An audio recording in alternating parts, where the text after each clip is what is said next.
Welcome to the Brian Lara Cricket Academy in South Trinidad for this round 8 match. It's day 2, Trinidad and Tobago versus the Winwood Islands, and it's an exciting encounter. TNT ending day 1 on 298 for 5 and 2 batsmen in sight of hundreds. I'm Vidya Ramphal alongside Vinod Mamchand, and Vinod, we had a very interesting first day, quite in contrast to what we saw from Barbados last week. A completely different surface here. The characteristics of it have lent for better batting conditions. Yeah, so good morning, Vidya. And a nation gripped with the fear of the coronavirus will be glued to the cricket this morning, hoping to get something positive. As the people here in Trinidad and Tobago, they've been different since yesterday. I guess after that press conference at 3 p.m., the nation has gone into panic mode. People are buying everything out of sight. I saw 2 guys buying batteries yesterday as if to suggest that a storm was coming. But such is the panic in the country at the moment. Can the cricket bring some sort of peace, well, not peace, some sort of calm to the situation? I know that there's absolutely no one in the stands at the moment here at the Brian Lara Cricket Academy. If I look around to my right, I can count only 4. I don't think we'll get any crowd at the cricket today. People are very preoccupied with what's going on. One of our commentators, Mr. Sunil Ramdeen, he has beat a hasty retreat back to St. Lucia this morning because of the fact that he wants to get back into his country before anything else or this situation escalates here in the Trinidad and Tobago. Throughout the day, though, we'll be giving you any updates that comes from the ministry or from some of our reporters that we have wrong. But at the moment, the score here is 298 for 5. 2 young men poised to get centuries. I'm sure that Imran Khan would be very complimented to know that you called him a young man. But Jed Goolie, who is in his early 20s, has batted very well. He is 78 not out, and with him is the seasoned veteran Imran Khan. The Sharky has shown his teeth here. Here is the first ball of the new day from Owen McCoy, and immediately Goolie is driving this one down to mid-off. And just to reflect on Goolie's innings, 10 fours, strike rate at just about 55. Imran Khan easily the more aggressive of the batsmen, 80 not out, 10 fours also, 62.99 his strike rate. Well, Imran has been in form with the bat this season. He started off with 100 in a domestic tournament against the Alaskan Comets cricket team, a team that he would have served for many, many years. But he was playing for Richard Ramkissoon's Central Sports, so he got 100. Followed that in the second game with a top score of 39 against Presal in a low-scoring encounter, and again in the second innings, top scored with 35. So he has been getting runs with the bat, and we will want to remember that Imran Khan started his career as an opening batsman at a Lescon Comets cricket team. Reinvented himself after 5 matches and a long period in the wilderness, you have to say. And when he reinvented himself, came in as a leg spinner. Now he's close to 250 wickets and has over 3,000 runs in first-class cricket. So one of the outstanding... Well, just one correction there, Viz. He's over 400 wickets. Over 400, in fact. Sorry, Yes. I meant to say 242 in the last 5.5 seasons. He's gone well over that, in fact. Thank you, Vinod. Yep. That's why we have you here. You know, you're always sharp with these stats. End of the first over of the day. And tell you what, that is the 5th over. Well, first over still in progress, but this is the 5th over, which is being bowled with the new ball. Remember, the new ball was taken immediately by Sunil Ambrose yesterday, and 4 overs were bowled. The Windward certainly looked interested in bowling a few more, but the light was offered to the batsmen and they took it. Well, I thought that the light was pretty good when the batsman came off yesterday evening. They probably came off for tiredness, as the two were in there for 147-run partnership. So it's not 148. They'll be looking to press on. What do you think, Vids, could be a target for Trinidad and Tobago if they don't get bowled out? Well, they would be certainly looking to really grind out something in the region of 400 or more. And I agree, the light yesterday wasn't like what William Blake would have written in his poems, as dark as a dark satanic mill, if you remember the line. Certainly wasn't anywhere close to that. Neither dark nor satanic. Well, that's a beauty. Yeah, he's bowled very well, hasn't he? just touching down on and about the off stump and just missing the outside edge. I don't think, I said before, Imran Khan is in form, but he's not in such great form to nick that. You'd have to be in great form to do that. And Khan with those 2 slips in a gully waiting for the edge. McSween, 3 wickets for 37. Got the wickets of Hope for 54. Cooper, one that swung in from outside the off stump to take the middle stump, out for 0. And he also had Jason Mohammed LBW for 45. One that we felt was a generous decision by the umpire. Yes, I like how you put that. It was a generous decision, although our technical guys up here thought otherwise. But Mohammed also looked very, very perplexed by that decision. So we continue on day 2 here. A lot of work video is ongoing to the left of the stadium. I see a steamroller. There is also a grader in operation, and they're putting in access roads so that Test cricket can actually come to this venue. You can see on our stream there the rollers just putting the final touches on the road. Yeah, there's also another access road being built, which is closer to the entrance of the ground. So I'd like to see all of this development here taking place around the Brian Lara Cricket Academy here in Tarouba. Certainly will bring more business. Tarouba, if you ask anybody what's special about Tarouba, they might think about the Ram Leela celebrations away to our right from where we sit, which is a feature of the Tarouba area, but not much else. I think when you speak Tarouba now, you speak cricket, you speak the Brian Lara Cricket Academy, and of course this academy that was finally up and running. This is a beauty of a delivery that comes back into the left-handed Goolie.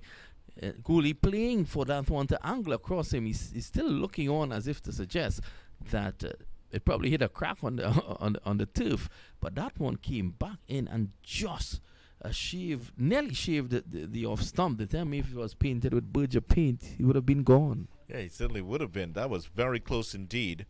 Goolie was looking back, perhaps expecting to hear the death rattle, and John was turning back to tell him, you're going to get more of that coming up. This time, a lot faster into the defensive stroke, Goolie, to cover a possible movement back into him. I think there was a little bit of that again. Probably a couple inches shorter would have worked better for John on that occasion. Yesterday he was a bit erratic in the early stages. He came back better, but still I thought he had an off day. It's a very inexperienced bowling lineup for this Winwood Islands team. You look at the number of matches that they've played, and it's less than 20 for all of the bowlers. That is if you take the likes of even Kotoy, who had 10 matches. Hodge, who was injured yesterday, he's 39. Take him out of the equation. You have John, 3rd match for him. Kemba, 5th match. McSween, his 9th, and McCoy only his 4th. Very inexperienced, and they're still 3rd in the table. Yes, well, obviously the selectors, I think they would have thought to themselves, as the Winwood Islands selectors, that, you know what, let's go for youth. We have not been winning title. Let's try the youths and see what happens. And they're looking to probably sacrifice a couple games, but it has actually worked in the opposite. These young guys, they're standing up much better than some of the more experienced players of the past. 300 up for Trinidad and Tobago. It's now 300 for 5. Ryan John bowling to Can for the first time today. And also the partnership up to 149. Just to run through the scorecard for you yesterday. Hope caught Hodge, bowled McSween 54. Cooper bowled McSween 0. Bravo caught Stewart, bowled Denver 11. Jason Mohammed LBW McSween 45. And Joshua De Silva caught Stewart, bowled McCoy 26. 3 wickets for McSween, 1 for McCoy, and 1 for Denver. And that was the situation. The TNT ending 298 for 5. Now these two batsmen came together, edged, and threw the slips for 4. That is Khan moving further into the 80s here. He's now going to move up to 84. And without the 3rd man employed for this match, it's easy runs once you get it in that area. Well, John has been moving the ball into the left-hander and away from the right. And on that occasion, I thought Khan played that well, using soft hands, just outside the off-stump, opening the face. and he was able to luckily get it away from the second slip into the boundary for 4. So a good delivery, but also a controlled shot there by Khan. He's played several of those. It's the shot of a man in form. It wasn't an educated edge. He just sort of guided it into that vacant third man position. A shot that we saw Desmond Haynes play a lot in one-day cricket in the 80s. He knew how to work the ball into that area well to pick up the singles, just to turn over the strike.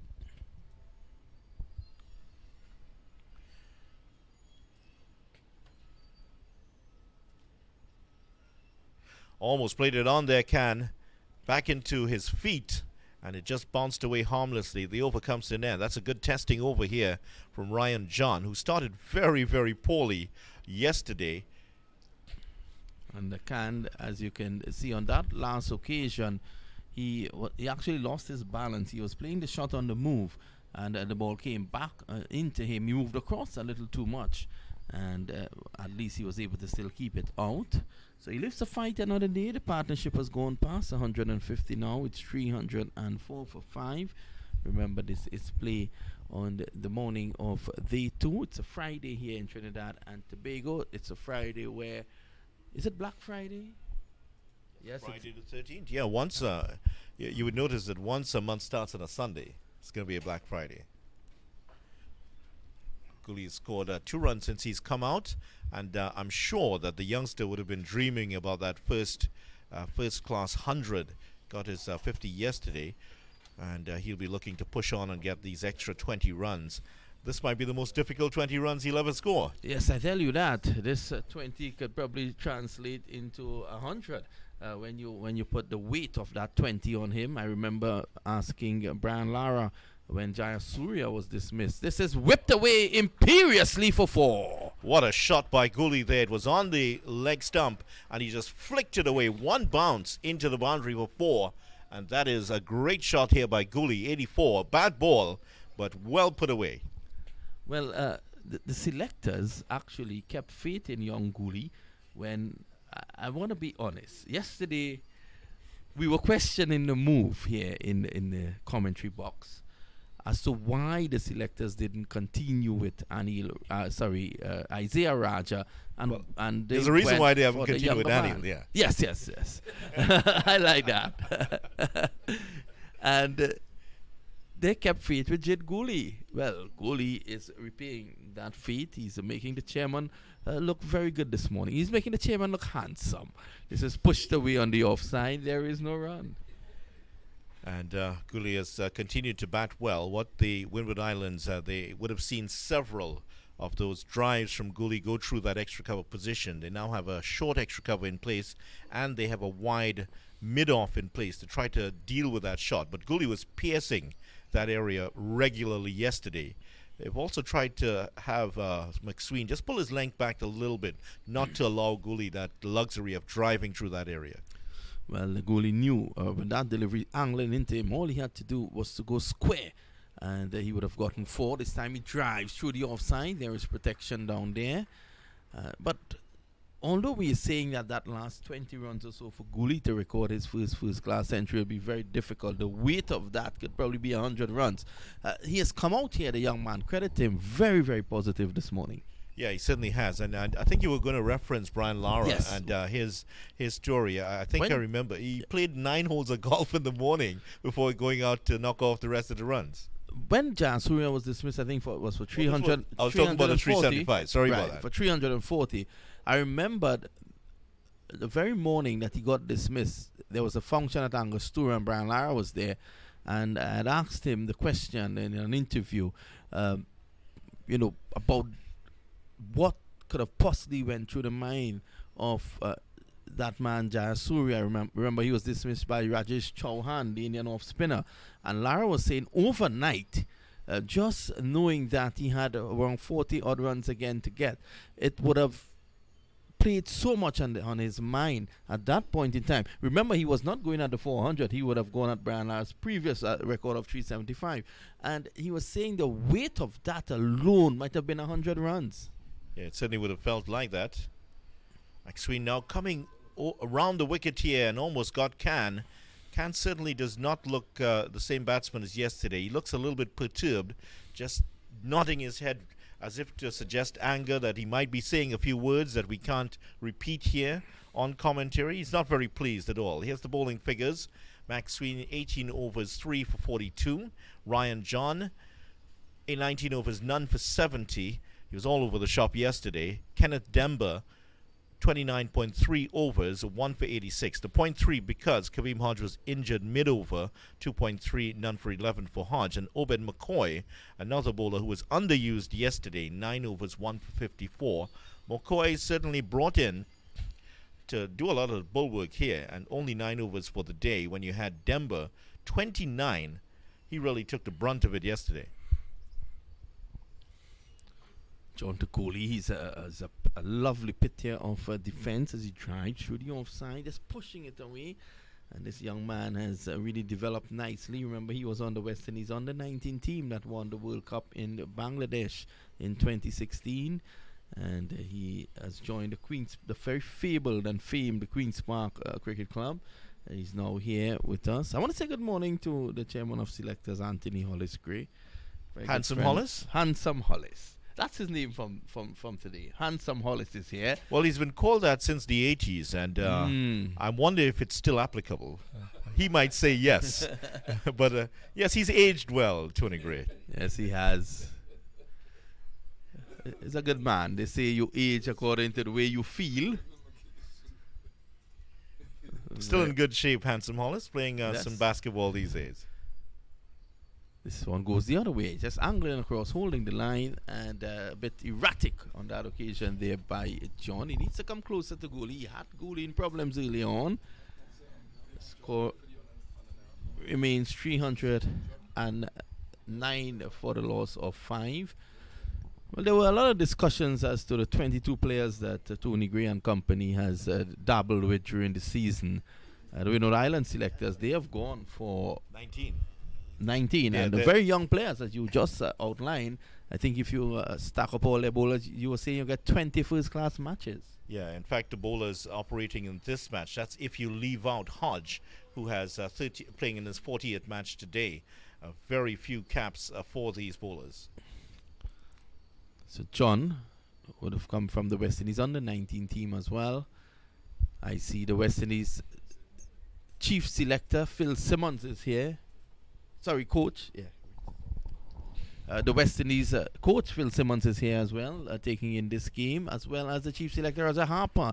And this is a delivery that draws a false shot there from Goolie. So it's probably a good time for young Goolie to address Roger Harper.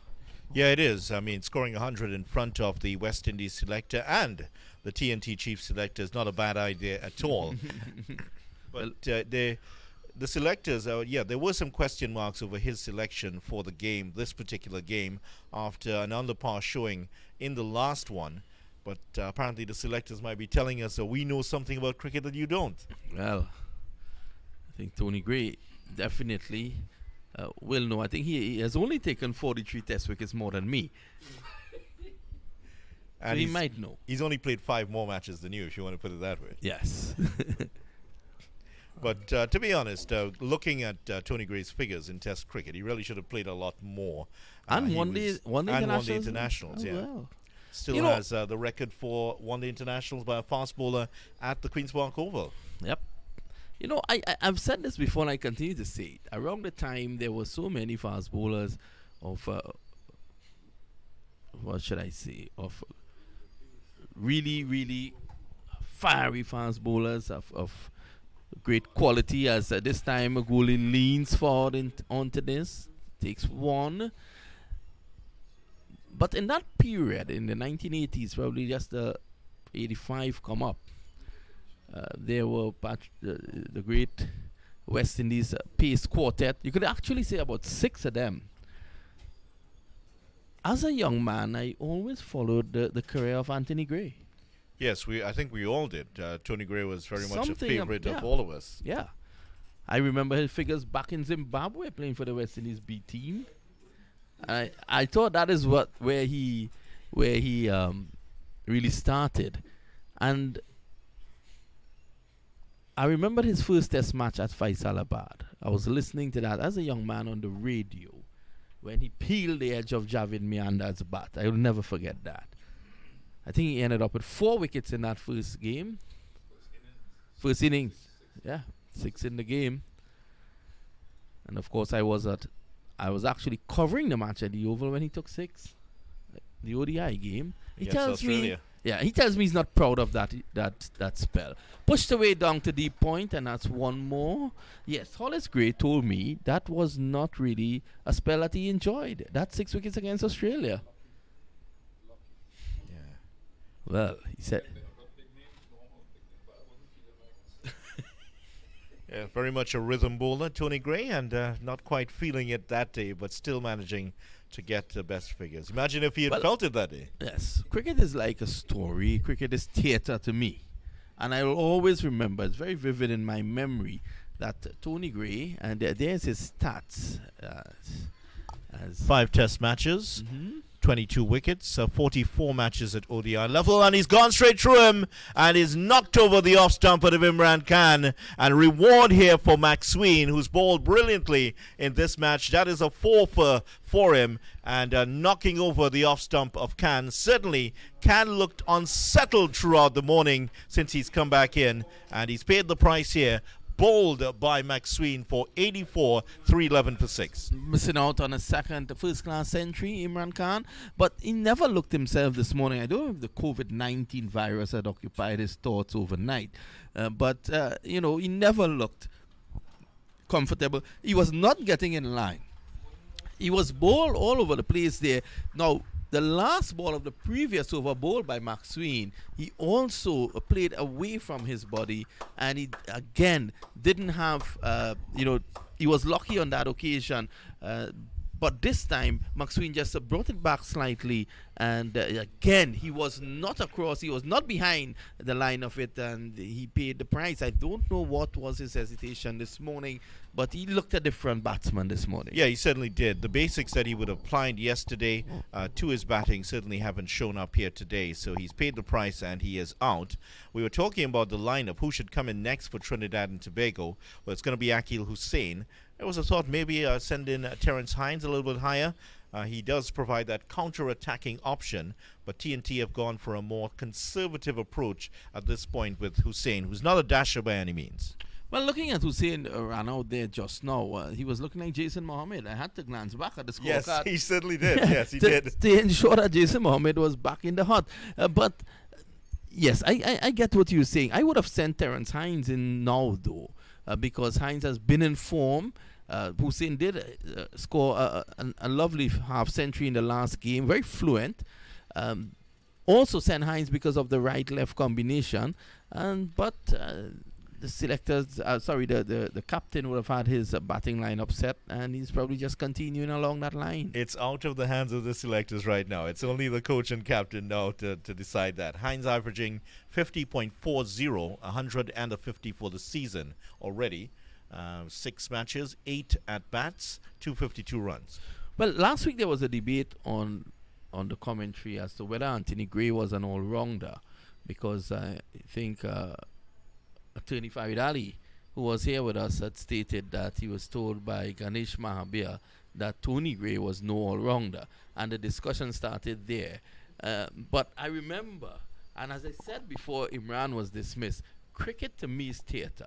And I would always remember being at Guaca Park at that very low-level stand that you said, and see Anthony Gray. You spoke of rhythm, charging in from the northern end. Normally he operated from the northern end, and you can see the dust kicking up behind those big boots of his as he size took off. 17s. I don't go by his size again. He scolded me for that. So I remember that very clearly as you spoke of rhythm. He was a rhythm bowler. This one peels off the outer half of the bat, so he's getting the ball to swing away from the left-hander, and Hussain fields it nicely onto the bat. And then I will remember him coming into bat with sleeves buttoned right down to the wrist, and looked very proficient with the bat. Certainly did. I'll tell you a story, that at one time that he had shown up at a a function put up by the board. It was a consultation, and he walked up and he told the moderator that he was Anthony Gray, former West Indies all-rounder. And Andre Batiste, who was the moderator, said, "Okay, now tell us who you really are." The good old Andre.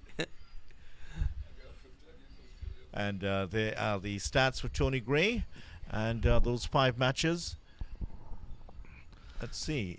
5 matches, 880. Okay, that's his bowling stats. Yeah, 22 wickets in in Test cricket, 44. He doubled that in ODIs. But what has impressed me, look at the average of Tony Gray in Test cricket, 17.1.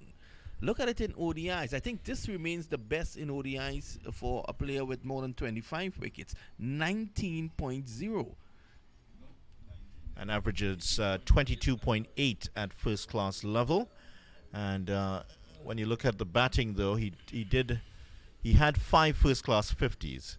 So certainly does speak about a man who could have wielded the willow a little bit. 1,702 runs with but 280 wickets, 451 wickets, in fact. It's a test average of 8 with the bat, 8.5 in ODIs, 14.2 in first class, and 14.7, let's say, qualifies Mr. Gray to be an all-rounder.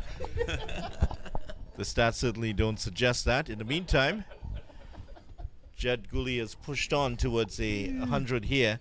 And the Australians would call this a very unlucky number, 87, because it's 13 away from 100. But Goolie will have no such thoughts on his mind. Well, a wicket fell at Nelson yesterday, so let's hope that it doesn't continue like that. But although the stats may say otherwise, when Tony Gray came into bat for Trinidad, you never get the impression that you were into the tail. Yeah, he was always going to stay around. Yes.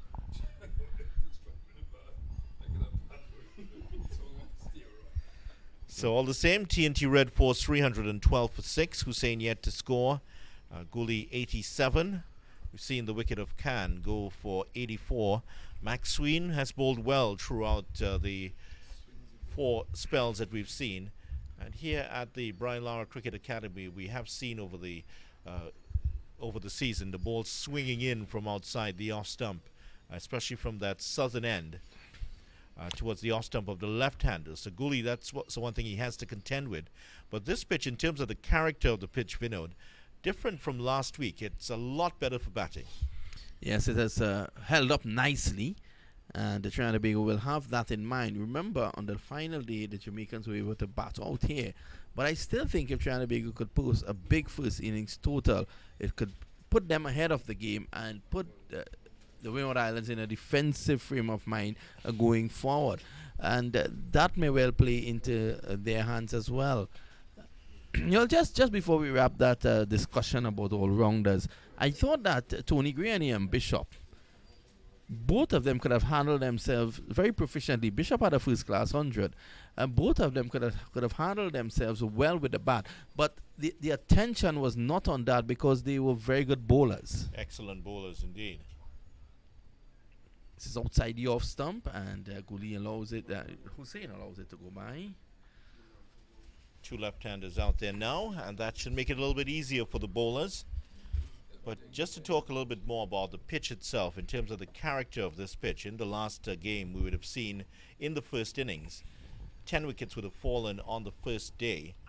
TNT lost all 10 wickets to seam on the first day.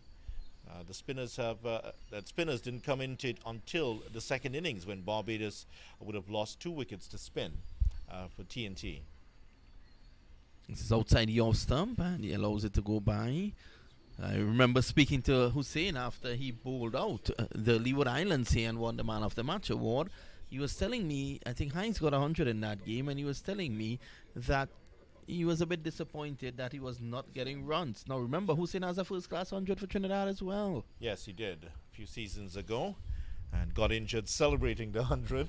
Hasn't gotten back close to it since, but he has the makings of a fine all-rounder.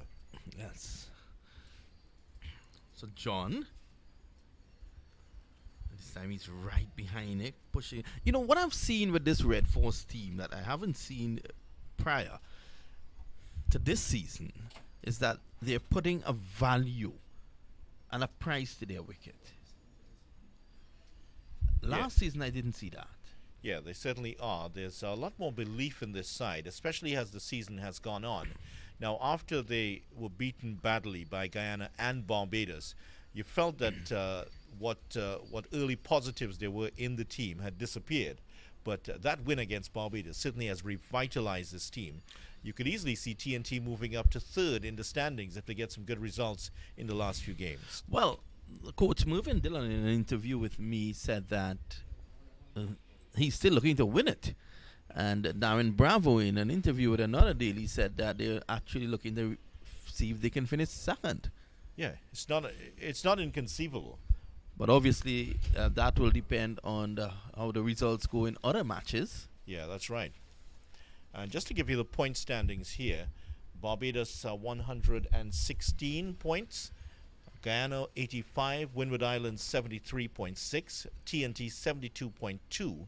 So it's a 40-point gap to Barbados. So it might be inconceivable that they will win, the TNT will win all their games and get the title.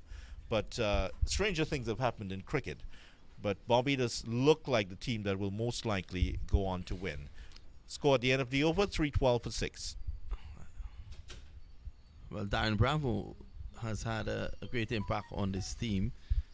And, although he was not on the team because of commitments with the West Indies senior team in Sri Lanka, he was still in touch. I remember last week he was messaging me to say, Kyle Myers, they just need to frustrate Kyle Myers and he'll throw his wicket away. So wherever he was last week, he was still monitoring the situation. He came back and I was told that in the team meeting, he spoke of just how big the victory against Barbados was. He said a victory against Barbados at any level is a big thing. Yeah, victory against Barbados in hopscotch is a big thing for any team. It's always going to be a feisty encounter. Well, I think Barbados. If it's hopscotch, we have no chance if Andrew Mason represents Barbados. And Philo Wallace. Ronnie say he wants a chance at there. Well, the Barbadians have some trouble here. Goolie's goes for a quick single, and that's well done indeed by Goolie. Saw the opportunity to mid-wicket and raced off. And good support there by Akil Hussain. Now, how are the Barbadians doing in their game against Guyana? Barbados 174, still perhaps suffering from the effects of that defeat. And Guyana 19 for 2. They're not doing themselves any favor, are they, Guyana? Leeward Islands 260 in their match at the Sir Vivian Richards Stadium. And Jamaica 47 for 1. Jamaica trailed by 213. Guyana trailing by 155. So, two close matches there. So it's going to be Preston McSween from the northern end. I've been impressed with this young man so far. 4 wickets, but forget the 4 wickets, just the way that he has bowled. He's a strong young man, has a nice strong action. He's going to take the ball away from Akil Hussain. 3 slips and a gully waiting for that edge. Here he is. And as you saw there, Vince, that one did move away from Hussain, but he just angled the bat nicely and got it down to point. Yeah, he's going to get that movement, the left-handed McSween, and that's what we've seen all the way through this encounter. Just to go back to that partnership between the two batsmen, Goolie and Khan, the partnership yielding 160. 160 was the partnership, and that is the best partnership for the 6th wicket for the season. Previously, it was Mosley and Stout versus TNT last week, but that has been surpassed. Yes, an allowed appeal there, not out, says the umpire. McSween had nothing to do with the appeal as well. The score at the moment remains 313 for 6. Yes, I remember, and that comment made by Darren Bravo was such a wonderful and deep comment, and a realistic one. I'll tell you why. Any victory against Barbados by any of the representative teams here in Trinidad is always taken, very, very, it's always welcome by the national team. 2 years ago, Trinidad and Tobago were playing in the regional under-15 tournament. The Barbados won the title. Trinidad and Tobago finished 5th out of the 6. When you ask the young men, and my son was also on that team, when you ask them, how did you do in the tournament? They were quick to respond second, and then they would pause, and then they would tell you last, second to last, right? So they finished fifth. But you know what those guys took away from that? They defeated Barbados at Sabina Park in the first match. Yeah, it's always a high point. So it underlines that comment made by the young man Bravo. But of course, on that occasion at Sabina Park, there was a very fine young man opening the bowling for Trinidad and Tobago. Had Jaden Leacock back in the pavilion's second ball. Wonder who that was. I don't know. If you call names, I will whistle. This is outside the off stump, punched away nicely. I like the look of Goolie this morning. He has looked really, really positive. Certainly has. At the end of the over, the TNT Red Force 3-13 for 6. The loss of the wicket of Imran Khan for the morning, 84. Khan went, Goolie is there, Hussain is there, and it's going to be a real battle here. Goolie has come into this match 78 he was overnight, has added 10 runs, and is just 12 away from his maiden first-class 100. And I'm sure that it'll be a massive moment. His family were here yesterday, and they were all excited at the end of the day's play. I'm sure it's going to be a big moment for them. It certainly would be. If he gets to that 100. And I remember him as a young boy when his father played in club cricket in South Trinidad. Didn't you play with his dad? With his father, yes, that's right. He was his father was a fast bowler. Sorry, played cricket with his dad. Yes, I did. Didn't you? I thought that's what you said. So he's a big, muscular fast bowler, and he really sent down some thunderbolts when he was ready. Still big and muscular, though. Yes, John bowls to the muscular Goolie, and he just comes forward. He has put on a bit of weight over the last few seasons, but it's been muscly. He's been in the gym a lot. You can see that. The shoulders have developed, the legs have developed also. And in contrast to at under 19 level, when he was as slim as a fleeting hope. Yes. But, I can't understand that. I cannot understand that at all because, you said that he visits the gym and he's looking like that. But I always visit the gym to pick up my son. I don't look like that. I think it's a little bit more than just visiting. There's some other activities you need to do in the gym. You have to go in the gym? Yes, you have to. Next time I go for my son, I will go in the gym and call him out. Might help you out. Who knows? I don't.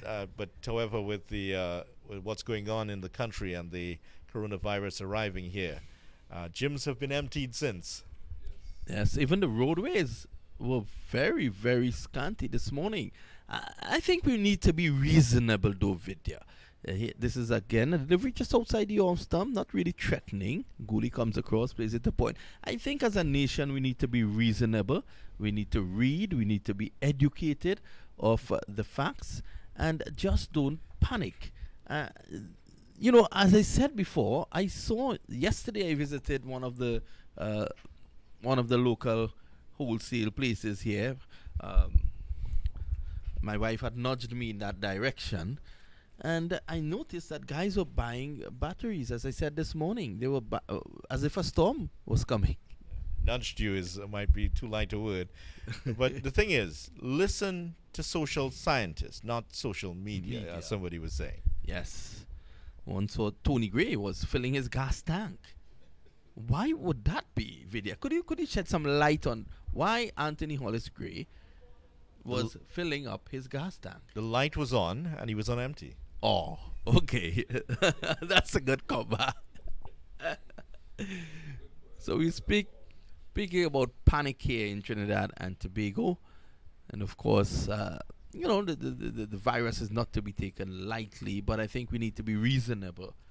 This morning we had Karit disinfect the entire commentary box. Probably this is why, for the very first time this season, Anthony Hollis Gray came in, because it's now a very clean place.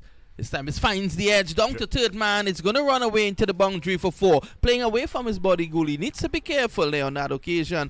And it goes into the boundary for 4. Goolie moves on now to 91, she should be.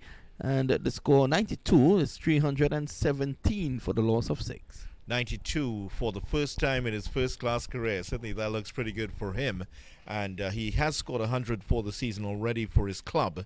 So he's been there for the season, and he's looking forward to do it at first-class level. It's going to be a proud moment for him, but the remaining 8 runs going to be very difficult. He's in the nervous 90s for the first time.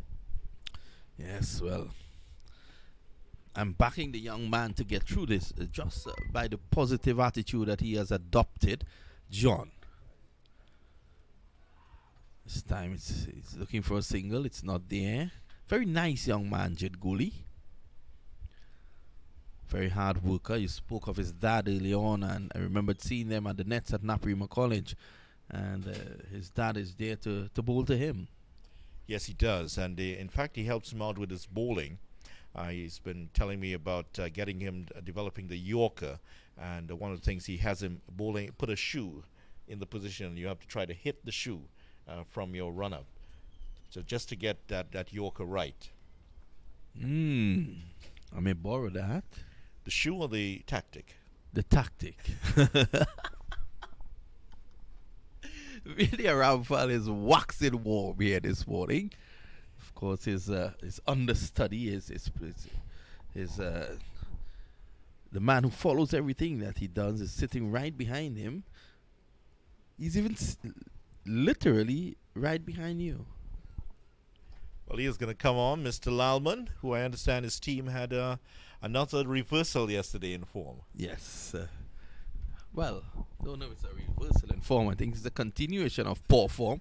This is a drive from Hussein, a bit loose outside the off stump. It goes through to the wicketkeeper. They were handsomely defeated again last night in the T20 match, despite the fact that our technician Michael Rupwa, who bowls a very tidy, very gentle left-arm medium pace, but they say he's deadly. George Village, just to recap the scores, George Village 13 all out, and Cedar Hill 14 without loss. Interesting tactic here by Maxween. Not often you see this, left arm round the wicket to a left-hander. So maybe a bit unusual here to see it at first-class level, but also very unusual to see 2 left-arm pacers in the same attack. Well, I'm looking at the tactic, and I'm saying, Vidya, if he has the ability, and we have seen that, to take the ball away from the left-hander from over the wicket, why not stay there and leave in the mind of the batsman, let him wait for that one that comes angling into him, that comes straight on. It's clipped away nicely by Hussein. Runs here for him. It's going to go into the boundary now for 4. So that's 4 runs to Hussein. 321 now. He goes on to 5. So the point I'm making is that if he stays over the wicket, he can always get, with the natural angle, get the ball coming into Hussein. He can also, from that angle, get it coming into him and straighten. Why go around the wicket? Yeah, it's a little bit mystifying here. And when you get it wrong, as he did there, that's exactly what's going to happen. Hussein is strong on his pad, so is Goolie. They're just going to clip it away and pick up easy boundaries here. So you're wondering what the Winwood Islands are thinking here.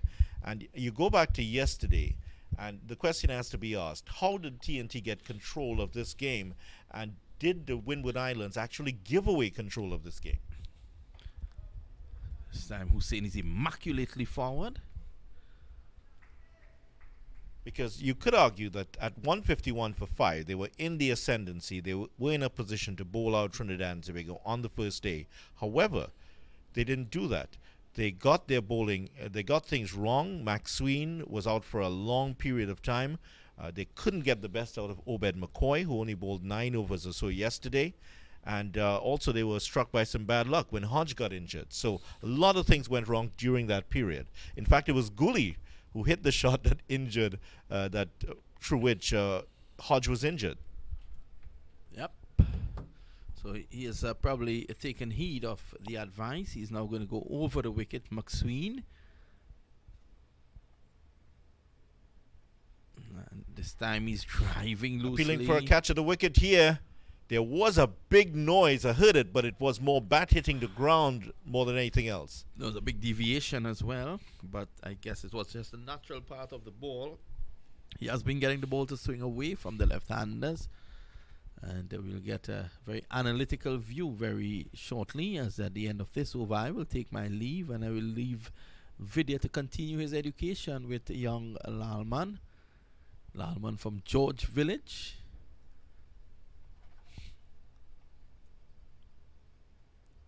This time outside the off stump, allowed to go by, and it's the end of the over. The latest score here at the Brownlow Cricket Academy.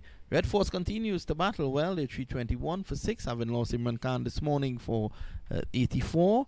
Jed Goolie is poised on a century. He is on 92.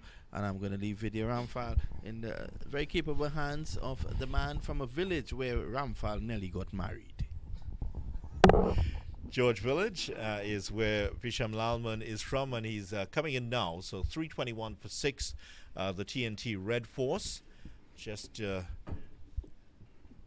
top score in the innings so far by Goolie, 92, 8 away from 100. And 4 wickets for Maxween. They are the big performers today. Hello there, Visham. How are you? Good morning, Vidya. I'm fine, thank you, despite suffering a loss last night. We won't want to go through too many of the details of that harrowing loss by your team last night, and several members of the crew are involved with that team, and they don't do much attacking. They might be candidates for the Nobel Peace Prize, given the way they play their cricket. But anyway, we won't dwell on that too much. 321 for 6. Yes, Goolie should pick up 1 here. He might even get 2, but that's great fielding. Nice fielding there by, is that Maxween diving across? It's McCoy coming across, diving and picking it up. Nicely done indeed. So 1 more for Goolie. He's up to 93 now. And it's going to be a big moment for him when he gets to this 100. Yes, certainly he has played really well yesterday into today. And now he is set for that big 100. One would hope, in a Trinidadian perspective and a Tobagonian perspective as well, he can get to that landmark. You always almost forget Tobago. I think they're not going to invite you back. The THA might have you as public enemy number 1 by the time you're finished.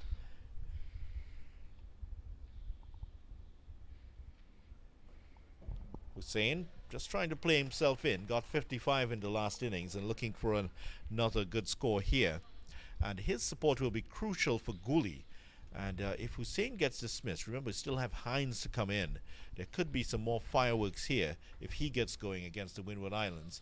I'm sure that that total of 400 will be a lot closer than it seems. Yes, definitely. Hines was in a lot of form this season. And missing out with an injury last game, he'd want to come back here and get runs. And I must say as well, commendations to Ryan John for the way he's bowled this morning. And that last delivery as well was a good one. He's been a bit closer to the Trinidad and Tobago batsman, and that's good signs for Winwood Islands. Yeah, it certainly is. He has bowled well. Yesterday he didn't bowl too well from the southern end. Switched to the northern end, and he looked like he was a world beater. I went back to the southern end yesterday, and he was back to what he did earlier in the day. And now it's like a revelation. He looks like a different bowler altogether. It's just sometimes it works for you, sometimes it doesn't.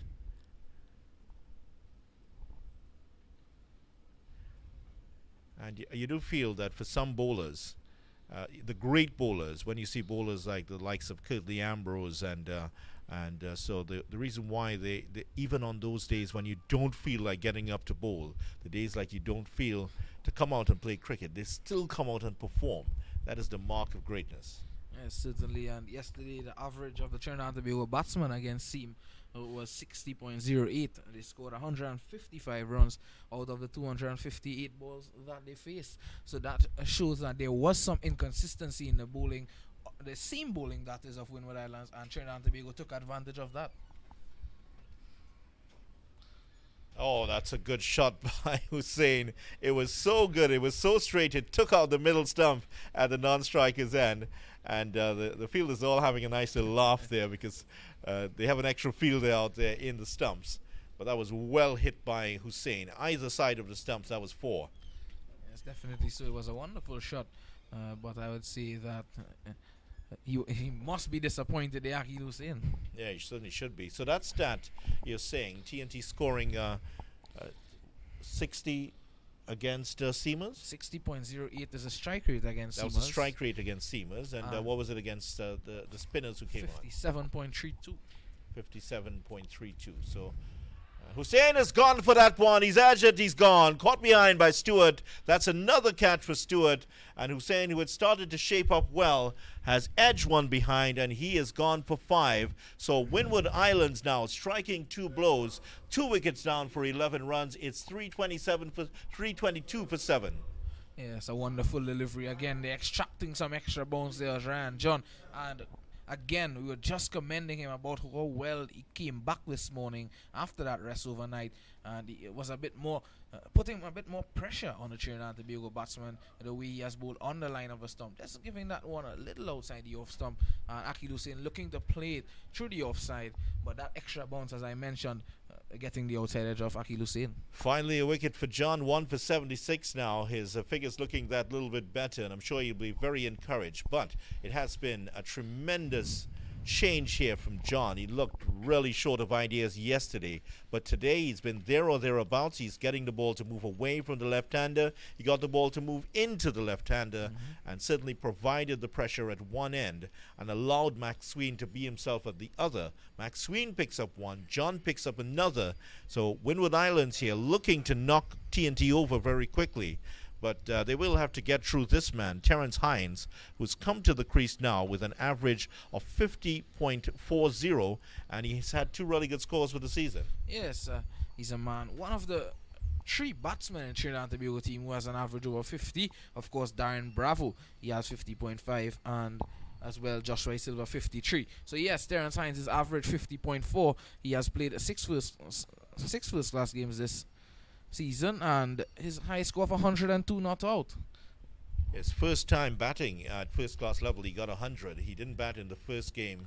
I don't think he got too much in the first game, but when he got out there, he really batted well. 102, as you mentioned, against the Leeward Islands, and it was a wonderful counter-attacking innings, especially severe on Damien Jacobs. Like all good batsmen, they sense when a bowler is not in form, it's time for you to take advantage. Edged it, dropped. Well, that could have been the 100 gone there. One wide outside the off stump and dropped at second slip.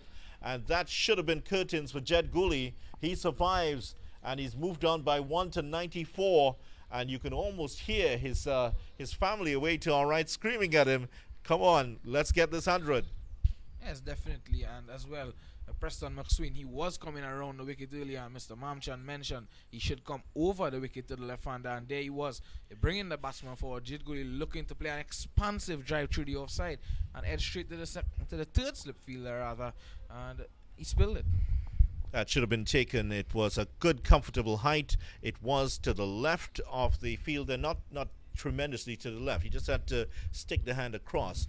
Maybe in that uncomfortable position towards the chest area where you're wondering if to take it fingers pointing down or fingers pointing up. May have been, but I might be making excuses for the fielder. Hines is facing up his first delivery, gets in behind it nicely. But that should have been 8 wickets down for TNT. Yes, definitely, and that could have also been the fifer for Preston McSween. Yeah, that's a good point there. Preston McSween has worked hard here for the Winwood Islands, and what a season he's had. It's his breakout season for the Winwood Islands, one of this new quartet of bowlers that they brought in for this particular season. Yes, definitely, and I must mention yesterday evening when the last couple of overs after that a new ball was sneaking, we saw that Winwood Island Volcanoes, they were bowling really short and they were not getting anything out of the pitch.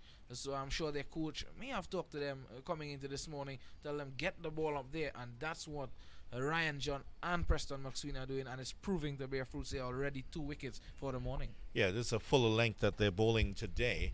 Shorter deliveries are not going to help you much on this pitch.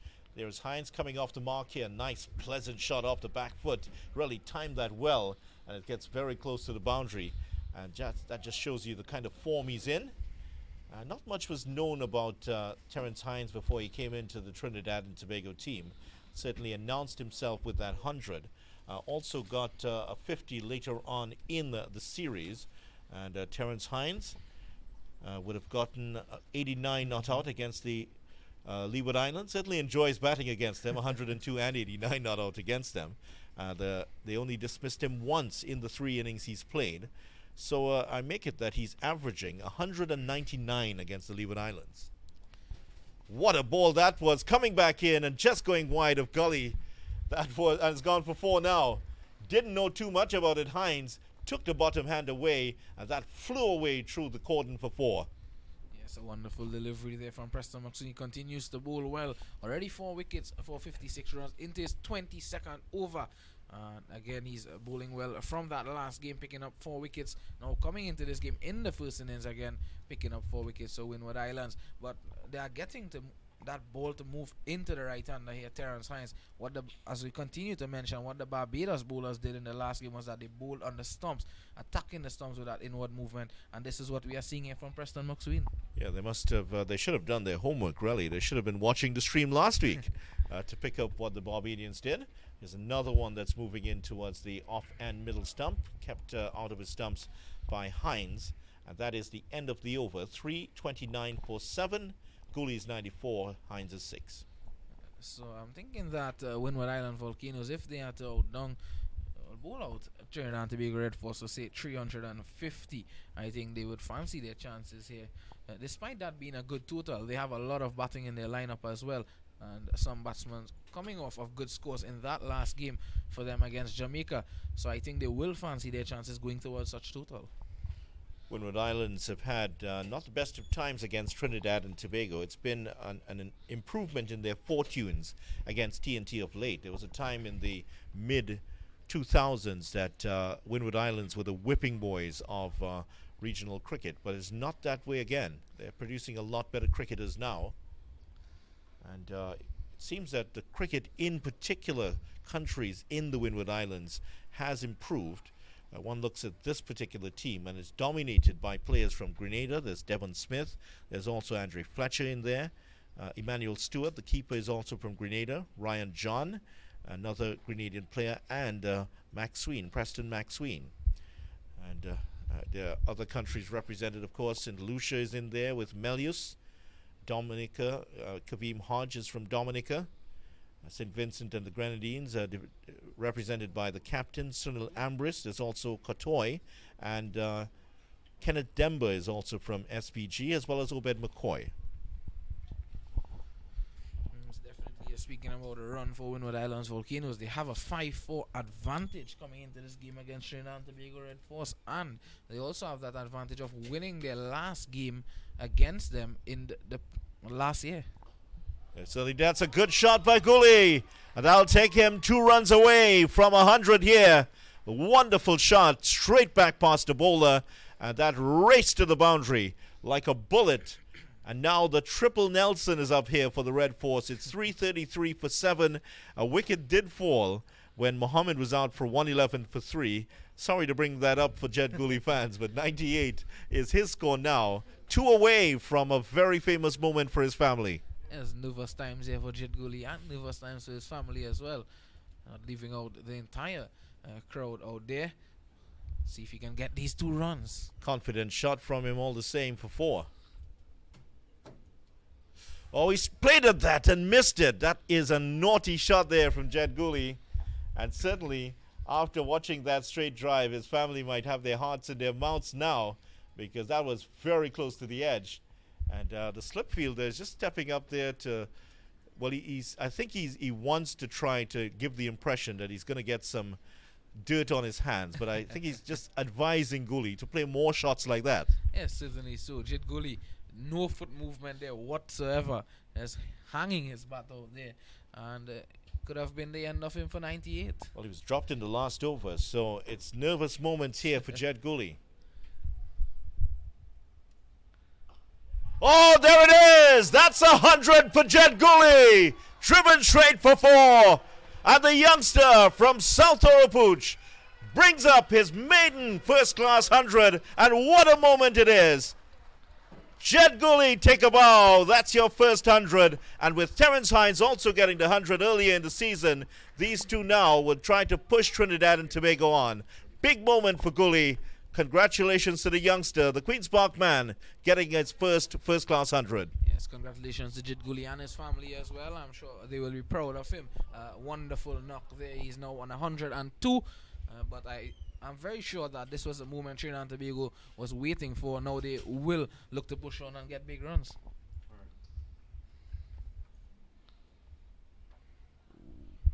So the job is not done, though. He's gotten the 100. His family in the stands here, and they certainly enjoy that moment. You could hear them screaming from here.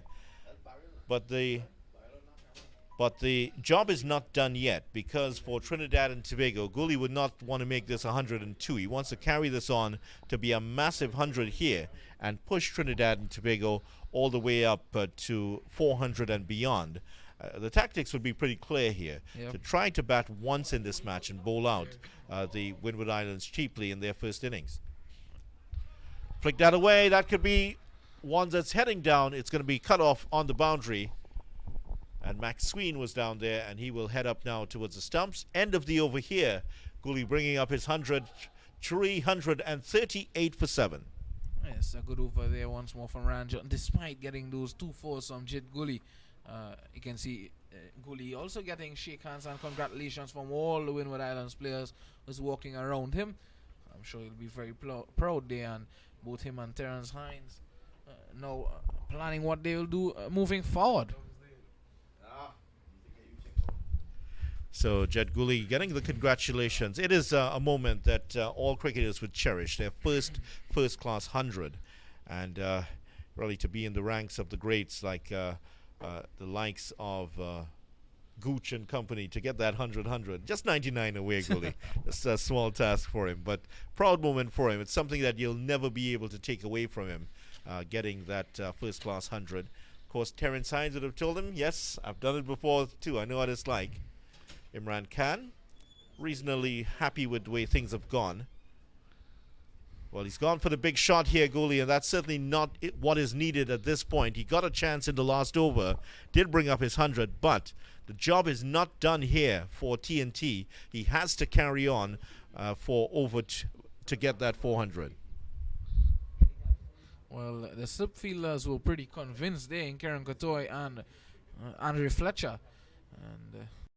And to them that the bat hit the ground in the end. Yeah, that's is something. But when you're batting, the bat hits the ground, the ball takes the edge. You don't feel it at all. Yeah. But Max Sween continues looking for that 5th wicket. Should get 1 here, Goolie. And the TNT Red Force, 339 now for 7. And anything over 400 would be good for them. And you look back at what they've done for the season, Visham.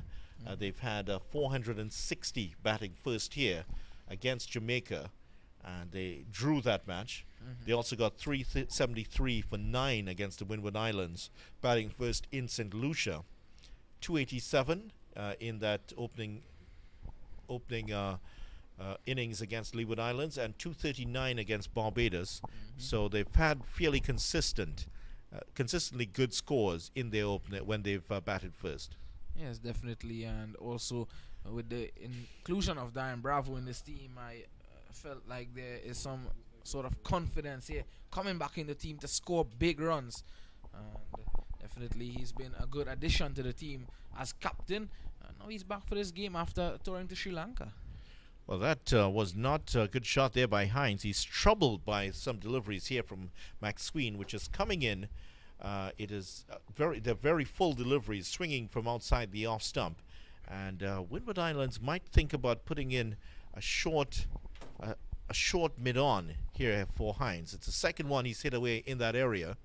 Now doesn't time the square cut. Not a lot of footwork here from Hines. He times the ball very well, but doesn't get into the right positions to play some of these shots. Yes, definitely so. He's getting, as you mentioned, he's a bit uncomfortable to those in swing and deliveries that's on his body. And that, well, 2 deliveries ago, actually, that one that he was mentioning, it rushed him a bit and some extra bounce. But when he got that delivery outside the off stump that he should have capitalized on, he wasn't able to do so. Well, all 3 of the slips and the keeper were making signals just before that ball. You may have seen it on the monitor. It's not a choreography. They're not doing a replay of Cats or something like that. They were actually calling for the helmet. So if you saw the motioning of the hands, they're not trying out for Broadway.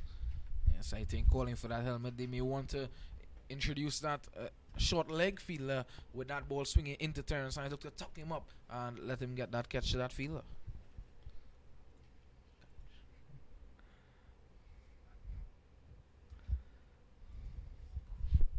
Flicked away. That's only going to be one. There's a fielder at fine leg. There he is. And end of the over. At the end of it, TNT Red Force are 339 for 7. Yes, and we are seeing drinks coming out as well. So we may well and truly have a drinks break here. It's the video arm foul. Yeah, the drinks are coming. And with the score at 340 for 7. So it has been a good morning here for the Winwood Islands. Goolie has moved on to 104. Hines is on to 7. And just give us a chance here to assess what has happened today. In the first hour, Trinidad and Tobago have gotten 42 runs, which is a little bit slower than what they have done throughout this match. Goolie is pushed on to 104. He was Jed Goolie, who has been the rock here for TNT, has pushed on to get his first-class 104. Hines is 7 not out, but he has looked very unsettled to the deliveries swinging in from outside the off stump from McSween. And had they had a short mid-on in place, he could have been back into the pavilion already. He certainly has not looked comfortable against McSween, who might be fancying his chances of taking his 5th wicket. But he does provide that counter-attacking option. And I really feel that the Trinidad and Tobago should consider having Terrence Hines higher up the order, maybe in that critical 7 to 8 position. Yes, certainly he has the capability to be up in that position. He should have been ahead of Akil Hussain, although Akil Hussain came off that 55 in the last game. I thought that Terrence Hines, the season he has been having, despite being left out because of injury in the last game, he should have been occupying that number 7 position. So on the first day, TNT closing at 298 for 5, Goolie 78, Canny 80. So they've now progressed to 340 for 7, and they would feel more comfortable, I'm sure, with a score in the region of 400 here, and try to inflict some mortal damage to the Winwood Islands team over the period. Now, the Winwood Islands team, just to take a look at their batting, Devon Smith has been the rock for them. He is nearing 15,000 runs in first-class cricket. What a record he is, 3,862. So he's going to do the majority of the damage for TNT. Melius is very young in his career. Kaveem Hodge is injured. Andre Fletcher has not been in the greatest of form for the series. Ambrose also. So there's a brittle nature to this top order for the Winwood Islands. If Smith gets away, and if TNT can get Smith early, could be an early shower here. Yes, definitely so.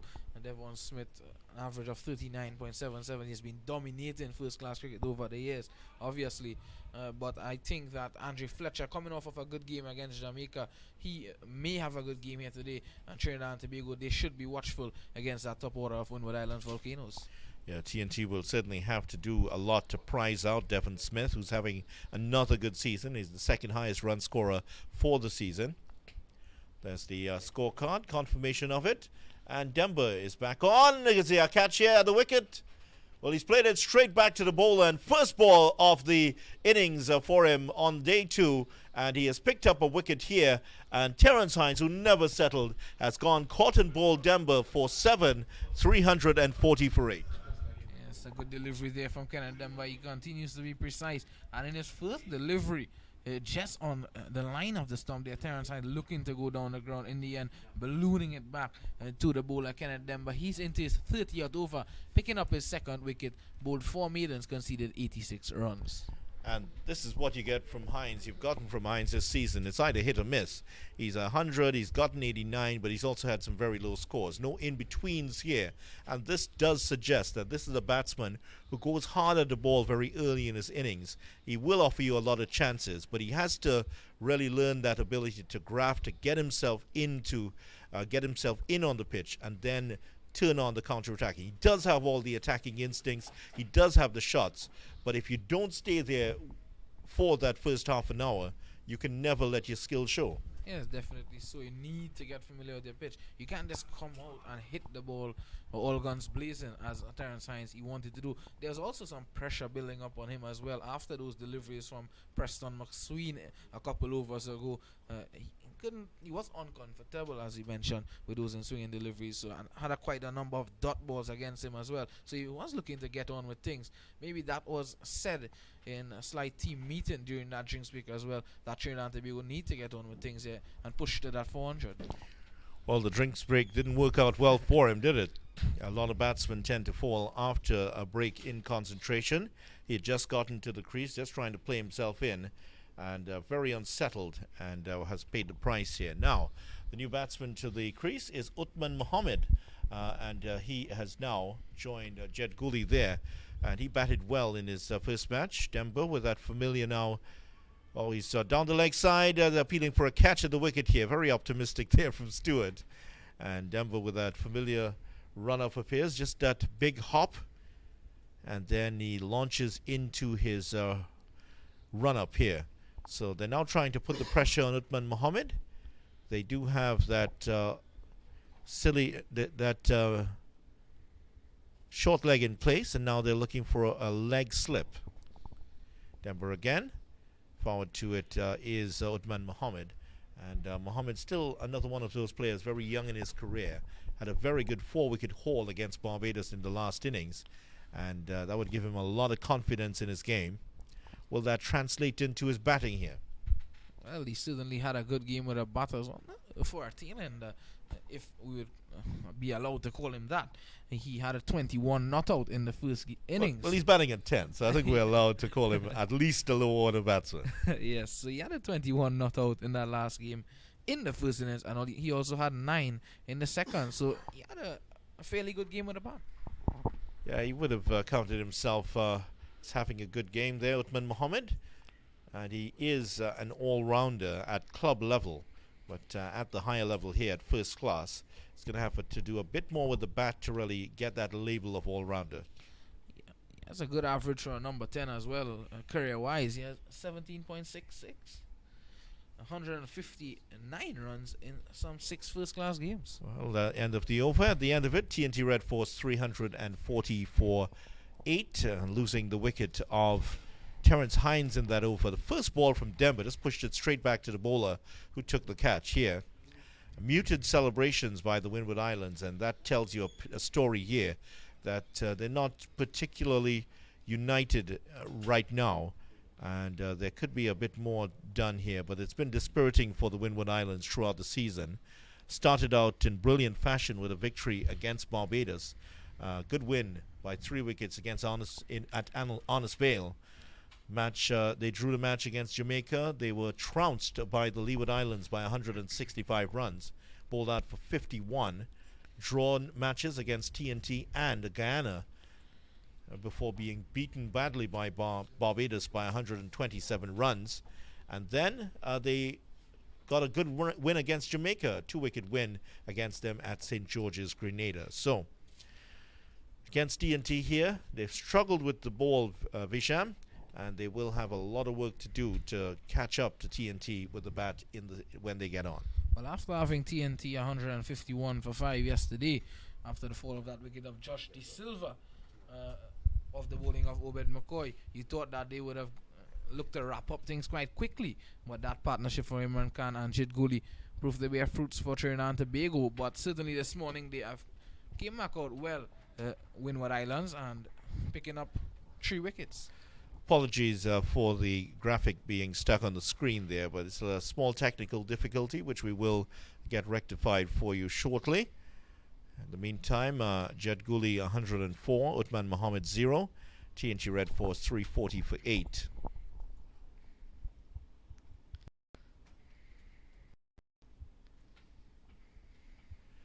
McSween very close. 5th wicket had Goolie dropped when he was on 94. Goolie got 2 boundaries of John to bring up his 100. And here he is now, the youngster, the World Cup winner.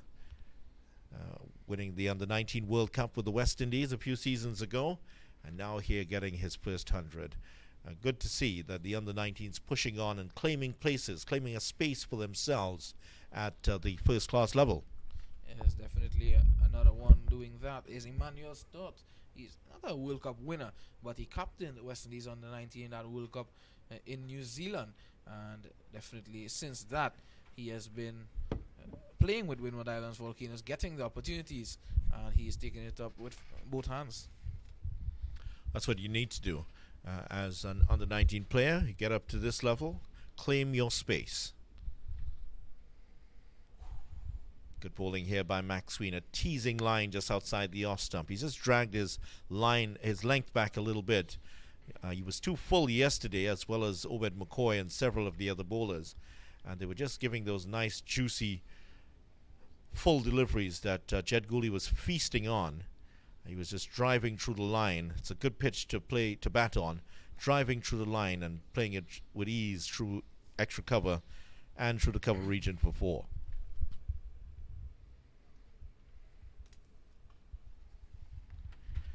More deflections now from Goolie as he is being asked to score in different ways. That's what you want from your bowlers here. And as the over comes to an end, TNT Red Force are 341 for 8. Yes, good bowling there by Preston McSween again, building up some pressure. Of course, Trinidad and Tobago, they are not much pressure at the moment. Jed Goolie would know how capable Uthman Mohammed is with the bat. You just ask him to support him, and I'm sure they will look to push on here past 350, maybe look to get the 400 as you mentioned. If they do get to that 400, it will give them the opportunity, according to how their bowlers go in that second innings. It may give them the opportunity to bowl out Winwood Islands twice. Just about 45 minutes away from lunch here. TNT Red Force, if they can survive with these last 2 wickets to lunch, they should certainly get somewhere in the region of 375 or so. And the plan would be to survive to lunch, get the runs when they come along, and bat into that post-lunch period. And, well, it would be perhaps a little bit unrealistic to expect the last 2 wickets to last beyond tea or up to tea time. But if TNT can do that, you would see Goolie and Mohammed with some massive scores up there. Yes, that would be a remarkable performance if they can.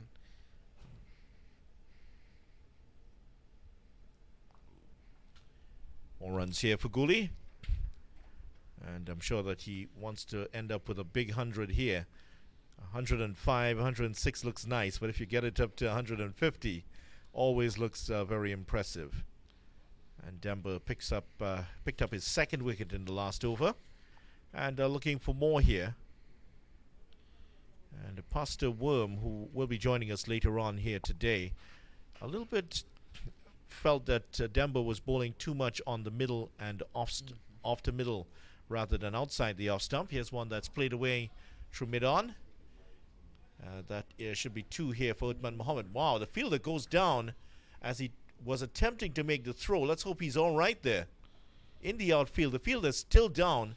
Might have done in his ankle here. A very awkward landing there for the fielder, sliding forward and falling on his back almost.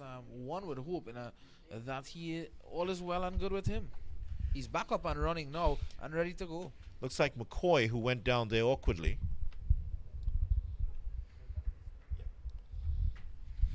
Yeah, he went down awkwardly, McCoy, and was gripping his left ankle, still kicking away at it. He's trying to kick out the pain.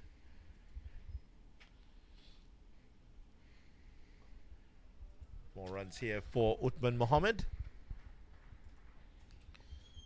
Not too sure if you'll see a declaration from Trinidad and Tobago as you go further on if these two continue to bat, because remember in their last game played that was rain affected. 374 for 9 declared TNT, and Winwood Islands, they were 293 for 8 when the rains came, and that was the end of that game.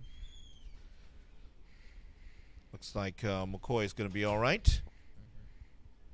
Big strong man is McCoy. It'll take a lot to knock him over. Oh, that one kept low. He did well. Luckily, he's on 106. He's been there for a long time, Jed Goolie. And that one kept low, and it was one that was just speared in towards the off stump. Did well. 345 for 8, the TNT Red Force. So just maybe it's a start of signs of things to come. Maybe the pitch trying to play some tricks here against the TNT Red Force. Well, there are a few demons in the pitch, but the pitch will have a few of those, I'm sure. And the ball did keep low a lot last week in that previous pitch.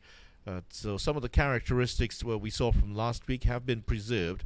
There are one or two uneven places in the pitch. But what the groundsmen have done well here, they have removed some of those areas outside the off stump, at least improved upon them, that it's a lot better for batsmen to play through the line, which Goolie has done to very good effect here. Yes, certainly, and also you made a good point yesterday as well, that they also left a bit more grass on the surface, making it even for both bat and ball. Yeah, there is something in there for the bowlers, but if you bowl a fuller line, I felt that the Winwood Islands Volcanoes bowlers didn't get the line right. They were either too short or too full at some points, and didn't get it into that Goldilocks zone, as if you want to call it that, was just right to make the batsman uncomfortable.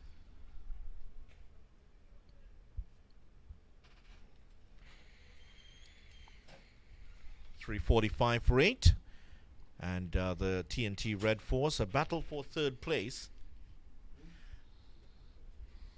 And really the question is, after the first day, did TNT wrest control of this game, or did the Winwood Islands concede control of this game? I think it's more of that first mention that you made. Trinidad and Tobago wrest control of the game because of the fact that partnership between Imran Khan and they, after they were 151 to 5, they really recovered nicely. Now 345 for 8. Seems to be something wrong with the run-up here. We did see a few stoppages for the run-up, and one or two spots just on the pitch as the bowlers' foot marks. Looks like Maxween just slipping slightly. Seems to be okay, and he's back in once again. Oh, good delivery. Could be out here. He's gone. That's a great delivery from Maxween. And that is 5 for the big man from Grenada. 5 for Maxween. A wonderful bowling outside the off stump. Full delivery. Swinging in from outside off stump and hitting Uthman Mohammed plumb in front. That was a very easy decision for Patrick Gustard. LBW here, and Uthman Mohammed is gone, and he is already walking back for 3. Yes, a wonderful delivery there. Again, getting that ball full up there to the batsman, Uthman Mohammed, looking to drive that one through the offside and leaving a big gap between bat and pad. And he goes LBW to Preston McSween. So another 5 here for McSween. And Maxween, that is a great performance from him. And Maxween has had 26 wickets coming into this one. So he's now up to 31 and has taken himself above Akil Hussain in the rankings now. He's second in the most wickets taken for the season, Preston McSween. Congratulations to him. A 5 for him. Started off this match way down the pecking order and has now pushed himself. Let me just correct that very quickly here. Preston McSween now moving up the ranks. He did start off in 5th place with 26 wickets. Now he's up to 31. So yes, he is above Cornwall now. Hussain has 33, Shamar Holder 34, and 49 for Virasamy Pamal in all. Yes, McSween coming off of 9 wickets in the last game, 6 in the first and 3 in the last innings, and now picking up another 5 here in the first innings of this game against Trinidad and Tobago Red Force. So he's continue to prove a menacing bowler here for Winwood Islands. 200 overs coming into this match. He's bowled 225 overs for the season, and the next bowler who had next to him is Shillingford, who has 148. So he's been the go-to man for the Winwood Islands. Not a good delivery here, and I don't think that the new man who's come in here, Anderson Phillip, knew too much about that. He's just missing the off stump. Wasn't he watching what was going on from outside, Mr. Ramphal? Apparently he wasn't watching the last game either, because that's what it's been doing all the way through. With that crosswind, the ball is swinging in from outside the off stump. So a ball that starts about a foot outside the off stump ends up very close to the off stump, if not hitting it. And the slower the bowler, the more it swings here. Not a good delivery, and in the air and away from the fielder. Almost getting another wicket here, and McSween has taken 5. He almost had 6. He should have had Goolie earlier, but luckily for the young man, he was put down in that slip cordon. But McSween continues here to really impress as the left-hander now comes back in. And for Goolie, for him, he just has to farm the strike now and keep Anderson Phillip away from McSween. And McSween, don't forget, he started off this morning, so that means he's been going for the last hour and a half. Yes, definitely so, and that's good for Winwood. Good signs for Winwood Islands as well. He will have a rest after picking up the last wicket, of course.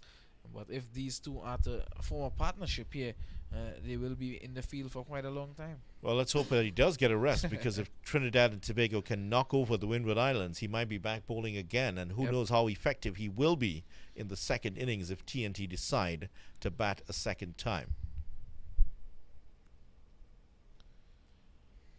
First signs of perhaps tiredness, just looking for that Yorker length delivery, but sparing it down the leg side. And Goolie's a little bit upset with himself, thought he should have put that away. At the end of the over, TNT Red Force are 346 for 9, and that prospect of getting to 400 looking a bit more distant now. Yes, definitely. So you're mentioning if they can get up to 350 and even 400, and now it is looking like they may get up to 350, but if Kenneth Demba can pick up Anderson Phillip here, the main thing they did from that last over was that they kept Anderson Phillip on strike here for Kenneth Demba to bowl at. Demba continues here. Already had a wicket for the morning, Kenneth Demba. An unknown proposition before the start of this season, but he's one of a hatful of bowlers that the Windward Islands have brought in. And credit to their selectors. These youngsters have bowled manfully, and they have bowled with some skill here. And it looks like they found a crop of bowlers that they can persist with for the next few seasons. And seemingly these guys can build their careers, perhaps force their way into West Indies sides. Windward Islands has been underrepresented, many would agree, in West Indies teams over the years. There have been some outstanding players, but they haven't found enough of those quality players onto the West Indies team. Yes, certainly. And of course, Sherman Lewis, who has been left out in this game, he played Test cricket for West Indies. I see a wonderful shot there, driven by Anderson Phillip, finding the gap between that mid-on fielder and that mid-wicket fielder, and goes into the boundary for 4. Well, that is a good shot there by Phillip, and showing that he's not just batting at 11. He's only batting at 11, but he's not a number 11 batsman, if you understand what I mean. Yep. But over the years, the Windward Islands have produced some outstanding players. Remember, they are made up of Dominica, Grenada, St. Lucia, and St. Vincent, and the Grenadines. Dominica, geographically, is located in the Leeward Islands, but we'll blame the British for that. They moved Dominica to the Windward Islands politically. So politically, it is part of the Windwards, but geographically, it is part of the Leeward Islands. So you might consult a map very quickly and see what I mean. And some of the outstanding players, St. Vincent and the Grenadines, you talk about the likes of Mike Finley, Winston Davis, who still has the record for wickets in the World Cup, Nixon McLean, Cameron Cuffey, and Dayton Butler, who have represented at higher level. Grenada have produced the likes of Raul Lewis, Junior Murray, Devon Smith, who's still playing and still going well, and Andre Fletcher, who's still here with us. St. Lucia, Darren Sammy, the first St. Lucian to represent the West Indies, went on to win those 2 World Cups with the West Indies, captaining the West Indies to victory, as well as Johnson Charles. Down the leg side here from Denver. And of course, Dominica produced some wonderful sons of the soil.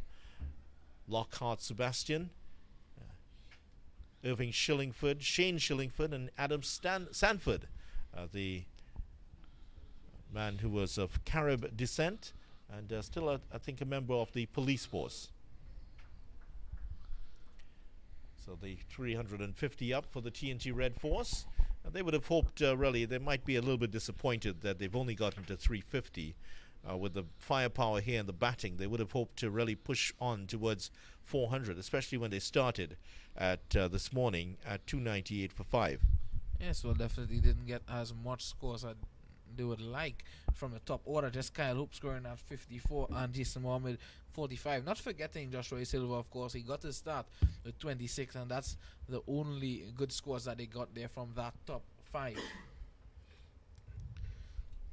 Credit to the Winwood Islands, though, for their performance this morning. It's 53, make that 55 runs for the morning period. The TNT have managed to carve out here, but the Winwood Islands have taken 4 wickets. So that is outstanding stuff from them. They certainly have bowled a lot better at the end of the over here. 353 for 9. Yes, it's been good going here by both Trinidad and Tobago and Winwood Islands. Of course, they let it up yesterday. Winwood Islands coming back this morning, applying the pressure on Trinidad and Tobago Red Force, only being able to score some 53 runs for the morning, losing 4 wickets. So the session definitely goes to Winwood Islands thus far. Yes, the Winwood Islands would be, I'm not sure what was said overnight or this morning by the team management, but it certainly did encourage them. One remembers stories from the Manchester United dressing room of Sir Alex Ferguson's famous hairdryer. Players would have talked that when Sir Alex Ferguson decides to let you have one, it was like a hairdryer. And a lot of players would have felt his wrath over the years, including our own Dwight York. Even David Beckham was hit by a shoe once. Alex Ferguson kicked it, it cut Beckham's face, and season after he was sent away to Real Madrid. And that was the great Sir Alex Ferguson. There was only one boss at Manchester United, and it was not the players. But you would find that leaders such like that are not as much present now. Well, he wasn't playing a shot here. I think the umpires might ask him to head back, but he was pulling the bat away. Yeah, it is a dead ball. That's why they're going to send him back up, because he was clearly pulling the bat away and then decided to run away for a single. And he and Goolie having a little laugh over it now. The umpires are very much alive. Patrick Gustard out of Jamaica to the situation. Give them an inch, they'll take a mile, these players. Definitely so, but I'm sure he knew what he was doing there, Anderson Phillip. I think he really wants to get off strike. It's McCoy back on, left arm pacer. And started off well here. 2 good deliveries as he started off over the wicket to the right-hander. Yeah, he really struggled against Max Sween, who bowled manfully for those 90 minutes that he was on. Good spell by Max Sween, picking up wickets, getting his fifer. Good reward for him this morning. But now Obed McCoy, who was under-bowled in this match, is back on here. Just 9 overs yesterday, which was surprising. But it was 9 overs for 54 runs. Yes, he was a bit expensive, and when a new ball was taken yesterday evening, he was a bit short, and this one is cut away on the offside, actually punched away. And Anderson Phillip, in an attempt to get off strike, he gets 2 runs. Yeah, that was a good shot. Not a good shot there by Anderson Phillip. Not in control of it. He may have been trying to just cut it away behind square. It just dollied into the empty gap between point and extra cover. Yes, certainly, and picking up 2 easy runs. So he moves on to 7, Anderson Phillip.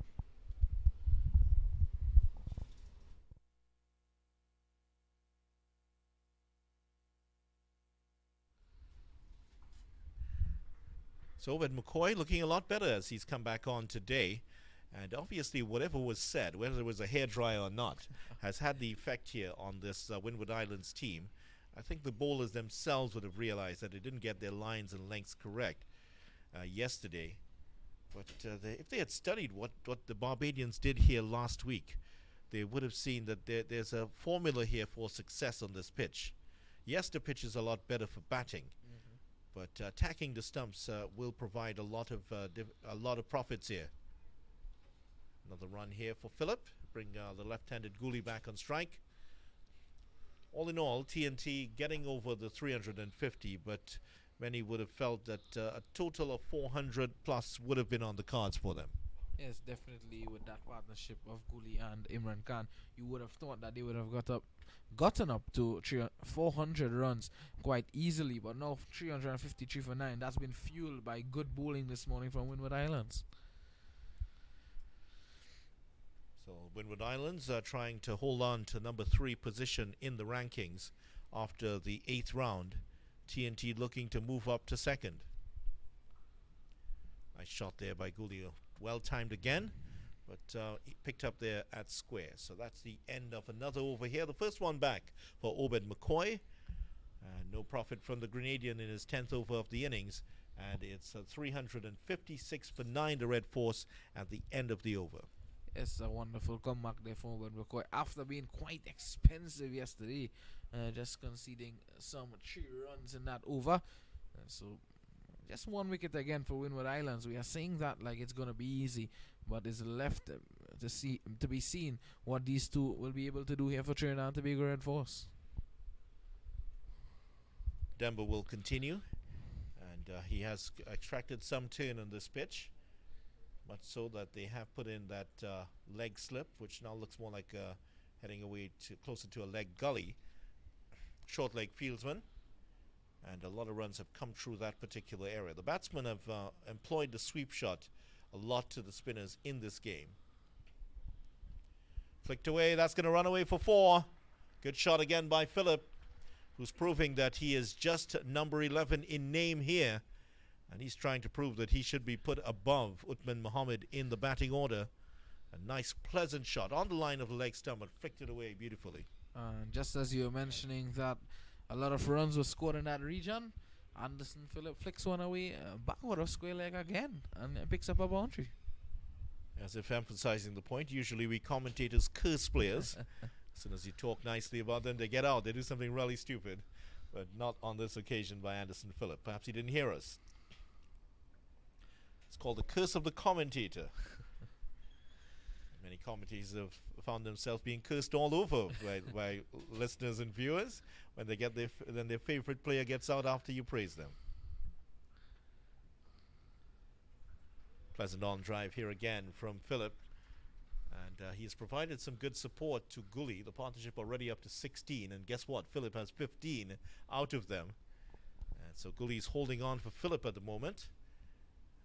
And TNT will try to push on here. If they can bat out to lunch and come back after the interval, that will be a massive plus here for TNT. And it would mean that batting out a day and a session, they have now put themselves in a position where they perhaps can't lose the game. That would certainly, if they get a total in the region of 400, that is what they'll be looking to do. Yes, definitely. So just about 25 minutes again to that lunch and interval, and as you mentioned, if these two can bat out, then they will be really happy. Credit to TNT. It looked like a very unsettled season. 22 players used, as we mentioned, throughout the season, and some 15 bowlers used, very much searching for their best team. Here's another good shot here from Goolie. But true, as we come to the back end of the season, it seems that they've finally found the right formula for this Trinidad and Tobago team. And I won't be surprised that with the return of Bravo here, the TNT can in fact push themselves up to 3rd or perhaps 2nd in the table. Winning might be inconceivable at this point with Barbados in great position. But that will be where they want to be, in first position. But 40 points behind Barbados, that's going to be a bit difficult to catch up. Barbados will pretty much have to lose all their matches and TNT win all to get there. And you said that they found that perfect formula, Vidya, and one would see that opening position there where Cephas Cooper, the youngster, is there. It may be a questionable position. Well, yes, Cephas Cooper, he's a talented youngster. There's no doubting his talent, but I'm sure that the selectors will want to give him a little bit of a run in the team to establish himself. Giving him 2 games and taking him out is not going to help his confidence at all. You really want to build up the youngster, give him that opportunity. You've seen administrators in the past tell openers that you are my opener for the entire series. And that gives them that confidence that if they fail 1 or 2 times, they still will have opportunities. Yes, I think that's the best way to go about things, giving them the opportunity throughout the season. And Not a great shot there by Goolie. He knows that he's batting with number 11 here, so he's trying to pick up some runs here, way outside the off stump here, trying to attack Obed McCoy. Yes, and speaking about Cephas Cooper and the way in which Trinidad and Tobago management and selectors have gone about things, you're saying that giving him 2 games and leaving him out in the next game will not do his confidence good. But that's been the way in which the selectors went about things, making a lot of changes. Flicked away by Goolie. That's gone for 4. In fact, it's gone all the way. Wow, it was a flat one by Goolie, and it's gone for 6 here. And it is his first 6 at first class level. And now the 100 starting to look that much bigger. He's up to 114. Beautifully hit away by Goolie. And when you are over 100 here, that's the kind of shot you would expect to see from a man so well set. Yes, and as they would say in South Trinidad, seen the ball big like a breadfruit. And of course, he didn't look to overhit that one, just using his wrist and flicking it away beautifully for 6. Well, Goolie's looking away to the leg side. That's because there's a deep forward square leg now for him. And he's hit it straight to the field though, puts it down. I think it was along the ground though.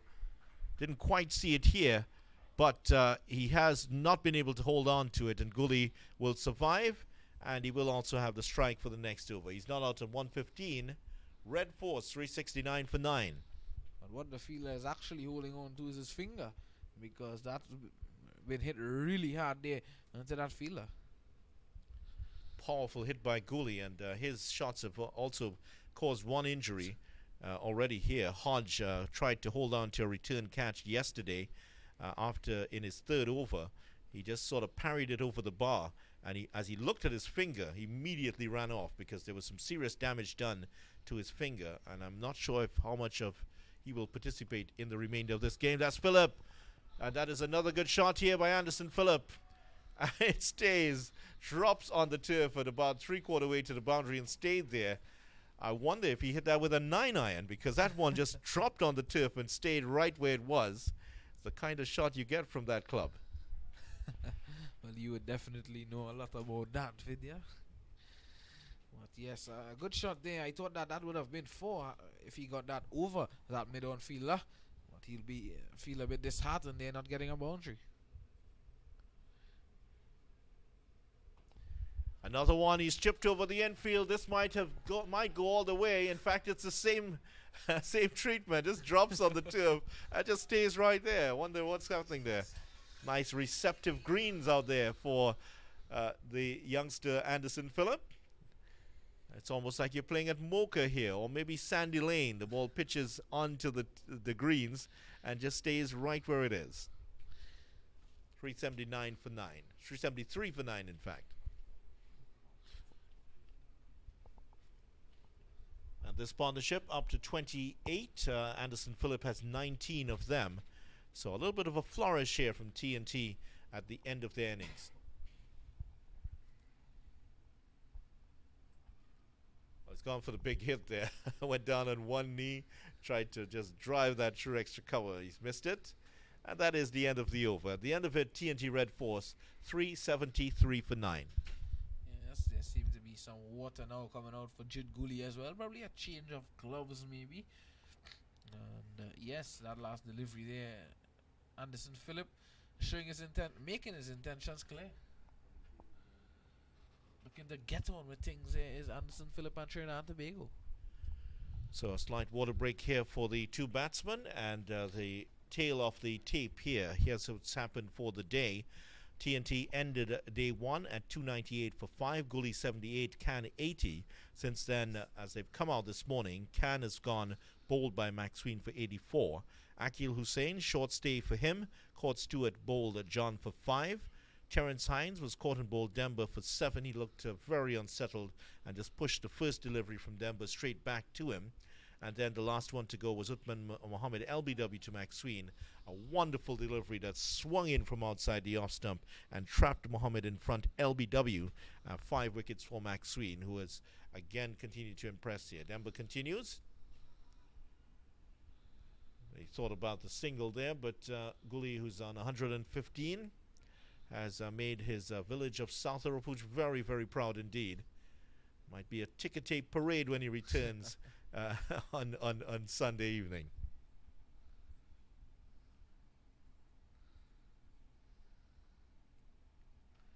Well, Judd single and well supported there by Anderson Phillip, who is through very quickly. Now, Anderson Phillip, not known for his batting, but certainly he raised a few eyebrows a few years ago when he was still at Karapichaima secondary. He was drafted into the TNT, into the CPL team as the youngster, and has learned his craft very well. He's worked under some very good coaches. Simon Katich, I believe, was one of them, and now Brendan McCullum. So he's picked up quite a lot of tricks here. His batting is showing some signs of improvement here, but his bowling also. He's very consistent outside the off stump for TNT, which I'm sure we'll see some of later on today. Gone for the big hit. Fieldsman's going around to it, but he can't count it off, and that is 4 runs for Anderson Phillip. 378 now, the TNT Red Force, and out of a partnership of 33 for the 10th wicket here, Phillip has 23. Yes, and now TNT Red Force passing their total that they made against Winwood Island Volcanoes in their last game in this year's championship tournament. And as I mentioned earlier, Anderson Phillip looking to get on with things here, and that he did, hitting a boundary on that occasion.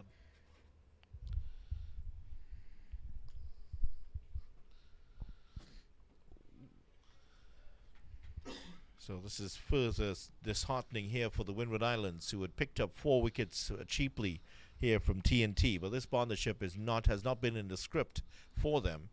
They would have felt they should have been out there batting all now. Powerful drive and very close to a run out there. He touched it, Demba, and it just went past the stumps. Goolie, I think, was out of his ground, and he could have been run out there, unfortunately. But all the same, he survives here. Demba may have slowed it down enough to prevent it from going to the boundary. Yes, I was just going to say that. Luckily, Kenneth Demba got his hand onto it. He stopped a certain boundary there, because that was hit quite powerfully there by Anderson Phillip. I think he's checking to see if all the digits are still on his hand there. Still just a lot of pain in that right hand of his. His left hand, in fact, is what he got across to it. If he is to be out now with that finger injury, that would be 2 of the Winwood Islands players down. And again, it hits his finger. Well, this time it hits the right hand. And this is a tactic that a lot of bowlers employ to the finger spinners. Hit the ball straight back to them, perhaps cause an injury or so, and you take them out the attack. That's one way to take spinners out of the attack. And Demba is still holding on to that left hand. His right hand also getting a knock here. The over comes to an end. The TNT Red Force are 380 for 9.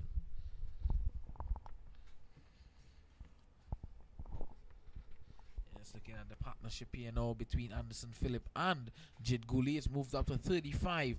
And the run rate just being maintained above that 3.5 or so region. It's 3.58 at the moment. Remember, the last wicket to fall was Uthman Mohammed on the score at 345. He was LBW to Preston McSween, who's picked up 5 wickets here, but he's been removed from the attack. And it's been Ubid McCoy for the last couple of overs, who's came back well after yesterday, bowling a bit short on some occasions. I think that his coach may have had a word with him, tell him to get that ball up there to these batsmen.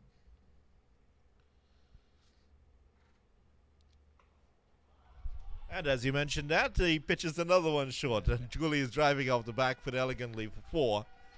And that is a good shot by Goolie. And this is his favorite area of scoring. And a batsman comes in, he scores 100, he hits a lot of great shots here. But the Winwood Islands are learning here. A lot of these teams will be looking at this young man, and they will realize that they have to starve him of those shots. If you pitch up to him outside the off stump, he's going to put you away through that extra cover region. He's peppered this arc with a lot of boundaries over the last day and a half. Yes, and Ubid McCoy, I think he should have understood that. Jid Goolie already on 116. You can't afford to serve up a short and wide delivery like that to him.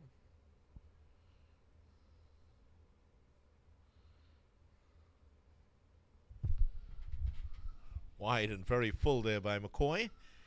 Now trying to do what the coach would have probably told him, get it fuller line here. I felt that's what they haven't done to Goolie. They've just been in that zone where he's enjoying himself. They bowled a lot better to him earlier today. Maxween, who's a very canny bowler, had Goolie under control and almost got him out there in the 90s, but it was grasped in the slip cordon. Edged it and dropped again.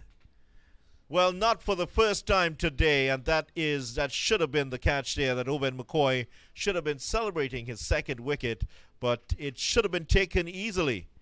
Went to second slip, maybe just to the left of first slip, and dropped and went past first slip and almost going into the helmet there for some extra runs.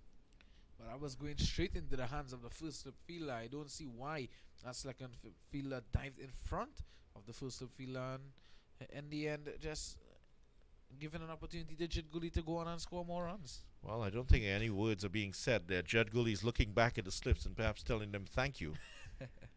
But that's two catches going down, and Owen McCoy pulls out of his run up here. It was a good performance by the Winwood Islands, but it's gone a bit ragged here with some ordinary bowling and some very ordinary catching. Better delivery by McCoy. Was looking to get a single there was Jed Goolie, because he saw that Anderson Philippi is batting well, so he has no problem in giving him the strike. But Anderson Philippi stood there on the non-striker's end, and he didn't want to have anything to do with that run. 11 runs away from 400. It was looking very distant when the last wicket went down, but now they've clawed their way back here, and credit to Anderson Phillip for his aggressive intent here and the way he's approached the batting today here at the Brian Lara Cricket Academy, and so many reminders of the great man all around us here. And Brian Lara would have been proud of some of the shots he's seen from Jed Goolie today. Brilliant shots through the extra cover region. Those straight drives were certainly very beautiful indeed. Here at the Brian Lara Cricket Academy, the name BC Lara emblazoned on the seats away to our left and away to our right. His most famous scores: 375, 400 and 501. Also on some of the stands on the other side of the ground, some of his best scores: the 277 against Australia, the 213 against South Africa, 153 not out. Well, that is that's a wretchedly poor delivery here from McCoy, who just tries to run away from the scene of the crime. 153 in that match-winning effort at Bridgetown against Australia, 375 against England at Antigua, St. John's Antigua, 400 at the same venue 10 years apart, and the 501 against Durham when he played for Warwickshire in that first-class match. Oh, that's a good delivery coming back in from outside the off stump and hitting Goolie a bit high. Over comes to an end, 384, 391 for 9. It's another great over there from Owen McCoy. And on the topic of Brian Lara, he's not having the best of series in that Road Safety World Series video. And definitely had a good showing there when they played that bushfire game in Australia. Yeah, different bowling there too. Some bowlers who have still been playing some cricket. So he's struggling a little bit. He is 50, so give him a little bit of credit there. Just going back to that 501, there was that famous story of the wicketkeeper who would have dropped Lara in that innings very early on. Denver's back on here. And Goolie, should run away for 4 here. That's an excellent shot off the back foot. When they pitched it up, he's hit it through extra cover powerfully, and when they've sort of held the length back, he's come onto the back foot a few times and stroked it through for another boundary. And that 501, the keeper who would have dropped Brian Lara, after he dropped him, Lara was in some good form, and he reportedly said, well, I'm sure he's going to score 100 now. Went on to score 5 of them. 501 not out. What a score indeed. And I saw a podcast a couple of weeks ago, Mr. Ramphal, Brian Lara was a guest on that, and they gave the keeper a chance to take the catch, and he did again. Yeah, he's become quite a popular after-dinner speaker, as happens in England when those things happen, not only for heroes, but those who have been part of famous events. After-dinner speakers get a lot of money in the circuit in England. One remembers that Malcolm Nash, who is no longer with us, he died, I think, last year. He was the man who Gary Sobers hit for 6 sixes in Swansea. And that particular gentleman, Malcolm Nash, would have reportedly said that he made Gary Sobers famous. Yes, and just to mention the name of that wickets keeper that dropped Brian Lara, Chris Scott was his name. Great Scott. Lara told him thank you. Top edge, and that might run away here. Jed Goolie going for the sweep shot. Yes, that's going to go to the boundary for 4. And that is the 400 up for Trinidad and Tobago. We felt that it may have been a distance away, but here it is, based largely on this batting display from Anderson Phillip, 28 not out. And there is also the 50 partnership up for the Trinidad and Tobago team. The last wicket falling at 350, and that is a very good 50 partnership here between Goolie and Phillip. Certainly so, and that last boundary coming off the bat of Anderson Phillip, who has been the more aggressive of the two here in this partnership. Well, that one swept straight at the fielder here, but tell you what, the best partnership of the entire series for the 9th wicket came at this very venue last week when Kevin Stout and Shamar Holder held on for 52 runs against TNT. Now TNT can actually claim that record here. Remember, Goolie has also been part of the best 6th wicket partnership for the series. Now he and Anderson Phillip could go past that record 10th partnership for the season. Yes, they would definitely want to do that. Just 2 runs away. So will we see a declaration from Darren Bravo on Trinidad and Tobago, Mr. Ampar? I don't think so. They're just going to bat on here and get as many as they can. He's gone for the big hit. It's going to be caught here. The fieldsman's coming around. He's not going to get it. I think that landed exactly on the rope. So that should be 6 here. The fieldsman is going to signal to the umpire. Umpire still asking him. Yes, it's 6 runs. That landed exactly on the rope. And there it is. That is the record partnership for the season. I stress not overall. For the season, 56 runs. And it's now erased that partnership between Kevin Stout and Shamar Holder. 52 for Barbados versus TNT in that last match. So the record's falling here for partnerships in this match.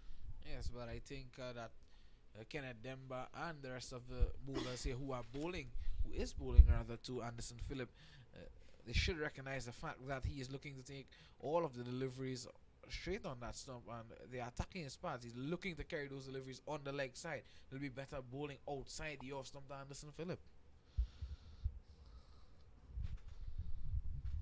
McCoy is back on here. 12 overs, 1 for 74. And a lot better spell from him this morning. And Goolie just showing the full face of the bat here.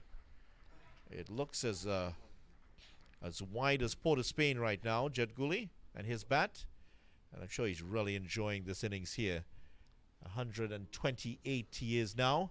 A big 100 for Jed Goolie here to get his account going at regional level. It's just 4 minutes away from that luncheon interval. These two batsmen here, they will want to go into lunch. If they can do that, they will definitely have a good lunch. I find that you mention this lunch break a lot here on these broadcasts. I'm sure you're going to enjoy your lunch indeed. Came off the body there. Reminds me of that line from Julius Caesar when he saw one of the conspirators who eventually killed him, Cassius. Yond Cassius has a lean and hungry look, Shakespeare wrote. He thinks too much. Such men are dangerous. Let me have men about me that are fat.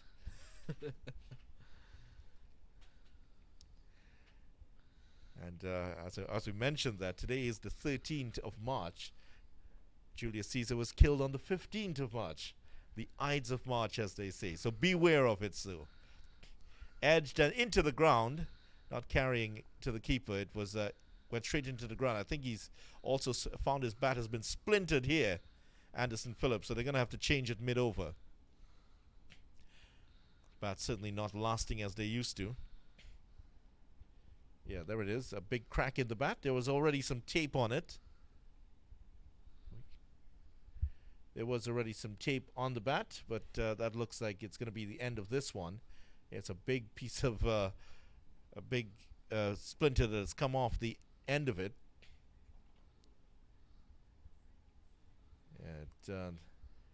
That's the part of the bat that for the right-hander will be at least worn down a lot, because that's where you would be tapping the crease a lot.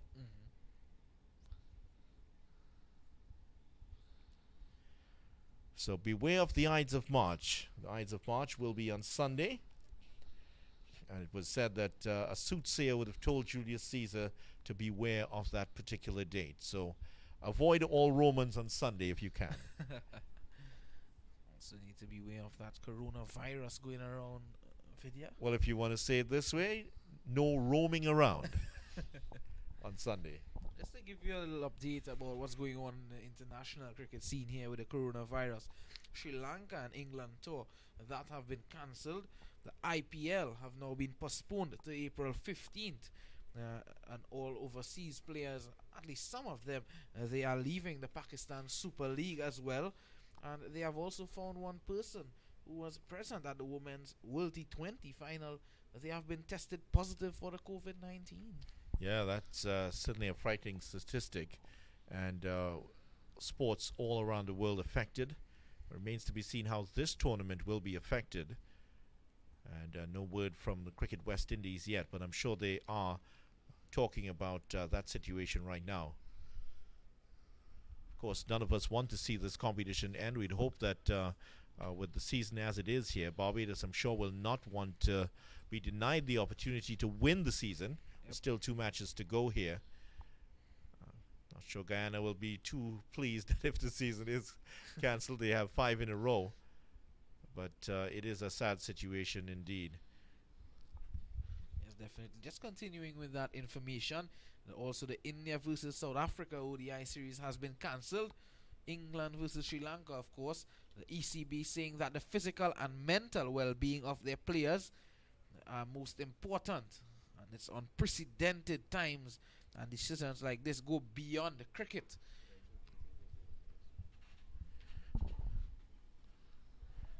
Yeah, it certainly is beyond our pay grade, but we'd love to see the cricket go all the way through to round 10. But Cricket West Indies, as mentioned, will be monitoring the situation. It's all about health and safety. It's very important not to put the players and the administrators at risk here. So we'll see what happens. We'll monitor that situation as we go along. It's come at a time here for sports, a lot of sports going on, and it has been severely affected all the way around the world.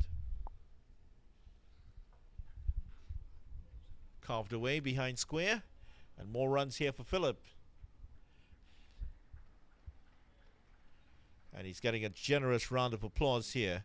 He certainly has. He already raced past his highest score at first class level of 22, up to 35 now. And Goolie is enjoying this little partnership here with the number 11. And I think it's already the best partnership at number 10 for the season. And they've now pushed it up to 58.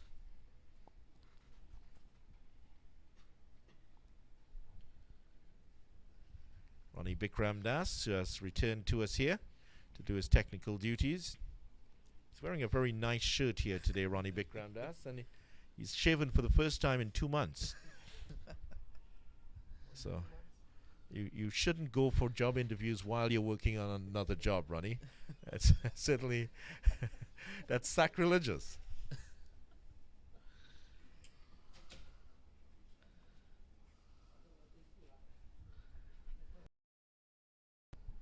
Anderson Phillip changed his bat. Jed Goolie having a look at the toe end of his. Certainly his bats aren't lasting the way they would have many years ago. This one's certainly doing well for Jed Goolie because he batted with that one and getting 100. Edged it, and that is the end of it. Goolie has been dismissed here, caught at first slip, and he is caught. He's gone for 128, and Trinidad and Tobago have been bowled out here.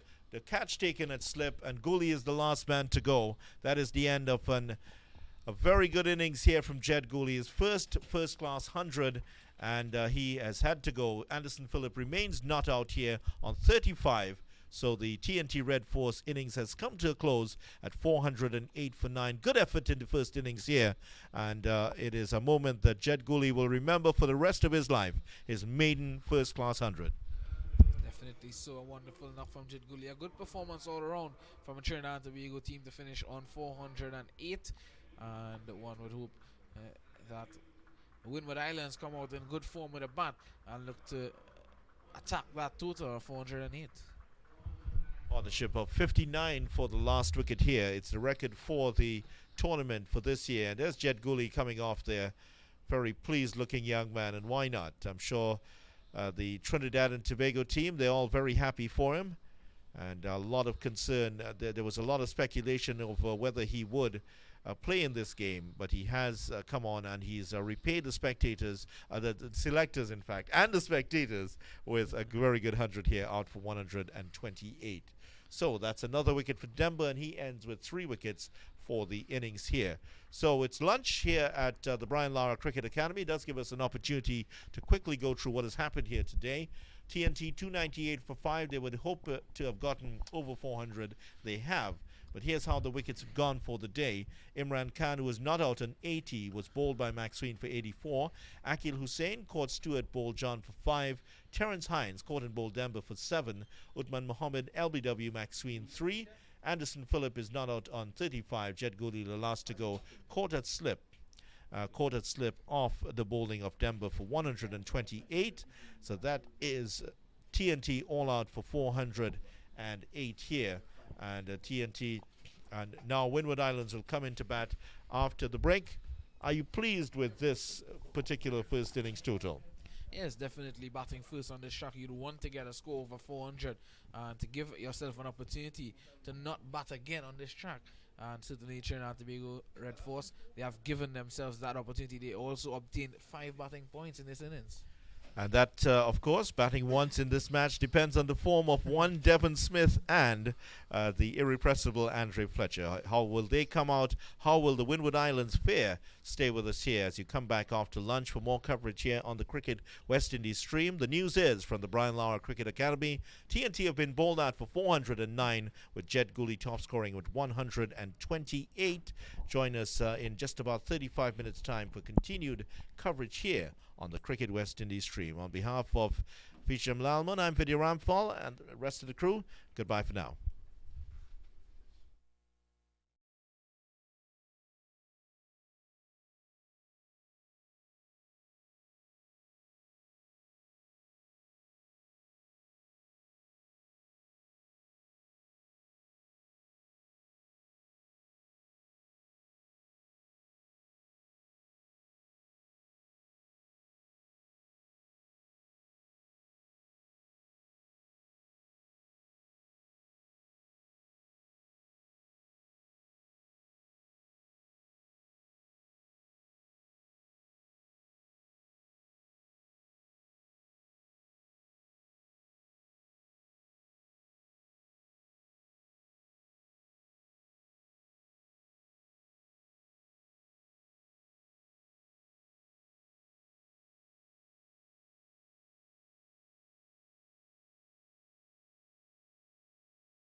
Yes, pleasant good evening and welcome back to the Brown Cricket Academy here. Everyone looking on our stream. Just had some slight technical difficulties. Apologies for that. We are back up and running. Just looking to get the score up on the screen as well for you guys. That one is cut away by Devon Smith there. A backward off point and it runs into the boundary for 4. So his first boundary of the day. He moves on to 17. And Kimani Milias, he's on 12. So Winwood Islands Volcanoes in an attempt to get to that target set by Trinidad and Tobago Red Force of 409. They are going along quite nicely at this stage. Remember Trinidad and Tobago, they opened the bowling with Jid Goolie and Anderson Phillip. Of course, Anderson Phillip, he's continuing from the northern end. That is the commentary box end. And he's into his 4th over actually. Conceded some 11 runs and bowling 1 maiden. Jid Goolie is off the attack there from that southern end. And Uthman Mohammed, he's operating from that end. Yes, Trinidad and Tobago, they made 409 all out. Jid Goolie was the last wicket to fall for 128. Imran Khan also got 84. Kyle Hope 53. Jason Mohammed, an unfortunate dismissal for him. He was out for 45. And a wonderful hand as well from Anderson Phillip in that last wicket partnership of 58. He had 36 not out. As was mentioned by Mr. Vidya Ramphal earlier to me, that using Jid Goolie at the top there to bowl at Devon Smith was a ploy by Darren Bravo, because in 2009 Muhammad Hafiz, he was used against Devon Smith actually, and he accounted for his dismissals on 6 occasions. A good ploy there by Trinidad and Tobago. It didn't work early on for them. I'm sure we'll see Jid Goolie, who's bowled well. He'll come back in a bit later. Of course, there's Imran Khan as well to spin the ball for Trinidad and Tobago. You can see Darren Bravo continuing with his good captaincy from the start of this tournament. Always looking to speak to his bowlers, and the other senior man in Jason Mohammed looking to get things right here and pick up that early wicket for Trinidad and Tobago Red Force. Just 2 slips in position. Gully, backward point, cover in Jason Mohammed, mid off, mid on, wide fine leg on the boundary, and there's also an extra cover on the boundary on the offside.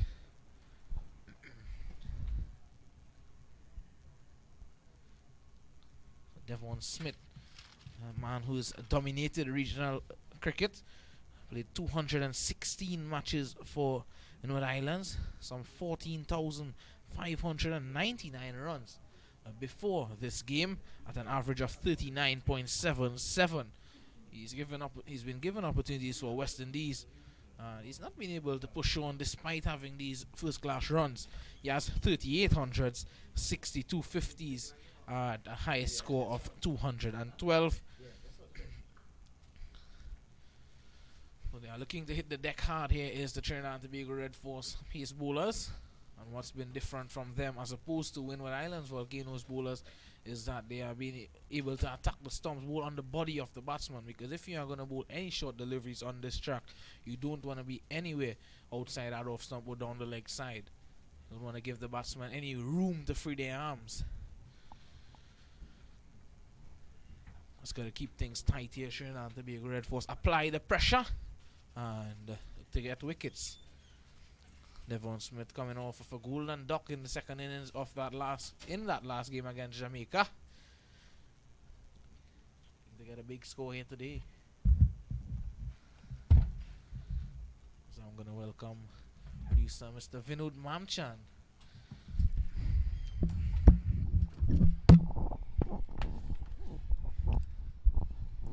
Thanks a lot, Visham. And the Volcanoes replying strongly here at the moment. 29 without loss. This pitch much better than the one that they played on last week, I would dare say. So it will hold up a lot better.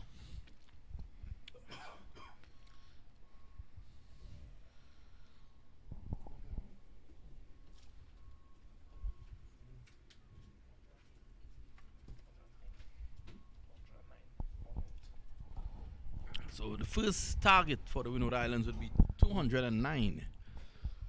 210 to avoid the follow-on. Remember, the follow-on mark in these games is 200. Yes, definitely. So I think that if they get a good start here from both these opening batsmen, they'll have a good foundation to go towards that 209. Man, Mohammed just bowling a wide-ish delivery there outside the off stump, and the youngster Kimani Milias he's left it alone quite nicely. Manny Milias just playing 4 first-class matches, 118 runs, an average of 14.75, a high score of 50. That's the lone 50 that he has made.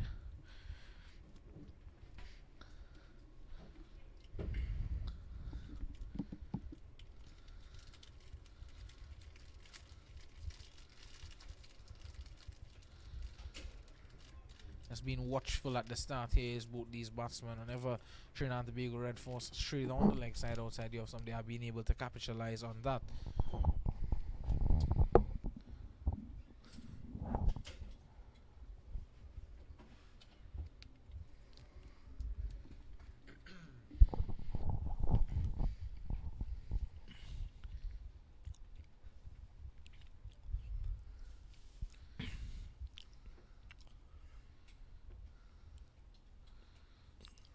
Is outside the off stump, looking to pull that Melios.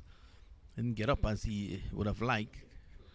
And I thought that he probably got an under edge onto the pad. I don't know what exactly Uthman Mohammed was appealing for. Mohammed, I'm told. So trying to go 409.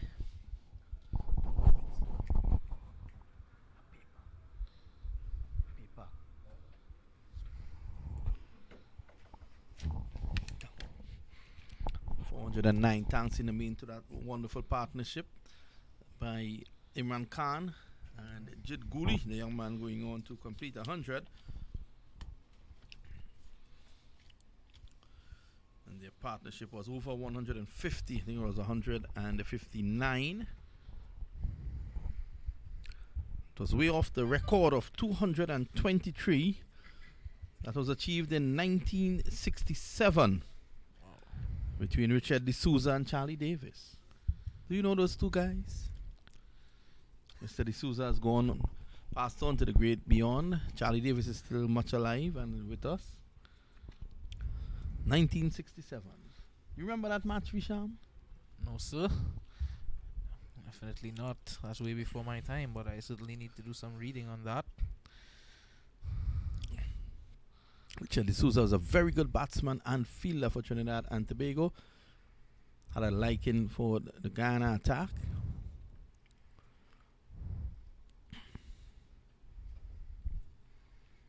So it's 29 without loss, and it's going to be Uthman Mohammed from the far end.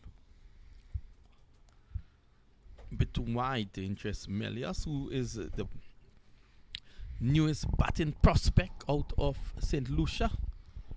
Has been picked up by the St. Lucia Zooks. That's their emerging player for the CPL this year. Hopefully the CPL will be played. So I hope that. We are already seen the IPL being postponed to April 15th, so 2 weeks extra there for the coronavirus disease that's going around. Well, it's very serious times, not only in Trinidad and Tobago, but across the world. I just got a call from a very good friend of mine who is a school's supervisor, that's Ian Ramlal.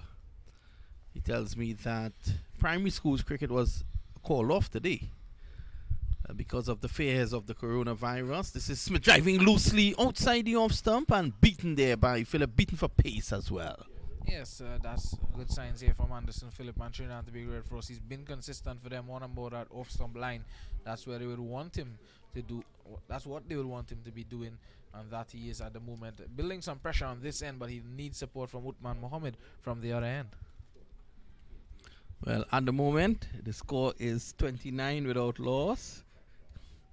And primary schools cricket today postponed because of the virus. There's a big symposium, and this is back and cuts down to point that has been postponed as well because of the threats of the virus. One waits to see if any of the other cricket would be postponed. I know we are still down at Queen's Park tomorrow for that big clash up there. Well, Chan? nothing new has come from the president of the Trinidad and Tobago Cricket Board. I see one of the officials of the board is here, Amar Samaru, so he might be able to brief us as to that. He'll be on shortly, so we will hear from him. Here's Philip.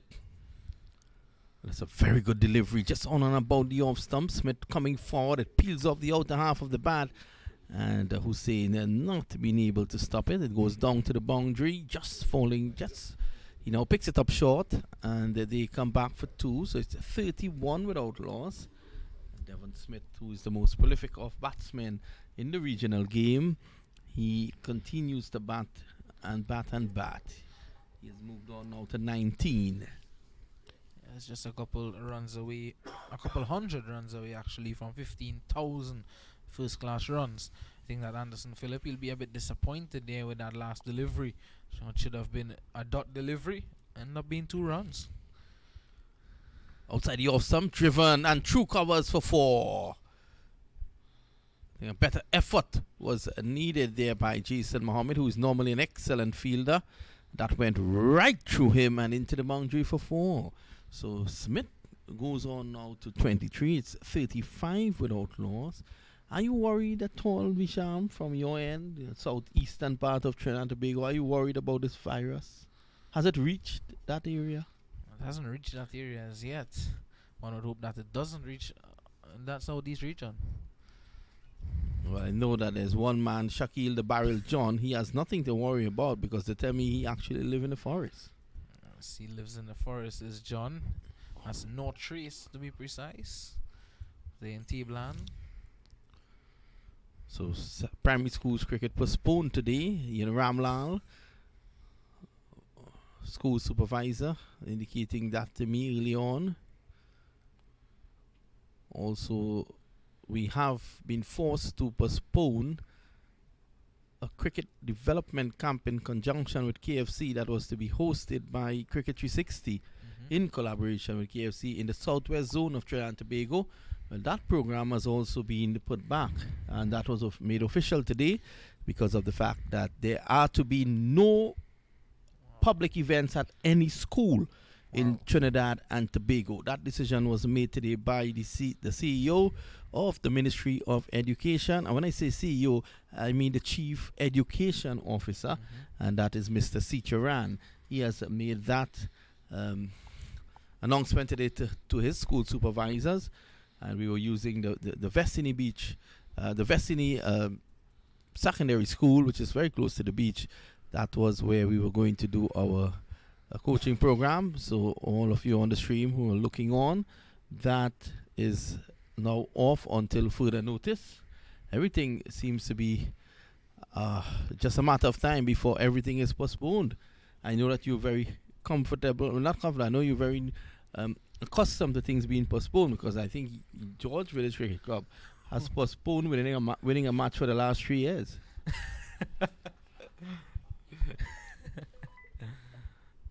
Should be nothing new. Well, we actually won a game last week, Mr. Mamchan, so I don't know what you speak about when you said that we haven't won a game in 3 years. What's your record this season? What's your record this season? Just across the 100 runs for this season. Not your personal record, a team record.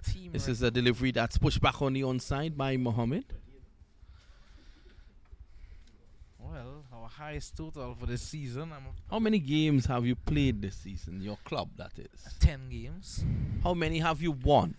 1. How many has been rained off? 1. So it means that you have lost 8. We still won a game. Still won a game there, Mr. Mamchan. Here's Uthman Mohammed again. This delivery just outside the off stump. Coming back in. Allowed to go by. So it's 35 without loss. Remember, Trinidad and Tobago gaining 5 batting points by reaching 400. And that would have been a major boost for them. The last wicket partnership was over 150. Sorry, it was over 50. It didn't get anywhere close to the record last wicket partnership for Trinidad and Tobago in regional cricket, which stands at 178. between Brian Charles Lara and Rajendra Danraj. Rajendra Danraj, his contribution in that effort was a painstaking 11, but he did his job. So it definitely wasn't the highest in history, but it was the highest 10-wicket partnership for this tournament thus far, this year's championship season. I think it's 58 was that partnership. The last highest one was 52.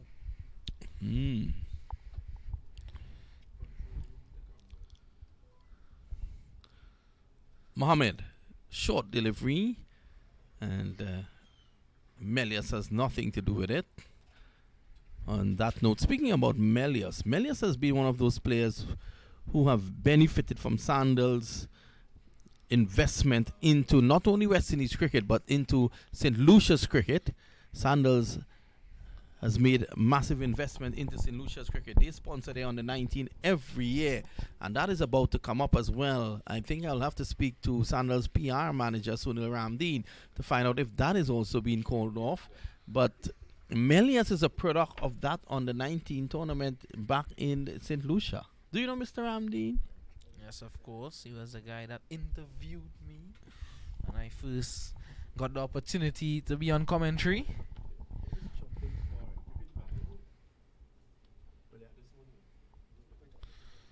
That's a good guy, is Mr. Sunil Ramdeen. It's a good one to learn from as well.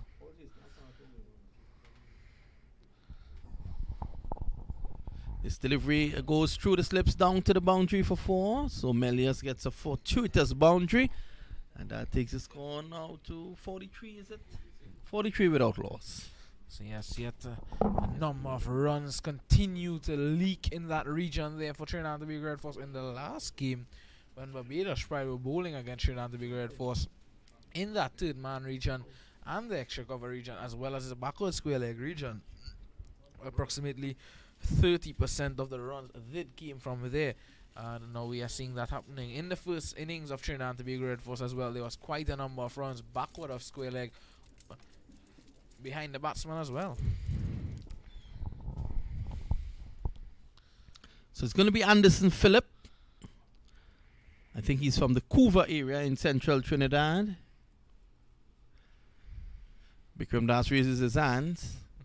If you say Presal, he'll raise his hands as well. You said Pinal, he raises his hands. It says cut away, down to backward point. Will it get past the fielder? Yes, it does. And that's 4 runs. Diving on top of it on that occasion down there was Terence Hines, is it? And it goes into the boundary for 4. So 4 to Devon Smith. It was a fierce cut at reaching the boundary. Yes, full credit to him. It was short and wide. It sat up to be hit in the end. A good effort from Terence Hines diving over it. I thought that he should have done better there because he got to the ball. Well, he dived over that one, and that can't be a good effort. It was a good effort in reaching the ball, and it all fell away after that.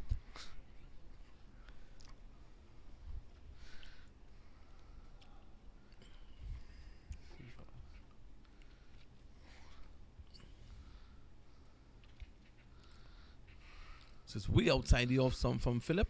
And this time the experienced Devon Smith, who's on 27, allows it to go by. Well, Devon Smith has been a frustrating sort of character. He will score tons of runs at the regional level, and when you put him into the West Indies team, he just doesn't deliver. Yes, but he continues to make his name here in first-class cricket. How do you explain that? And probably the level of bowling here in the Caribbean is not as high as when he goes to the international level.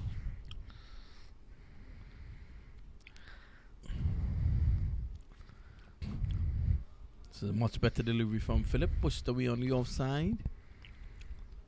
So the pitch continues to be a batting paradise.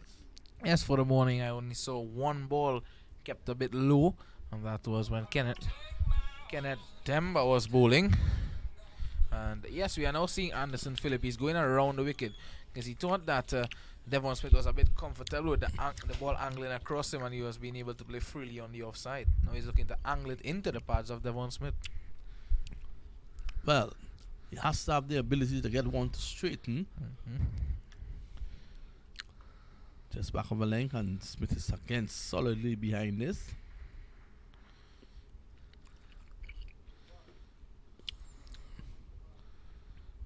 Safe to say the batting mainstay of the Winwood Islands over the last decade. Yes, definitely so. There's also Andre Fletcher in the season campaigner for the West Indies as well. He had quite a lot of opportunities, and he's looking to make his way back in the ODI team and the T20 team for the West Indies. It's a different format, this. He had some good scores already in the last game at 80, and I think it's a 43. So he's looking to continue to get runs and take that form, but he's a bit injured, is Andre Fletcher, not looking in the best of fitness going into this game.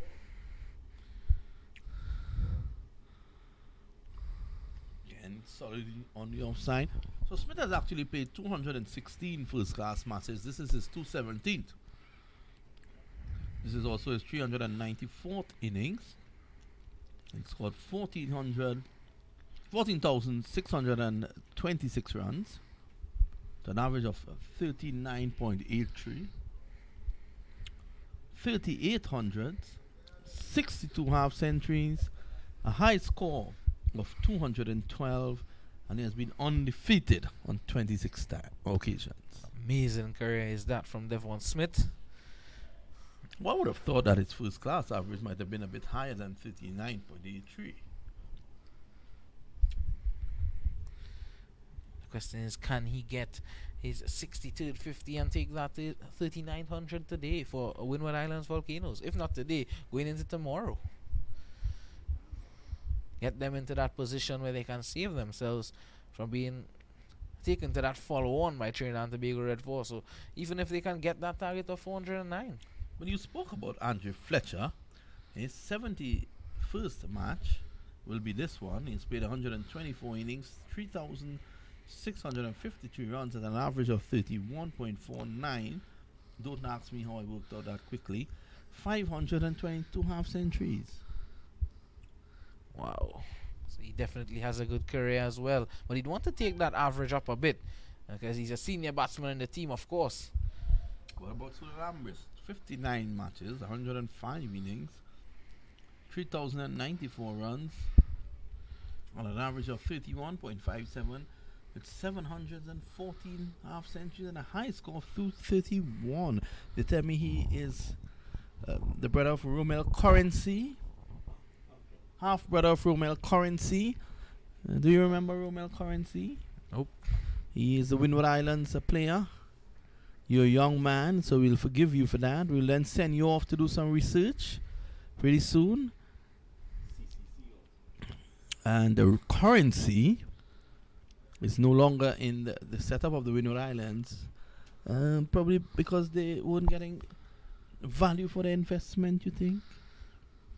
That's why currencies are. Good one there, Mr. Marchand. So it's going to be Uthman Muhammad from the far end. Very powerful name, Muhammad. He's up to the wicket balls. This is short and wide and destroyed by Melius. Into the boundary for 4.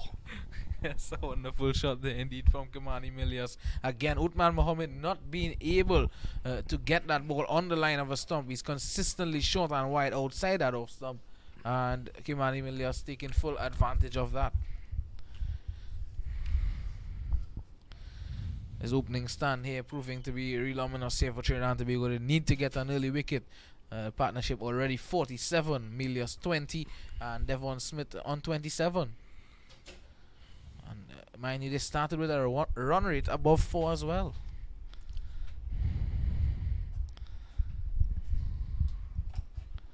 Beaten outside the off stump, and this is the silver just skipping across.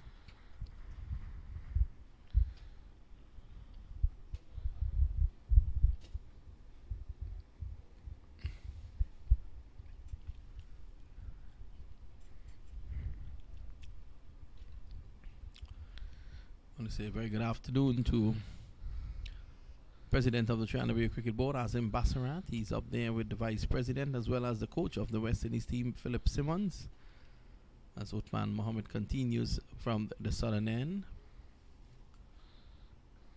It's a good delivery. Pushed away on the offside. Melios.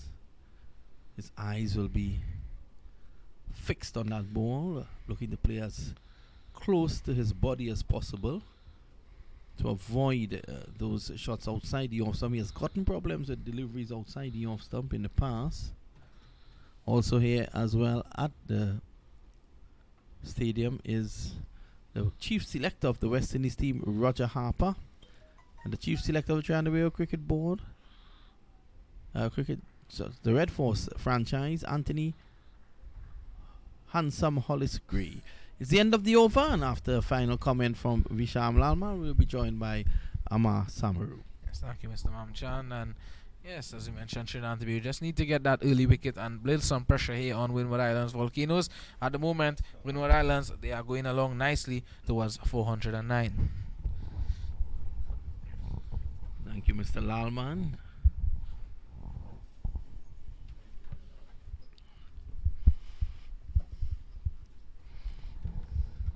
Don't switch the camera and jump in. Don't switch it at all.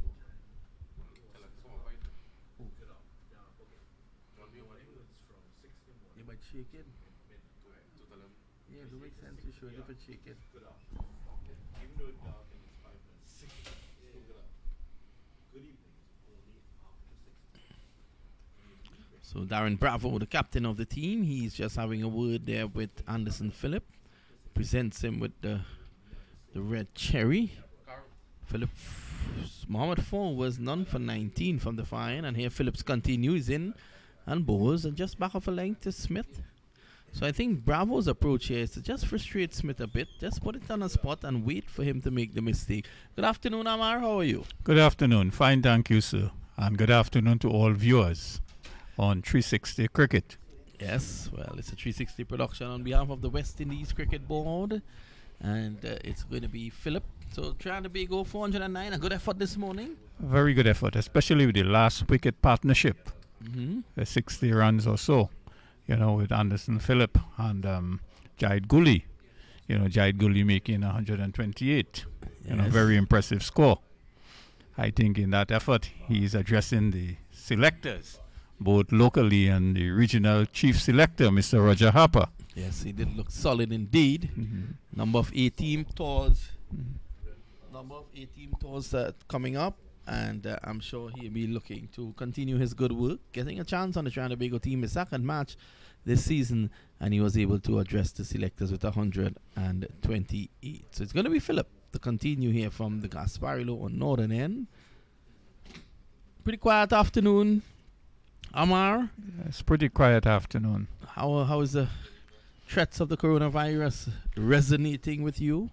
Well, I am very concerned, and I am very concerned, with my colleagues who are the border security agents, Yes. be it at the airport or the seaports, they have to interact with all the incoming passengers. I'm not aware, what is the current health of these passengers. They have to examine baggage, they have to take their forms, and I am very concerned because only yesterday at 2 p.m. we were saying there were no cases of coronavirus in Trinidad and Tobago. And about 2:45 p.m. we heard they have recorded the first case of coronavirus in Trinidad and Tobago. So that my colleagues have assured me they are taking the necessary precautionary measures. Well, I know that you would have been front and center had you still been at the customs. This is a big, massive drive, and he's out caught behind his. Yes, he is. So Melios driving without getting forward to that one, and the first wicket has fallen. It's now 47 for 1, the Winwood Islands, and the edge of Melios' bat found there by Phillip. The score 47 for 1.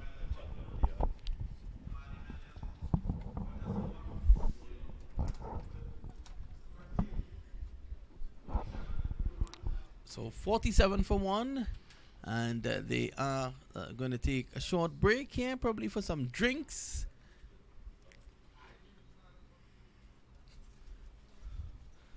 Pracky is a bit late with the water cart today, but there he goes.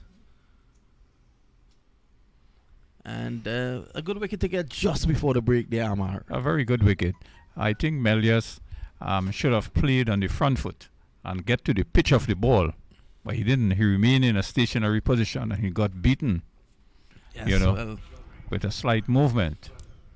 so Philip strikes, and that'll give him a lot of confidence. And with the water break in train, gives us a little bit of time to speak about what are the precautions being taken here at the stadium. I don't know if you know, what is the crowd like out there today, Amar? I haven't been able to go out since this morning. This morning, we actually had only about 4 people were there. And are people staying away from public events? I want to believe so. The crowd is less than what we had yesterday, But I noticed there were a few school children, which is encouraging, But it's not a great crowd here. People, some of the patrons probably looking to do some last-minute shopping for this self-imposed exile. Yes. Self-quarantine. Have you visited the stores already, Amar? I know Well, you're a well-organized man, I did early on. But last night when I left the stadium here, was going through Central, and all these supermarkets were crowded, and they had a lot of traffic jams. People trying to get into these supermarkets to purchase the necessary supplies. Even a few of the drugstores were crowded also. Yes, I had to go through that problem as well last night as I visited one of the local wholesalers here in the country, and a lot of cleaning stuff were flying off the shelves. Yes, a lot of cleaning stuff. Shelves are in certain supermarkets, the shelves were totally empty. Yes, I don't know if it's too much of emphasis being placed on panic buying. well, I think so. I think we are a society of that. And I saw yesterday that things like Clorox and these sort of other cleaning agents were being taken off the shelves. And I'm wondering, I was telling my wife last night, I said, it's one thing that people buy all these stuff, but if they go back home with their normal practice, some people, and don't use the products, it makes no sense. It makes no sense. But believe it or not, from what I saw in the supermarkets around by me, one of the biggest seller, believe it or not, is toilet paper. I can't understand that. Why is that? Because people feel they would be indoors over a certain period of time. So they would not be coming out. And if they do come out, whether the stuff would be available. So is that the only thing they can find to do if they're indoors? Among some canned foods. What I thought, I saw a lot of batteries being sold, and one was thinking, I remember thinking to myself, is there a storm coming? No, The gas station had a long line. Well, to some people, it may be worse than a storm. A storm would pass, a day or so, but we are not aware, how long, whether a cure would be found for this, So people are taking the precautionary measures. I know they're working feverishly to come up with a vaccination for this sort of stuff. Yes, sir. And should that become available, then that's another bit of pandemonium in the country to get it. Yes, sir. And then probably the costing also. But as you said earlier on, that the schools management have taken a decision, to stop the schools cricket, the primary schools cricket. I must add to you that one of the major Hindu religious organizations in Trinidad and Tobago, the Sanatan Dharma Mahasabha, has taken a decision that they have banned all Pagwa celebrations during this period. There will be no Pagwa celebrations under the banner of the Sanatan Dharma Mahasabha in 2020. That was carded for Sunday, better known as Holy. Yes, sir. So I guess you'd have to put away your Abir, Amar, until next year, or probably a little later on this year. Is this pushed away on the offside? There is no run. Yes, Abir and powder. Abir and powder, yes. So there will be no celebration on Sunday. Amar bringing that news here to us. And also, the Mahasabha is not permitted in the schools. There is no Pagwa celebration in the schools also, which was carded today, Friday. Well, we've also taken precautions here, Amar. We were in here very early this morning, and the entire area was cleaned up and sanitized by Mr. Karit. This is a good delivery just on and about the off stump. Coming nicely forward on that occasion there was Fletcher the Spice Man. And there is no run. The score remains 48 for 1. Yes, we were taking precautions here. And we had a Karit wipe down the entire press box. And as he headed to the ceiling, I told him that's not necessary. Okay. So we are satisfied with the precautions taken in the commentary box. Yes, we're in a very sensitive part of the ground where we need to probably also, and we have him on patrol as well. Access to the commentary box we need to probably control it a bit. Commentators like yourself should have free access, but there are others who just tend to come and see. They want a behind the scenes tour. What it looks like. Yeah. Yes, but whereas we would like to facilitate them, I think at this point in time we need to be extra cautious. Agreed. Since there is no cure for the disease at this point in time.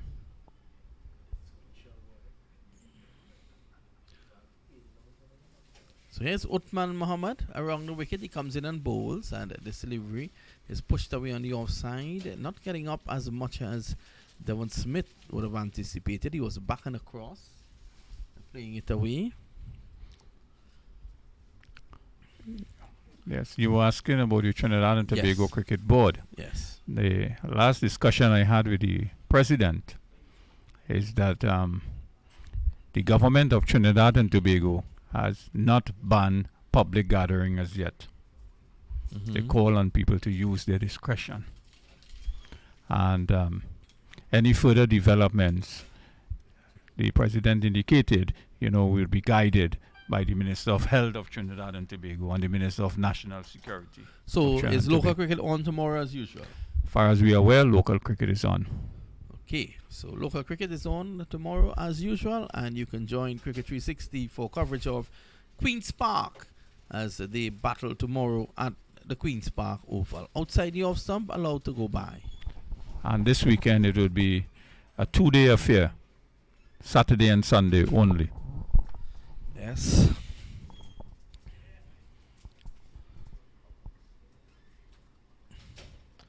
So it's a time that we live. We need to be conscious of what's around us, and we also need to keep in the know. Now with social media information, it's so readily available. It's dangerous as well because there could be misinformation on social media. This is whipped away to the left of the fielder there at mid-on, and he runs around. They come back for 2 brown channels, and that is 2 more to the good. The score at the moment is 50, so the 50 is up.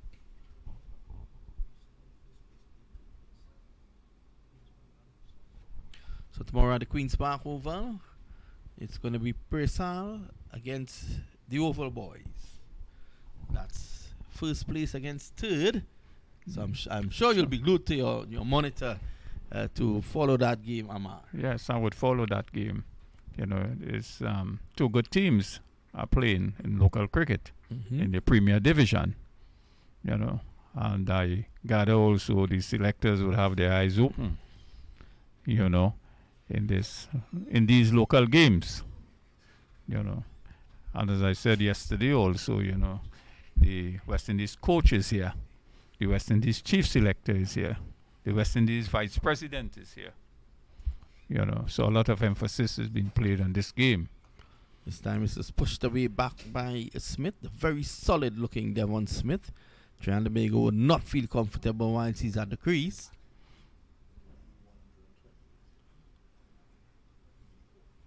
So the score is 50 for 1. Remember, they're responding to 409.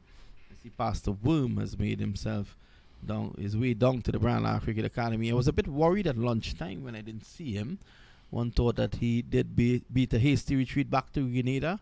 As this one takes the inside edge, it goes down behind square. Anderson Phillip comes in from the boundary and Smith gets one. So that one cutting back and Smith pushing tentatively forward. He gets a single. It's the end of the over. The latest score 51 for 1. The Winwood Islands responding to 409 made by Trinidad and Tobago Red Force. Yes, sir. Mr. Worm is here, and this morning he had some errands to run. One thought that he had gone back to lovely Grenada.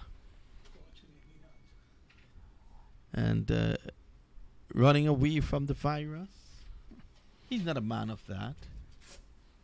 He will stay here and hold our hands as we fight this together. As you see some of the fans there taking in the action. There's a scattering of spectators there, Amar. Yes, yes. Yes, sir. Let's say good afternoon to Shaquille the Barrel John. This is played away up to mid-off, and there is no run. You are making the point. Yeah, as I indicated that there's a Masters tournament being played in South Africa, Cape Town, and the West Indies over 50. This team is playing Australia, and the West Indies over 50 made 168 runs, and Australia needs to make 169 runs to win the match. So here's Phillip outside the off stump, allowed to go by, this time by Devon Smith. Yes, the over 50 World Cup is taking place.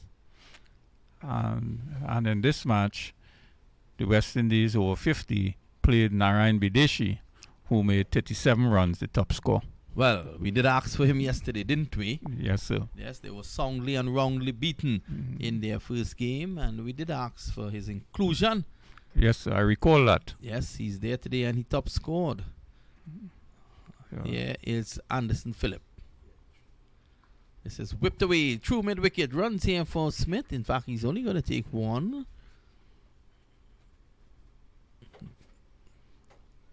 Bravo does the fielding. So it's 52 for 1. Trinidad and Tobago 409. Andre Fletcher is still waiting to get off the mark.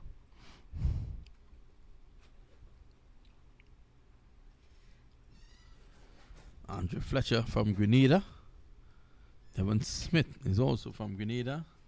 And so is a good pastor. It's a Spice Isle thing, he tells me.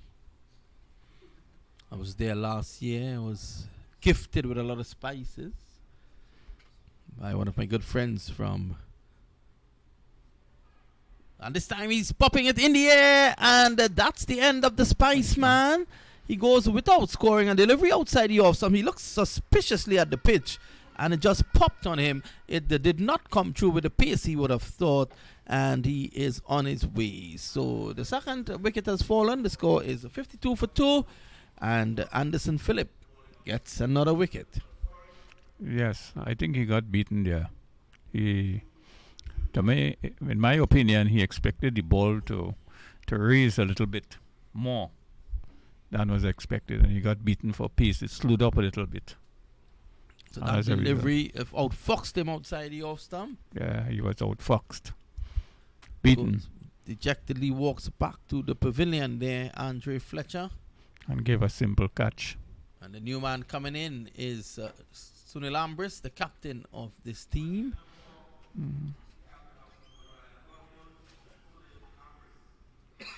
They say he's the half-brother of Romel Currency. Do you remember Romel Currency, Amar? Yes, I remember seeing him playing at Queen's Park Oval a few times for the Winwood Islands. Did you get value for your money looking at him play? Not much value. Not much value. But I noticed he has sort of dropped off the regional scene. Yes, he has. The boys in the box continues to bring in a lot of goodies. And Carrot continues to keep the place very clean indeed. It's spotless today. Which is very good.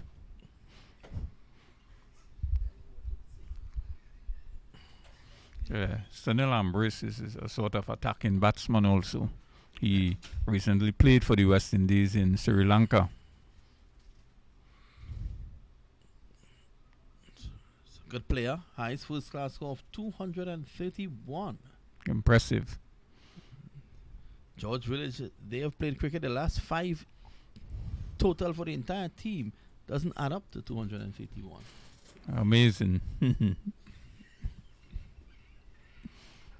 I think they should invest in bringing in a foreign player to help their flagging fortunes. That area is well known for its pineapple cultivation. Well said. Well said, Amar. That is what you call a classic.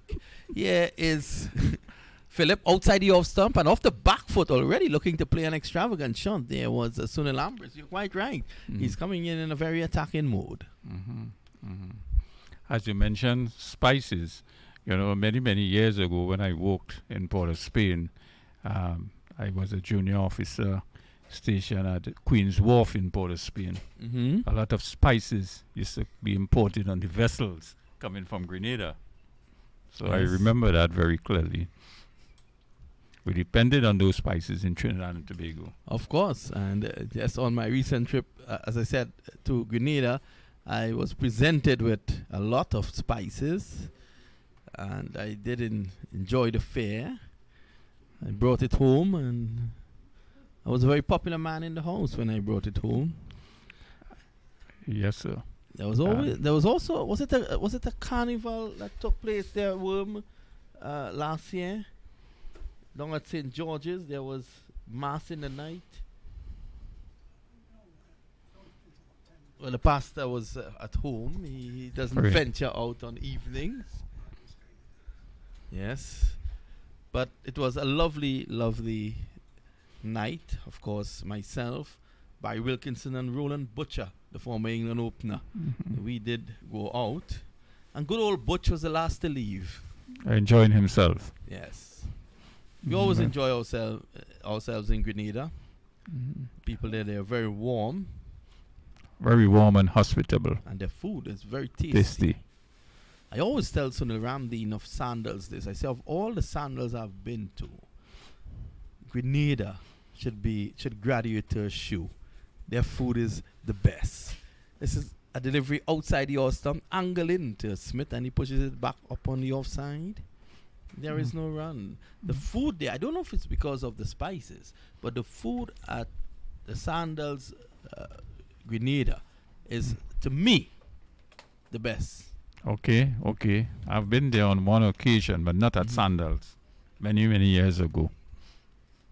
That's why I say the people there are very warm and hospitable. Yes, and when friendly. they speak, you could easily get the accent mixed up with Trinidad. Very much so. Yes, this delivery played away on the onside. There is no run. As a matter of fact, I think that the Grenadian accent is closer to our accent than the Tobago accent. Probably.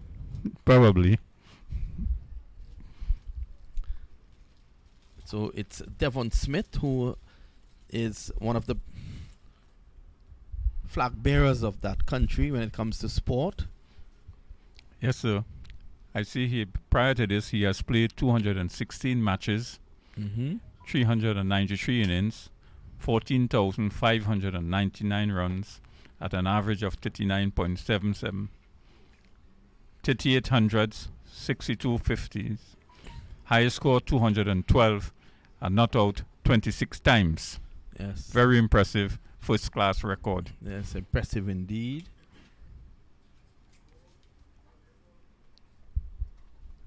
And you'll need to put together another big one here today, Amar, if he's to pull his team into this contest. At the moment, I will say they're in a spotter border at 52 for the loss of 2. They are. As you said earlier on, the first target is 210. This delivery keeps a bit low, but he's right behind it.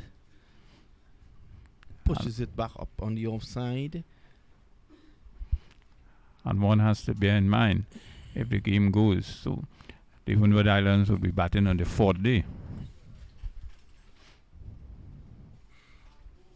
On that note, I'd like to say good afternoon to Dr. Keith Mitchell, who's a friend of mine, the Prime Minister of Grenada. This time he struck on the pad. It's not going to get that. That's from around the wicket, angling down the leg side. Yes. And we see the record of Sunil Ambrose. 59 matches, 105 innings, 3,094 runs, average 31.57, 7 hundreds, 14 50s, high score 231, and not out 7 times. 7 centuries for him and 38 for Smith. That's 45 in total. So Trinidad they could understand what they're up against here at the moment. This time he drives, just a check drive up the mid-off, where Darren Bravo holds the ball. I think we might have seen the end of Uthman Mohammed for now. Let's see if Anderson Phillip has one more in the tank. He's walking up, yes, very briskly. He's a fit young man. They tell me he's one of the fittest on this Trinidad and Tobago team. But we're going to have a double change now in the commentary. I want to thank Amar for his contribution as usual, as he continues to do his good work here, both for Trinidad Cricket Board and on Cricket 360. Thank you very much, sir. It's a pleasure and an honor to be with Cricket 360. Thank you very much, sir. You're most welcome, and let us welcome the pastor for today. He did have a drive, they tell me, right around Trinidad and Tobago.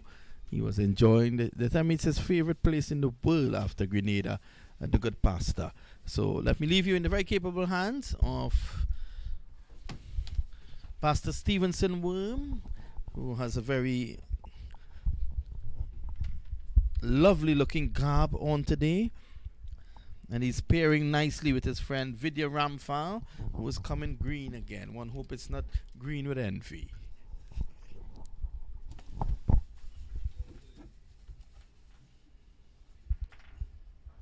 So, Anderson Phillip edges between the second slip and gully, and that's going to go for 4. That's not where he wanted it to go, but he played it with soft hands too. It just sort of jacked back into the right-handed Sunil Abris. Played it with soft hand, and the ball went down to the third man boundary for 4. And that's important. So it does entail some measure of skill. Of course, if you're flashing, you've got to flash hard. And if you're not sure and you're playing in the defensive mode, you've got to make sure that the hands are soft as possible. So let's give him credit for that. Hello to you, Pastor. How are you? Oh, it's been a runny day. Yeah, it certainly has. All is well that ends well, the proverbial saying. Well bowled, well bowled. That's an absolute beauty. Touchdown just about the off stump. He pushed at it, and it rushed past the pushing blade. So he has, in fact, got a few deliveries to take off. Fletcher jabbed that one outside the off stump. Went for a duck. So this is a testing time here for the pair. Devon Smith, who is 32, is batted well, as usual. The statesman on the Winwood Islands team. And he has been the most prolific run getter, not only in Winwood Islands cricket, but by extension, West Indies. The bowler is stopped in his approach. Well, he actually almost got clotheslined there by the umpire. The umpire was signaling the dead ball, and he hadn't seen Phillip coming. And Patrick Gustard almost beheaded Anderson Phillip, who has a little smile on his face as he walks back. I wonder if Ambrose wasn't quite ready. There was somebody perhaps moving behind the bowler's arm, but he certainly looked unsettled. I hope it's not that spot in front of the off stump, which there's a little bit of a demon developing there for some of these batsmen.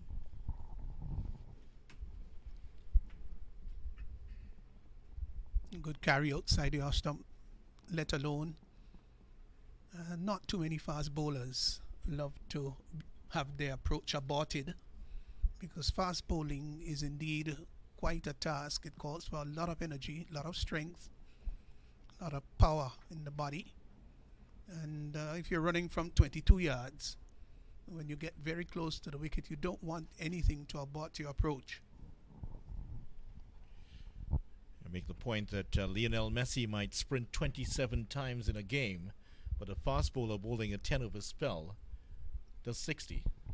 Yeah, it's quite amazing the sort of coverage you get after the day's play on a cricket field. It'll be interesting to see how many miles, let's say, somebody, maybe the keeper or somebody feeling in the extra cover area, having to chase down balls and at the change. Good carry again. This is a good hostile spell here by Anderson. 2 for 27 and into his ninth. Just to develop on your point about finding out how much players put in, you'd notice that a lot of footballers these days, they do have the wearable technology on, so the coach can actually assess if they're underachieving, how much they've traveled. If your instructions are to the wing back, you need to, when you cross the half line, make it into the midfield as Pep Guardiola's wing backs do, and he can monitor if you've done the business or not. And again, Anderson Phillips has had to pull out here. Yes, this is the second time in the over he has had to pull out of his approach. This time, Ambrose did not get into his batting stance. He's doing that now. And Anderson is ably supported with 3 slips of gully, backward point, and an extra cover.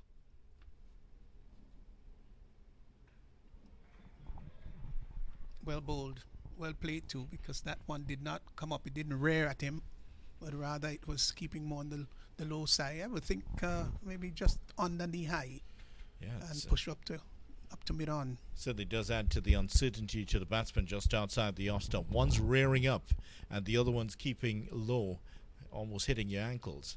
But just a little bit on that wearable technology again. The problem to apply it to cricket is that for footballers, it goes around the arms, and rather like a bra. That's the way it fits the footballers. That'll be difficult for a bowler to wear something like that. Nice drive up to mid-on. The ball is travelling much too quickly to get past the fielder. There is that Khan. Oh, the end of the over. Uthman Mohammed, in fact. That's Mohammed, yeah. 16 for 2. It's a good opportunity for Sunil Ambrose to show his skill and to show his experience, and also of course Devon Smith, who is as solid as the Northern Star, constant as the Northern Star, solid as the Rock of Gibraltar they call it. 32. 60th game for Ambrose, and with over 3,000 runs in first class cricket, averaging just under 32 700s, 14 50s. A lot of experience there. But didn't have a very good time getting into Test cricket. Trod on his wicket twice against New Zealand in that opening series. Trent Bolt pushed him back. Certainly did. More like shoved him back. Smith is on the back foot. He's been in good touch, Devon Smith. And just seemed to become better and better, like good old wine. In the process of time, they tell you, of course, the older the wine is the better it is. There's some players who, as they get older, they tend to fall away.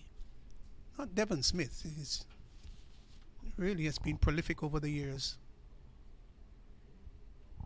It's an interesting point. Just like golfers, the age of 30 seems to be of critical importance to batsmen and golfers.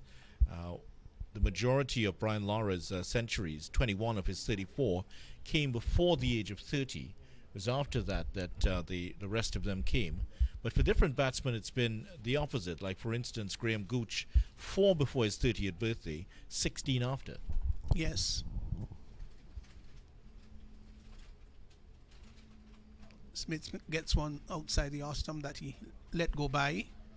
And in former days, I could tell you, because I traveled around with him since he was a teenager, that might have been smashing past backward point. It was an expansive, aggressive cutter of the ball.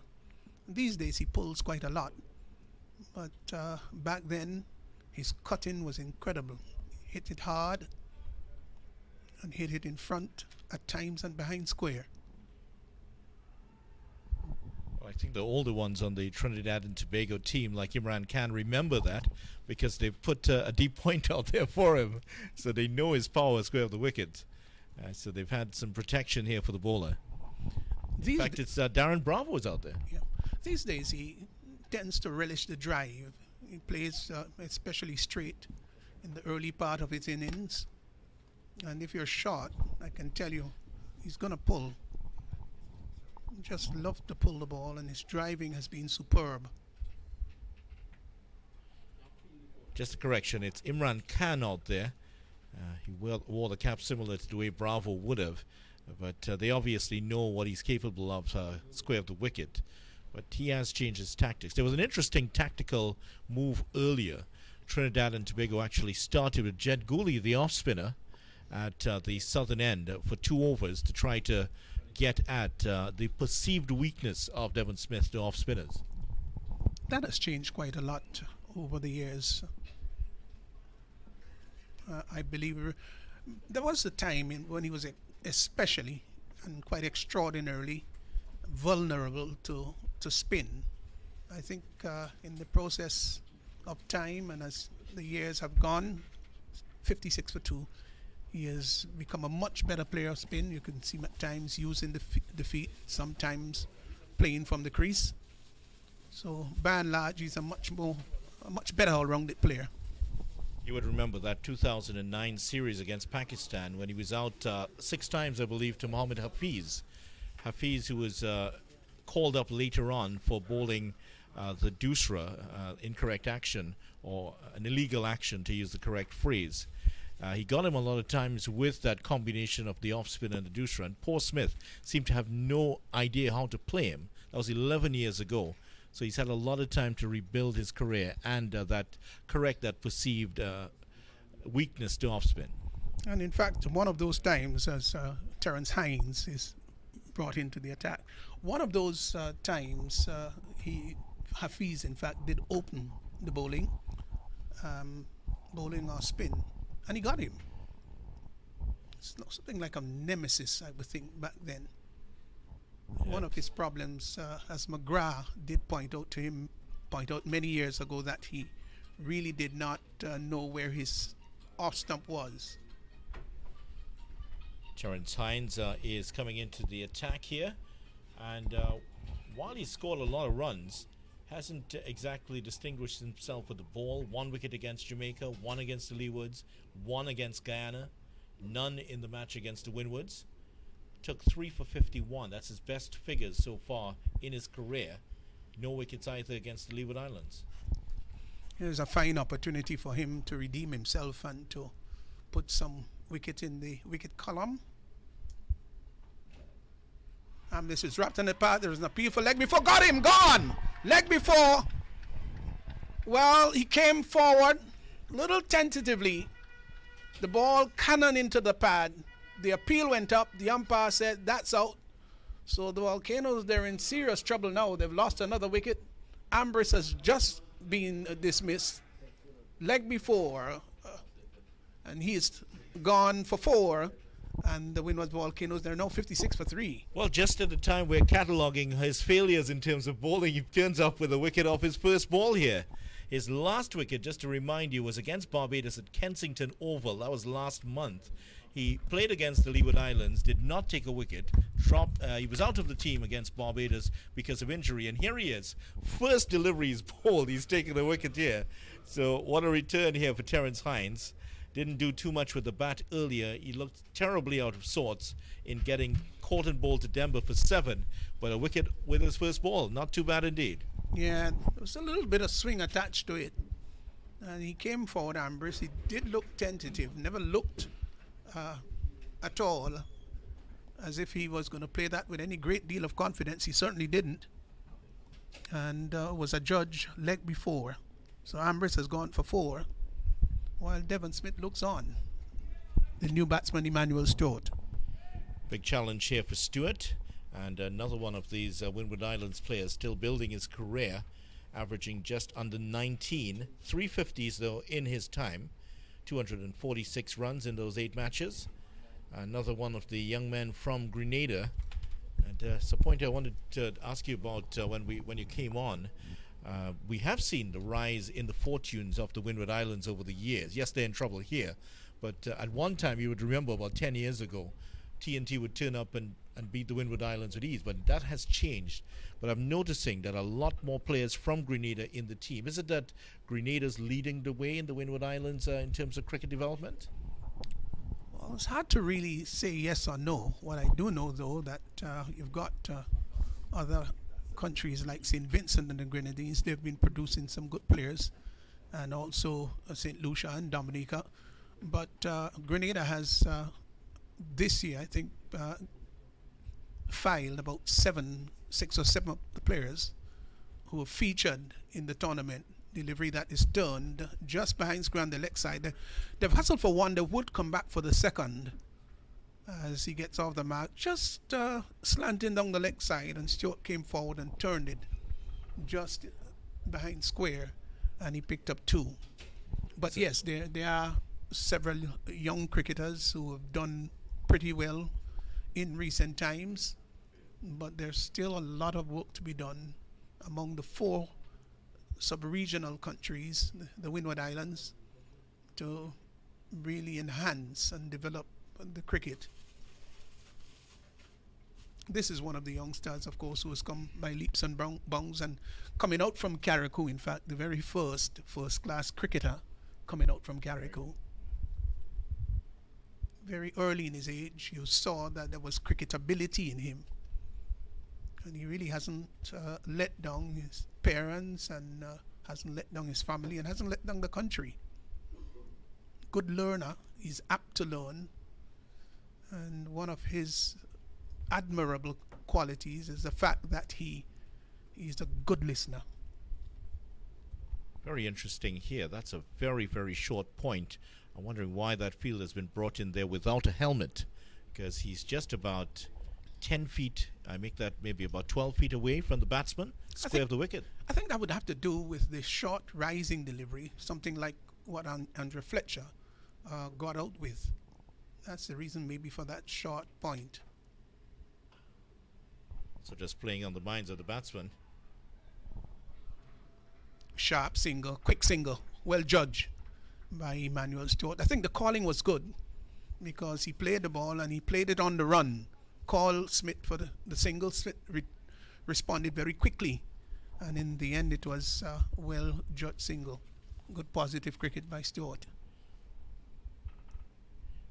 Stewart would have played in every game for the Winwood Islands this year. Had a 50 against Barbados in his first game, and also an exact 50 against Jamaica, 56 against Trinidad and Tobago. But he struggled since then. Some low scores, 8, 5, 14, 1 and 22. Needs to recover that touch that he had early in the season. Yes, just seemed to have gone off the broil a bit, but his keeping really has been outstanding. Let alone by Devon Smith. So a lot would depend upon Devon Smith here as to whether he can, as he has in fact done on quite a few occasions, carried his bat through the innings. And if you're not out 10 times as an opening bat, even at the end of your career, I think that still says quite a lot about your contribution to the team. 3800s in the 216 matches that he's played, and 62 half centuries. Well played, short rising delivery, and he's right on top of it and stabs it out on the outside. Doesn't have any special privileges, so to speak, as the elderly statesman. He is a fit cricketer, so like the other youngsters, he gets out there and do as much as they do, and in some cases much more.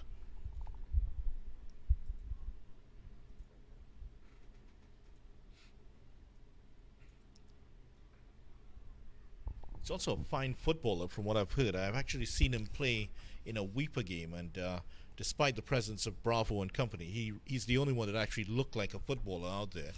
And I understand Dwayne Bravo thinks he can play, but he's okay. But he's certainly not in the quality of Devon Smith, who was absolutely outstanding. Devon actually told me he was called up to play He was. for the national football team, the Spice Boys as they're called. Yes. But he declined because he wanted to focus and get back into the West Indies team. He was an outstanding footballer, really, in his earlier days, and gifted, and had tremendous abilities both in cricket and football. And then there was obviously a sort of tussle and toss-up between the two. And if it were me, I certainly choose cricket, and he did. And of course, back then, there wasn't anything lucrative about football except you gone on maybe to play a professional league. But, if you're playing in sub-regional football tournaments and the sort, you don't get quite a lot.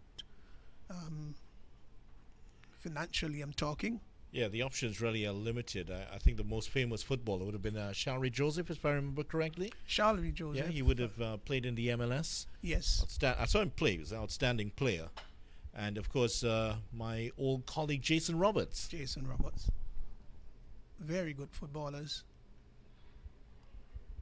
Of course, back then, yesteryear, in the earlier times, Grenada did visit Trinidad on many occasions, taking some of the local boats to come down here and play against Trinidad and Tobago teams, some of which were beaten by Grenada. Of course, much to the dismay of some of our listeners and I guess those in the commentary booth here, but it did happen in the past. There are a few tears being shed. Well bowled, beautiful delivery outside the off stump, beating Stewart. Just pushed to that in a sort of carefree manner. The ball didn't quite carry to the silver, the keeper, but he certainly was beaten outside the off stump. Well, there was that Shell Caribbean Cup game that TNT were leading 1-0. 1989. 89, in fact, and Grenada would have equalized late. And then for an outstanding free kick by one Dwight York before he played for Manchester United. That made the difference, didn't it? Certainly did. May have been the free kick that got him into Manchester United. Who knows? So this is a great opportunity for Stewart. He has this characteristic mannerism of his that once he plays the ball, does turn his back on the bowler and begins to do a bit of remarking of his guard. And if you look at him carefully, that's something that he does all the time. And I remember one occasion, I'll tell you this little story, and I had a chat with him after the game against Barbados in St. Vincent and the Grenadines when it almost brought his downfall. Good night, straight drive, not a man move, that's 4 runs. That's a magnificent shot. He just came forward and he drove it back past the bowler, and from the time it left the bat, you knew that there was going to be 4 all along the carpet, and that was a lovely spanking drive. Didn't even bother to run. He just turned back and remarked his crease, his guard that he likes to do, and stepped back. A lot of batsmen prefer not to look at the bowler. I remember the Indian batsman Navjot Singh Sidhu scored a double hundred, one of the most boring double hundreds you'll ever see at the Queen's Park Oval. And he made a point of not looking at the bowler at all. When he heard the bowler approaching, then he would look up just as the bowler passed the umpire.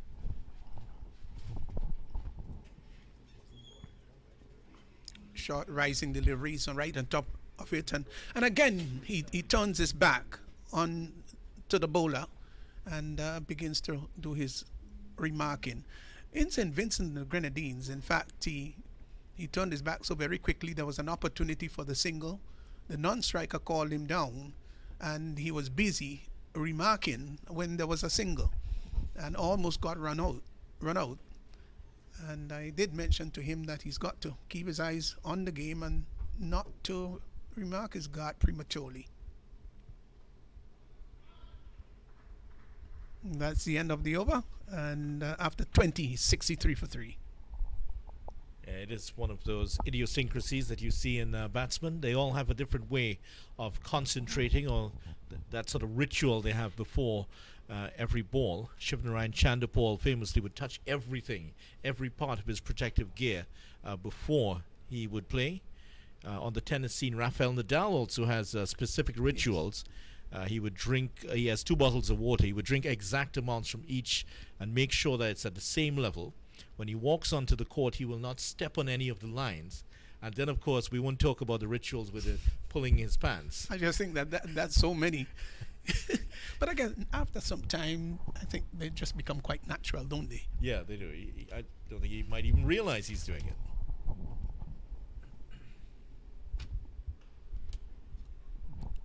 Good drive by Devon Smith. Knocked down extra cover. Was traveling very quickly. And that's Jason Mohammed, isn't it? That knocked it down, but the batsman had time to cross for one.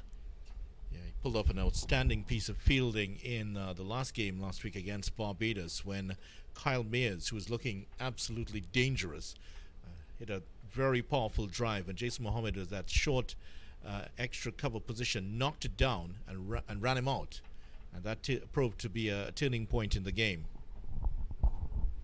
So Hines, he's got a slightly slinging action, doesn't he? Not as quite. pronounced, Yeah. pronounced as I feel it is Edwards, but there Or is this. Sean Tate, for that matter. Yes, but there is this noticeable slinging action in his part.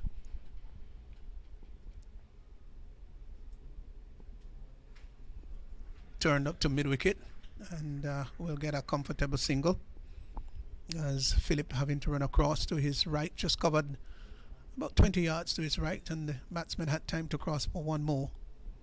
So Stewart has now gone on to 7. Smith was 33, now comes into strike. They are special bowlers, the slingers, as they call them. Yes. Malinga also had slinging action, and not to forget Jeff Thompson. Yes, Jeff Thompson. Wakar would be in there also. Vinod Yeah, reckons that more Wakar for- would be there. Would more put him into the category up for round armish. Round down. Yes, it's a little different from if you're slinging. But you've got to release the ball. The slinger's got to release it just at the right moment. A little prematurely, you're off, and a little late, you're really way off. So you just got to get it right. So it calls for a lot of practice, a lot of art to sling right.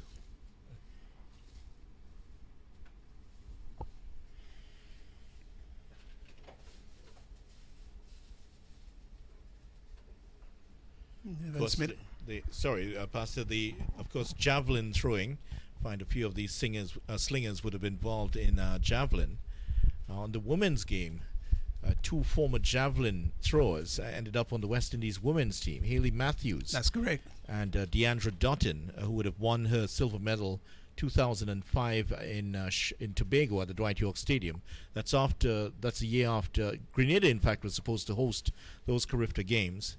It was switched to Tobago because of the damage to the stadium in Grenada, and Deandra Dottin went on to take the silver medal there in the Carifta Javelin under 17. Well, she's no longer javelin. She's holding the bat and the ball. Well, then on the other side, you have a youngster by the name of Keyshawn Walcott, who was practicing cricket, ended up throwing the javelin and won the Olympic gold medal. Yes. Well, he's going to come from over the wicket now is Hines to bowl to Devon Smith with 2 slips and a gully in place. Off the back foot and pushes that out to mid-on. Then, of course, world-renowned Anderson Peters from Grenada. Gosh, he's worked so hard on this game, on his throwing in recent times. And he can only, in my honest opinion, go from strength to strength. I still think that he can make an extra 6 yards, but that is going to come with, of course, adequate training and having all the right techniques and everything involved. There is a good future there for him. Yeah, certainly. He didn't play any cricket at all, did he? Never knew him as a cricket, I dare say. Maybe he did as his earlier days, but not to my recollection. Drive, nice shot. They should get one here.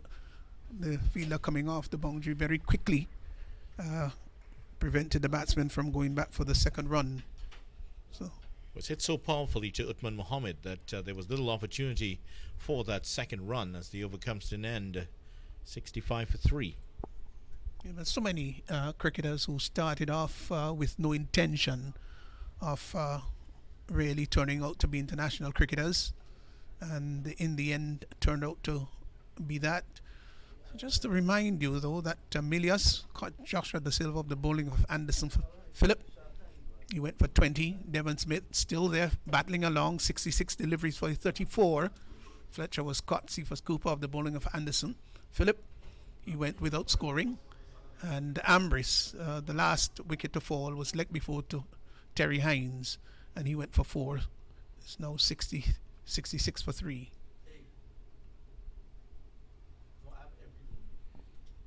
Red Force, of course, would have started the day at 298 for 5, and they looked in danger of falling well short of 400 when the ninth wicket fell at 350. But great partnership earlier today, Pastor. Philip 35, Jed Goolie also contributing, getting to 128 before he was last out, and it was a massive moment for Jed Goolie getting to his first-class 100 here. Must be a very important one for him, and I think also equally important for his mother, who also came here. I think his dad was here too. Yeah. Yes, and one of his sisters, I reckon, who came to look at his performance, and they obviously would have been jubilant. We heard them from up here when the 100 was scored.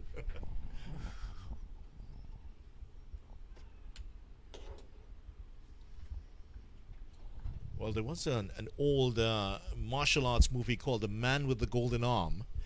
And Jason I Mohammed. think Jason Mohammed has been the man to take over that mantle here. Yeah, well, let's see how golden his arm is. Devon Smith is off the back foot, gives himself room, and hits the ball down to deep extra cover. Gets a comfortable single. So he's now moved on to 34. I don't think you're going to see him necessarily explosive. So Devon Smith, he will seek to play everything on the merit. Stewart prepares to face Jason Mohammed and goes about his ritual as usual. Extravagant marking of his guard.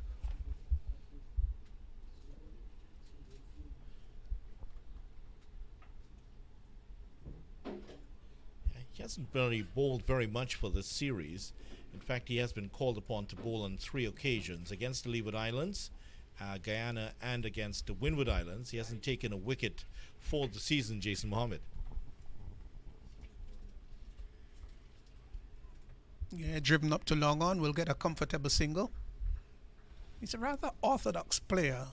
Stewart tends to play in the V, especially early in his innings.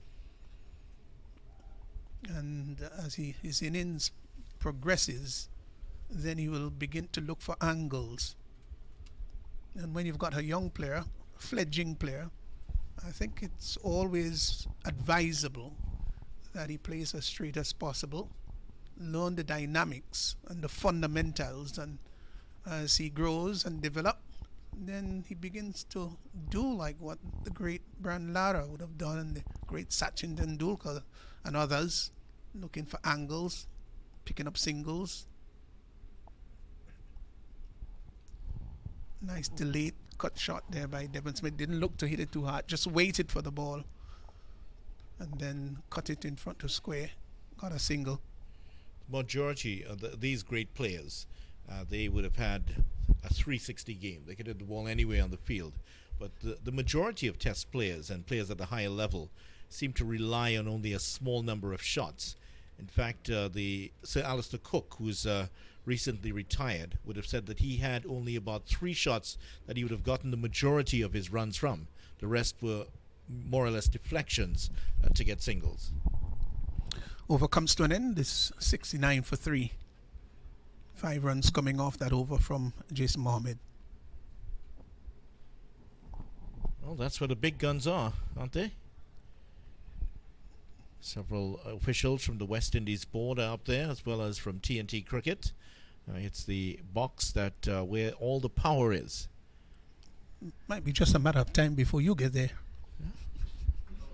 I don't have political ambitions, but I'm sometimes invited. They might need somebody to clean out the place. Was one of the selectors, Roger Harper, with always. It's Anthony Gray next to him, the chief selector for TNT. Haven't seen Anthony in quite a while. Well, he was here earlier, but something that Vinod said chased him away. I'm not sure what it was. Vinod had a very detailed technical analysis of his career, and Tony promptly left and went to the other side of the stadium. Well, I certainly will go upstairs and say hello to Anthony Gray. We did work together at the Queen's Park Oval moons ago. He was in Grenada a couple of years ago, in fact, to deliver a feature address at the award ceremony of the Grenada Cricket Association. And that's the last time I've seen him. He's a fine speaker. His philosophical view based a lot on the idea of succession planning, and also the use of history, the value of history in determining the future. Akil Hussain is brought into the attack outside the off stump, just chopped down to deep third man. They're going to get two quite comfortably.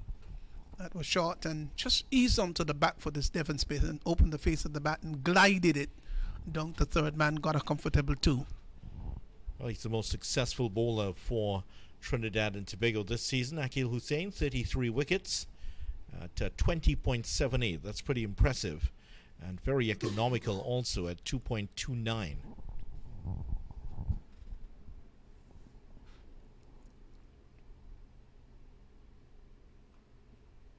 Delivery that pushes him onto the back foot is Devon Smith. Good testing time here for these two batsmen. Turn down to backward square as Imran Khan comes off the boundary. We'll get a single, Devon Smith. So he's batted with great maturity and skill, Devon Smith. I think he's thinking about getting a big one here. Well, TNT will try to plan against that, but it looks almost a 50 as inevitable as death right now. Yeah, talk about Tony Gray, of course, who has had an abbreviated test career when considering, of course, so many other great fast bowlers that were reigning during his time. And I remember him playing against Pakistan. What year was that? I think it was it 86? Had a good turn of pace. Tall man. There's a shout for leg before. There's a lone individual that screamed out there. Well, I don't think it was anyone from on the field. Is it somebody in the crowd? Somebody in the crowd that he actually really screamed. bellowed out that appeal. I wouldn't like to say in the box here, but it's in the crowd definitely. Rather obstreperous, loud. How is that, umpire? Wraps him on the pad. There is appeal for leg before, not given out by the umpire. I don't think there was any great sense of conviction in that appeal. They did go up in appeal, but they quickly smothered it, realizing that the umpire's call was not out. So he's picking up his wicket at 20 runs apiece. Is Hussain, which means that he must be doing something correct. Over comes to an end. Is 72 for 3. Hussain's best. It is his best season when it comes to wicket taking. First time he's gone over 30, and a best of 6 for 62 and 8 for 92 in the match. And not too bad also with his strike rate, picking up a wicket every 9 overs or so, 54.3. Strike rate certainly not bad at all. Yeah, as a spinner, if you're picking up your wicket at just over 50, you're doing well. The really great bowlers picked up their wickets at maybe in the late 40s. Fred Truman, I think, was 49. Malcolm Marshall, they're about to. Just shows you how much hard work it is. A wicket every 8 overs or so.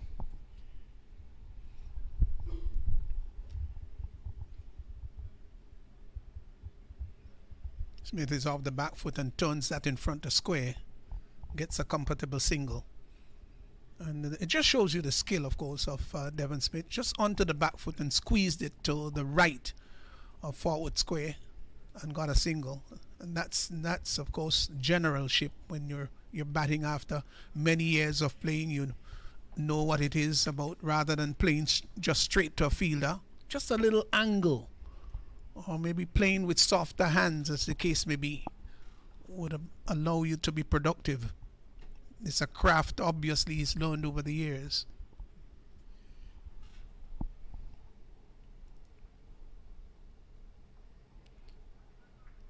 just about a few overs ago, he would have gone past 600 runs for the season, averaging just under 50 for the season.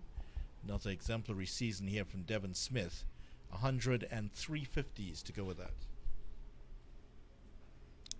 Yes, well bowled. Good use of the feet. He was advancing down the track and just checked it, pushed it back along the track for Mohammed to pick up on his follow through. He does use his feet at times, is Emmanuel Stewart.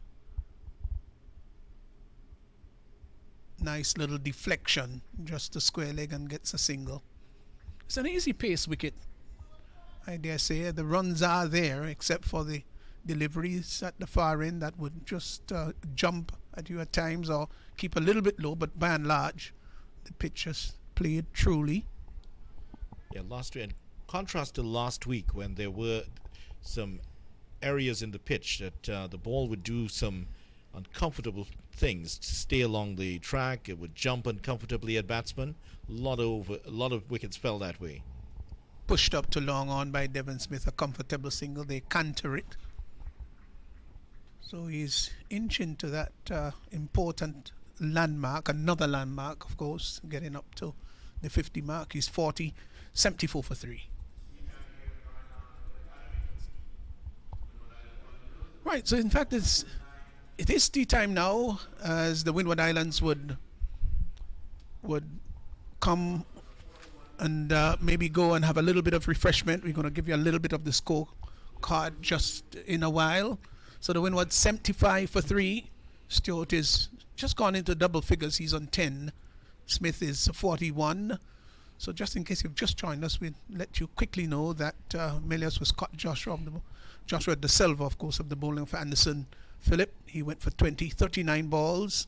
Devon Smith is still fighting on. He's not out. 41. Fletcher got a snorter. Caught Cephas Cooper of the bowling of Anderson Phillip. He went without scoring. Ambrose was let before to Hines for 4. Stewart is not out. 18 deliveries. And so it's 75 for 3. 75 for 3. The Winwood's got quite a lot of work to do if they're going to come anywhere close to this big score scored by Trinidad and Tobago Red Force, or even, I dare say, to save the follow-on. Yeah, that's right. And that session certainly belonging to Trinidad and Tobago, taking those 3 wickets, 75 runs scored during that period by the Winwood Islands. So a lot of work to do. And Pastor, it's going to be an interesting last session. Certainly will be. So wherever you are, maybe you can have a cup of tea or something that would refresh you. We'll try to do the same here. Join us in about 15 minutes time.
Well, good afternoon and welcome back to the action here at the Brownlow Cricket Academy, the Winwood Islands volcano. The volcanoes are 76 for the loss of 3. Remember Trinidad and Tobago Trinidad and Tobago Red Force. I was about to say Night Riders because there was a healthy discussion about the Night Riders a bit early on today about who's in and who's out. And at the moment, the volcanoes are responding to 409 made by the TNT Red Force, and it's going to be Akil Hussain from the northern end. Here he is, wide of the crease, and this one comes in with the arm and the angle. Forward is Stewart. So Visham Lalman is on commentary with me, as well as Ronnie Bikram Das and Visham, a partnership of 20 that Trinidad and Tobago will want to cut short. Yes, definitely. So Emmanuel Stewart, the youngster, working alongside the senior man in Devon Smith, and certainly giving him good support as Smith is on 42, approaching another half century in his first class career. That's 8 runs away from that 50. Well, good news for all the school children in Trinidad and Tobago, and those of you who have examinations next week. Vidya Ramphal, our resident newsman, is telling me that all schools are closed next week. So I'm very sorry. I want to apologize to all the parents who now have to look for babysitters. This time, this is a delivery that's short and go down the leg side, and they're looking to swivel and pull it past backward square. Is Devon Smith. He fails to make contact.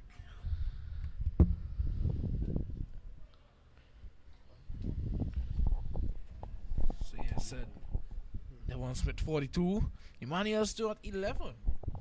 So sort of a recovery partnership here after the fall of those 3 wickets. Sonal Amris, Andre Fletcher as well. So just Akil Hussain, he's into his second over, holding that one over before tea, and he's just conceded 5 runs. There was a couple LBW shouts from his over, and it was turned down when it brings his second over to an end. And the score is a 77 for 3 here in Winwood Islands. They started off really well with Kimani Milius and Devon Smith. 3 wickets falling around the senior man in Devon Smith, though, who's on 42. And the partnership just on 21 at the moment. So they are going along really nicely here. They don't want to lose any more wickets going further into the session. If these two can bat out the remaining overs today, that will be really good for Winwood Islands. Well, Ronnie, Trinidad and Tobago still struggling to remove the main man from the Winwood Islands over the last decade or so. That's Devon Smith. He's on 42. Yes, Devon Smith. We always knew he's, as was mentioned before, a stalwart really of Winwood Islands cricket. And he's always one that is a thorn in the side of Trinidad and Tobago cricket. And he loves to bat against Trinidad and Tobago. And so far, he's the one that's really standing between Trinidad and Tobago, and this one is worked away nicely by Stewart. Really playing the nutmeg shot, as they would say. Yes. And he picks up, actually, they get through for 3 runs. Well, it's a nutmeg shot, and it's played by a man from the Spice. So, that's very appropriate. So, but Jason Mohammed nearly got that one to slip through. And at the moment, the Winwood Islands, they've now reached 80 for 3. And news coming to hand, as I said just before, our newsman himself, the venerable Vidya Ramphal, he says that all schools are closed next week. I'll take his word for it because he's a former school teacher, not because he's a proper newscaster. He's a former school teacher. Well, I just got the... Why. Yeah, So he's on the track and using his feet beautifully is Devon Smith. We wait for the results, and that's 6 runs. So 6 runs there to Devon Smith. The score goes on to 86 for 3. Ronnie, you were saying? Yes, I just got confirmation as well. I just got a message about that, and actually it's true. Schools have been closed for 1 week, as well as university. So I am off for 1 week. He's off for a week. So Ronnie, of course, one of the lecturers there at UTT, he's off as well. And as we continue to speak about this coronavirus, I see my good friend Vids is giving me some information again. Effective tomorrow, all places of learning, inclusive of school and university, will remain closed for 1 week in the first instance in order to slow the potential spread of COVID-19. Thanks a lot, Vidya Ramphal. And places, it's how you take it, you know. It means that we may have to close as well because on a daily basis, Vidya teaches the young man to my left. That's true. That's very Whether he true. learns or not, I don't know. Well, we always have those difficult students to deal with. And we don't know. We'll have to get information from Mr. Ramphal if he's a difficult student or not. Yes, we'll get that when Ramphal comes in. Here is Jason Mohammed around the wicket. He bowls to Smith, who is back and then comes forward. Yeah. It has I saw gotten that a bit this morning. gloomy here at the Branla Cricket Academy. It probably mirrors the mood in the country at the moment and mirrors the mood in the world with this coronavirus. They tell me that the only safe place to be, as this is whipped away around the corner, runs here for Smith. He's going to get one, and Cooper gives chase with the helmet. He now peels it off, and they come back for two. A lovely throw there by Cooper. So two more. The score is 90 for 3.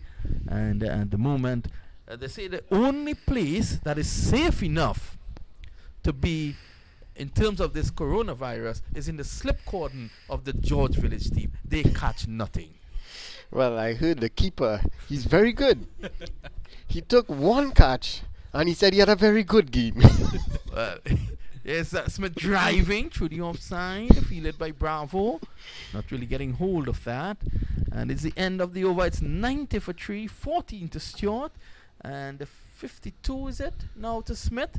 And that's his 63rd half century, according to the stats provided here by Mr. Amar Samaru.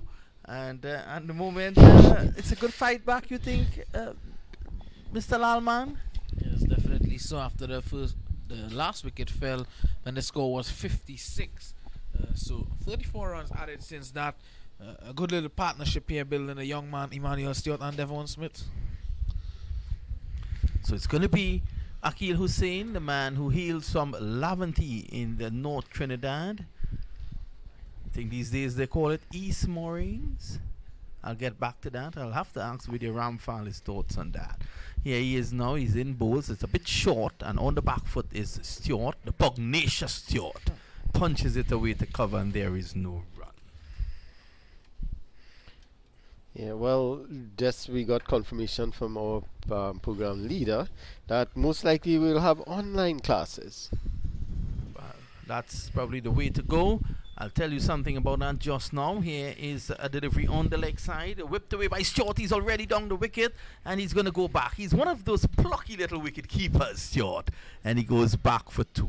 The score is now 92 for 3, and just about half an hour ago, my editor, Keith Clement at the Trinidad and Tobago Guardian, which is, of course, the best newspaper in the entire West Indies, he just called me to ask a few questions. So he started off by saying, anyone at your home suffers with cardiovascular disease? I said no.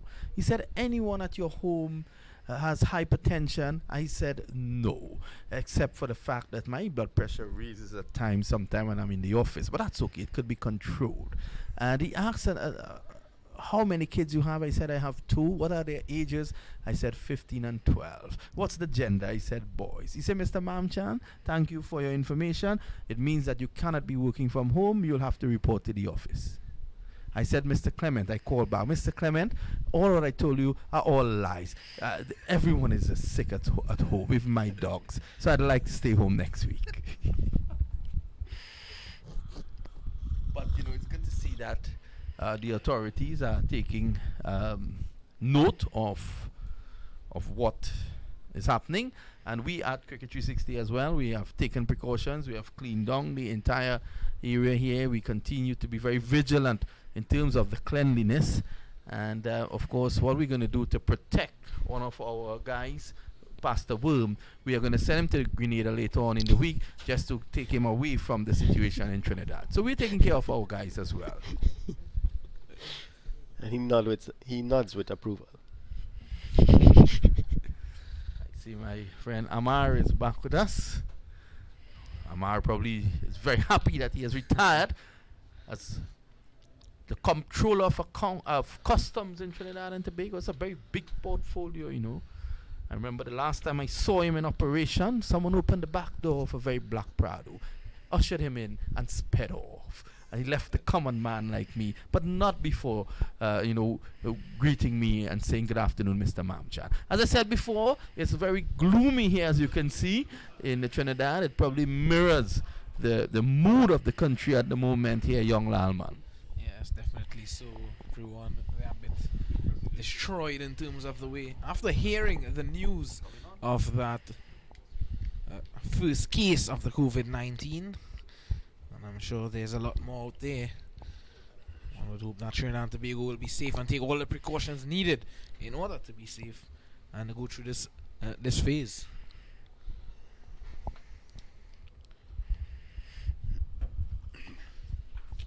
So it's going to be Terrell Hines from the far end, the southern end, and he is going to take up the attack. Ronnie, he has had a good season. Injuries in the last game, but he's back. Yes, definitely he's back. And remember the previous game, he missed the last game through injury, as you mentioned, but the game before that he scored 100, and he picks up wicket. He doesn't get a big haul, 4 or 5 wickets, but he give you 1 or 2 wickets every innings, which is what you need from your bowlers. It's driven through the offside. It goes past Bravo, and in fact he picks up now as a Bravo, as it went past Akil Hussein, was it? And in fact Cooper. So that's 1. So the score is 94 now for 3. Smith continues to be the bugbear here. He is on 53. Emmanuel Stewart is on 16. And it's a situation where the Winwood Islands will know that if they lose a wicket or 2 here, they could be under some serious pressure. Yeah, definitely. This partnership is very important for them. It's at 37 at the moment, and it would be a bit worrying for the Red Force. Yes, they are way ahead. They lead. Yes, they are 16 runs ahead. But in this partnership, we saw what happened with Jed Goolie and Imran Khan. Once 2 batsmen settle, they get accustomed to the pace of the wicket and the bowlers, it's going to be difficult to dislodge them. This time he's playing on the onside with a nice straight bat there. Stewart, there is no run. It's now 3:10 in the afternoon here at the Brian Lara Cricket Academy. The gloomy conditions, though, it'll probably dissipate very quickly, because to the left of us by Mr. Gobin's ranch, it's clear. It means that the dark clouds are actually right over the stadium. They're very high, and it's now blowing away towards Venezuela. So I don't think there is a threat of rain here, Vishal. Yes, definitely not, because the rain normally comes there from that eastern side of the ground. But word coming to hand, there's a party at the Gobin's ranch later, so definitely they won't want the rain down there. The rain must not rain on their parade. They tell me it's the Tomato Fest. Normally that's a festival in Spain, where you pick these big tomatoes and you pelt each other with it. You were saying, Ronnie, off air, that Kishon Walcott became proficient at throwing the javelin because he was pelting mangoes. Yes, as a young boy growing up in Tuku, he used to pelt mangoes, the neighbor mangoes. So he came proficient at aiming and pelting those mangoes. Of course, he won the Olympic gold medal for Trinidad and Tobago in the javelin. Yes, so he developed his skills that way. And let's say good afternoon to him. Yes. He's He's working very hard, but to get prepared for the Tokyo Olympics, which may not come off. Well, one hopes that the neighbor's tree still has mangoes. And this one is driven nicely there by Stewart through that gap at extra cover, and it runs into the boundary for 4. A lovely shot. Just over pitching there was Terence Hines, and Stewart lent into that one nicely and just trying to find a gap. Didn't try to hit it too hard. Just time it through the gap, and he picked up 4 runs. He moves on to 20. Well, he is one of those players who is a busy player, if you let me describe him like that. he comes in and always something seems to be happening around him. He's a positive player. We saw Jason Mohammed come in a similar position and played positive cricket, and what that led to. But that delivery just outside the off stump kept a bit low. That's not a good sign for the Winwood Islands. The score is 97 for the loss of 3. Remember, we had the Brian Lara Cricket Academy in South Trinidad, Taruba, and at the moment the Volcanoes 97 for 3 responding to 409.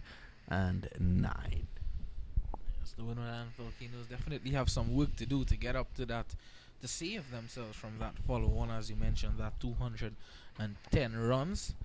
But while they are doing work there in the middle, there's also some work going on to the left of us.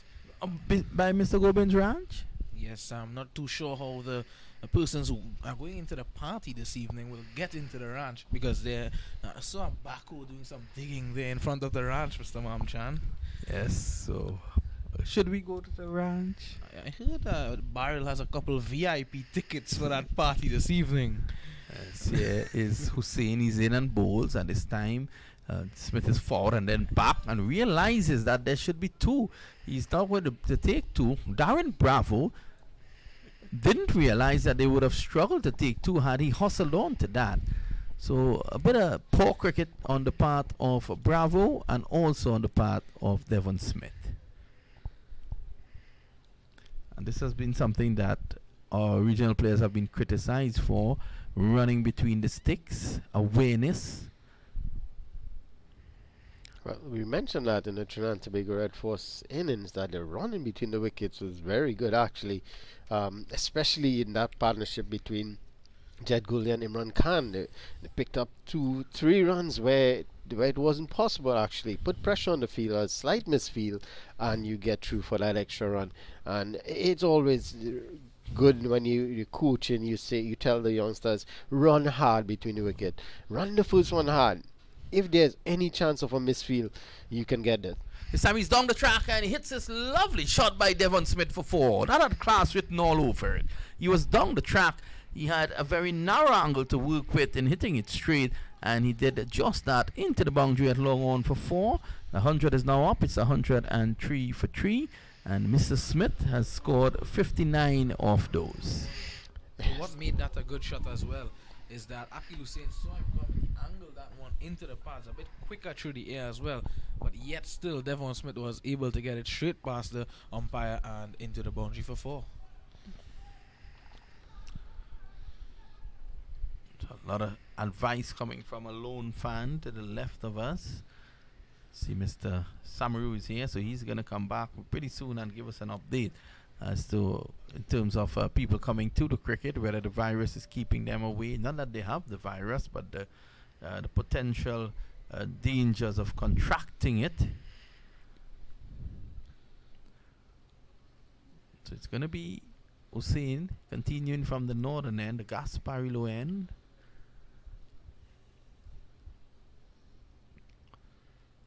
This time he's back and tugs it to short mid wicket where Bravo is stationed. Haven't seen Darren Bravo with the ball, Ronnie. Yes, that's interesting. I thought he would have actually had a bowl with the new ball. He bowled pretty well in the previous game that he played right here at Brian Lara Cricket Academy. He bowled a spell, I believe it was about 5 or 6 overs. Got the ball to swing into the left-handers and away from the right-handers. He was really swinging the ball, and I thought that he might have given himself an over or 2. He tried Jason Mohammed as the man with the golden arm from the far end. I thought he might have given himself probably a couple overs. Terence Hines is bowling from the southern end.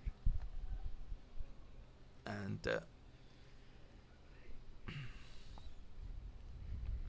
there you can see the commentary booth.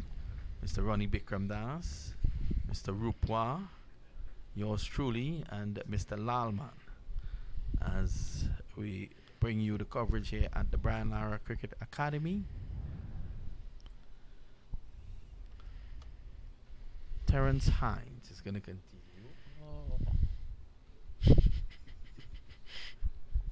And this is pushed back on the offside. There is no run. So we want to thank Vishan Lalman for his comments over the last period or so. We want to welcome Mr. Samru, who is here with us. He's going to join Ronnie Bikram Das and I as we maneuver through this afternoon's play. Mr. Amar Samaru. Good afternoon again. So there you can see Mr. Samaru on the stream, clad all in red. This is pushed away on the offside. There is no run. So at the moment, Devon Smith continues to be problems for Trinidad and Tobago. Yes, so 59 runs not out in a total of 103 for 3. And I know earlier on you revealed his stats, but he has reached that 63rd half century now. And would have crossed the 15,000 runs. Well. He continues to do very, very well today, as he has always done. Here is a delivery on the legs of Stewart. Plays it away to the lone man there at mid-wicket, and there is no run. So just to go back to Devon Smith and his career to date.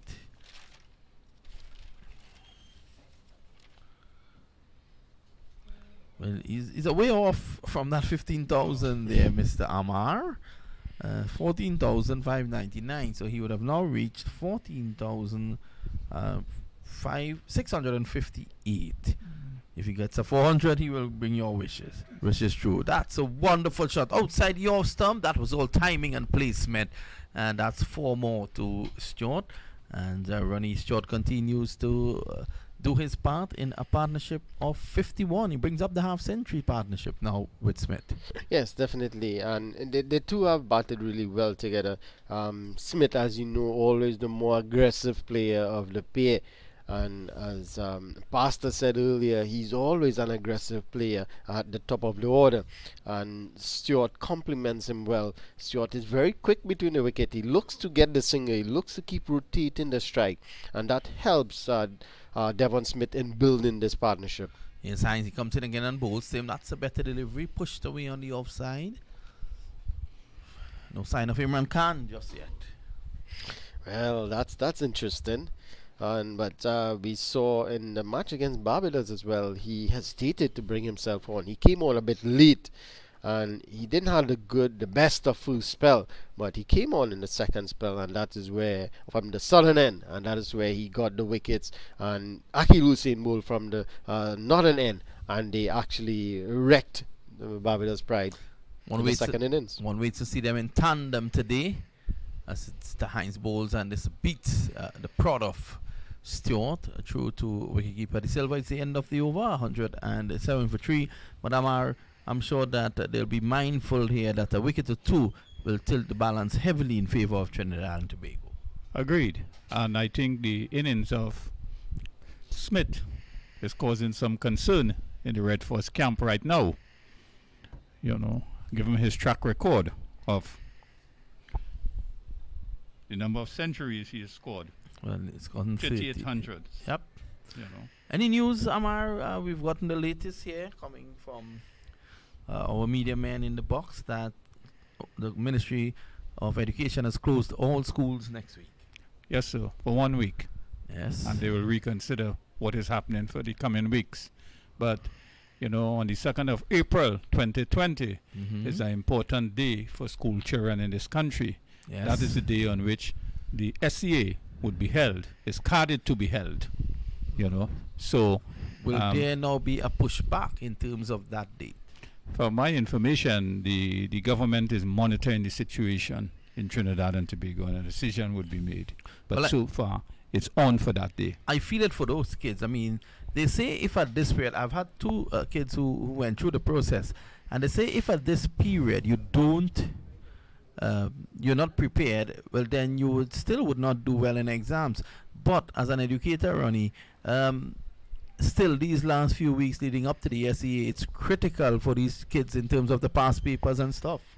Well, yeah, it's just about the last period here before the exam, last week or 2, is where you just run through past papers and just try to apply your knowledge or test your knowledge as such in preparation for that final exam. And you always try to avoid studying last minute. That's when you call the cramming aspect of it. But I always tell everybody, I have a system. I would study 4 days before any exam and guarantee to pass. It's a system that works for me, and as Well, this system seems to be working here for Stewart. Over pitch delivery, and he drives through the offside, just extending the arm through that shot, and that's into the boundary for 4. Yes, Yeah. Ronnie, your 4-day system is working. yes, and I always tell students, you always have to find that system that works for you. You can't apply a system that works for somebody else. It may not work for you. You have to find your own way of studying or your own way of doing things in order to pass your exams. Because my 4-day system may not work for somebody. They may feel it's too last minute. But I go with the theory that you do most of the work in school. If you can do 80% of the work in class, it's only 20% you have to do when you go home. But some students prefer to do the 20 in class and 80 at home. And some prefer to do none in school and none at home. This is played away just to the onside. There is no run. Also, what is puzzling is that most of the nation's schools, they have exams next week. Yes, in fact, I mentioned that last week, that there will be tests, end of term tests, in several schools during this period. Well, the students would be happy for that. Some of the students. This is now whipped away around the corner, and that's a single. I think probably about 5% of the students might find it unfortunate. 95% may well find it very fortunate. And at the moment, it's the end of the over. 113 for the loss of 3. The Windwards responding to Trinidad and Tobago's 409. And Amar, notice just the national flag of Trinidad and Tobago. Did the Pastor Worm forget to walk with the Winwood Islands flag? Well, yes, I'm only seeing the Trinidad and Tobago flag is flying. I'm flying, at top mast. Yes, as it always should. Trinidad and Tobago. Very proud country here, nestled in just in between Barbados, Grenada, and South America. This is pushed away on the offside. One more here to Stewart. So the Winwood Islands continues a fight back here. Hines, 1 for 16 so far. I haven't seen much of Emmanuel Stewart before, but he's batting confidently. Yes, he's one of those pugnacious little players. He can give you headaches, and Trinidad and Tobago, they would be fully aware of that. They'll be looking to dispatch him as quickly as they can, but so far he has done all the hard work. He has reached up to 30, so he would need to push on. He would want to push on. Get the big one now. The pitch continues to play well. A couple deliveries did behave in a naughty manner, but in the main, the pitch has stood up well. Yes, playing at a good bounce. Is Manuel Ramsaran the head groundsman here still? Well, I cannot say that for sure, but what I can tell you for sure, I saw him early on in the crowd there today. Well, if he's in the crowd, then he might not be with the ground staff. Normally he's in a tent down there with the ground staff. He's the one who advises here in terms of this pitch. I know he's a former customs colleague of yours. As well as Mr. Vinod Mamchan and Vidya Ramphal. Yes, a lot of customs men in here. Forced away down to backward point. There is no run. And I know that one of the last encounters I had with Mr. Vinod Mamchan, he had just landed on a plane from England. Yes. And the first place he headed for after exiting the customs was to the double stall. Yes, you're quite right. I mean, been out in England for such a long period. You want to visit the double stall. Here's Terence Hines from the far end. And this is a lovely drive through the offside. This should go into the boundary. Imran Shaki Khan gives up, and that's 4 runs. So it's 118, is it now for 3? Just a quick word with the president of the Trinidad and Tobago Cricket Board as we're dealing with the coronavirus issue. The president is going to have a press conference outside now. Well, then I think I should make my leave and go to that press conference. And Pastor Worm, I think, may come in here now, as also Visham Lalman, as Mr. Amar is also going to the press conference. Yes, so we leave you in the capable hands of Mr. Lalman and Pastor to continue the commentary.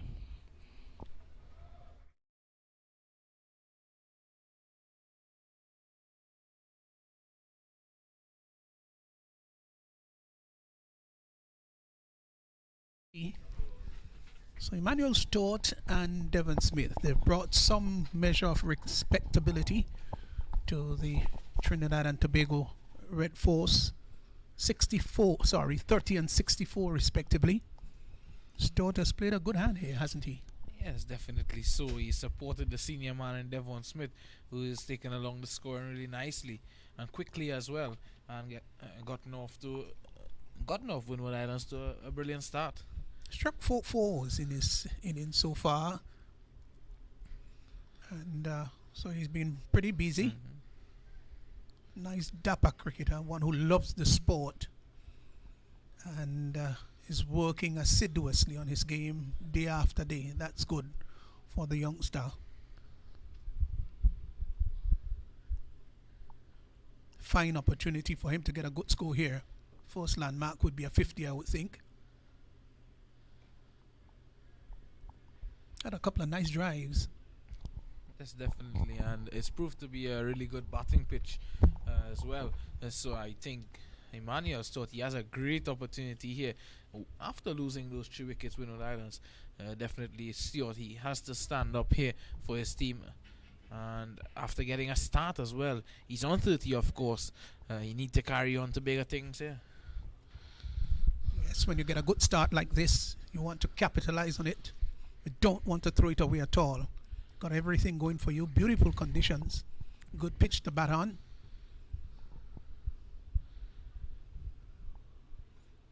He's off the back foot and pushing the ball out to extra cover. It's been a good positive start. He didn't come out and just push and prod, but looked for a bit of angle, began to play straight, and after getting his eyes in, then he began to open the face of the bat and close it, as the case may be, and picked up 1s and 2s. There's some slightly different stance to the spinner in Aki Lucena as well. He has his left foot a bit wide outside that leg, so he opened up his stance, so to speak, so he can work those deliveries onto the leg side as there's those vacant gaps out there.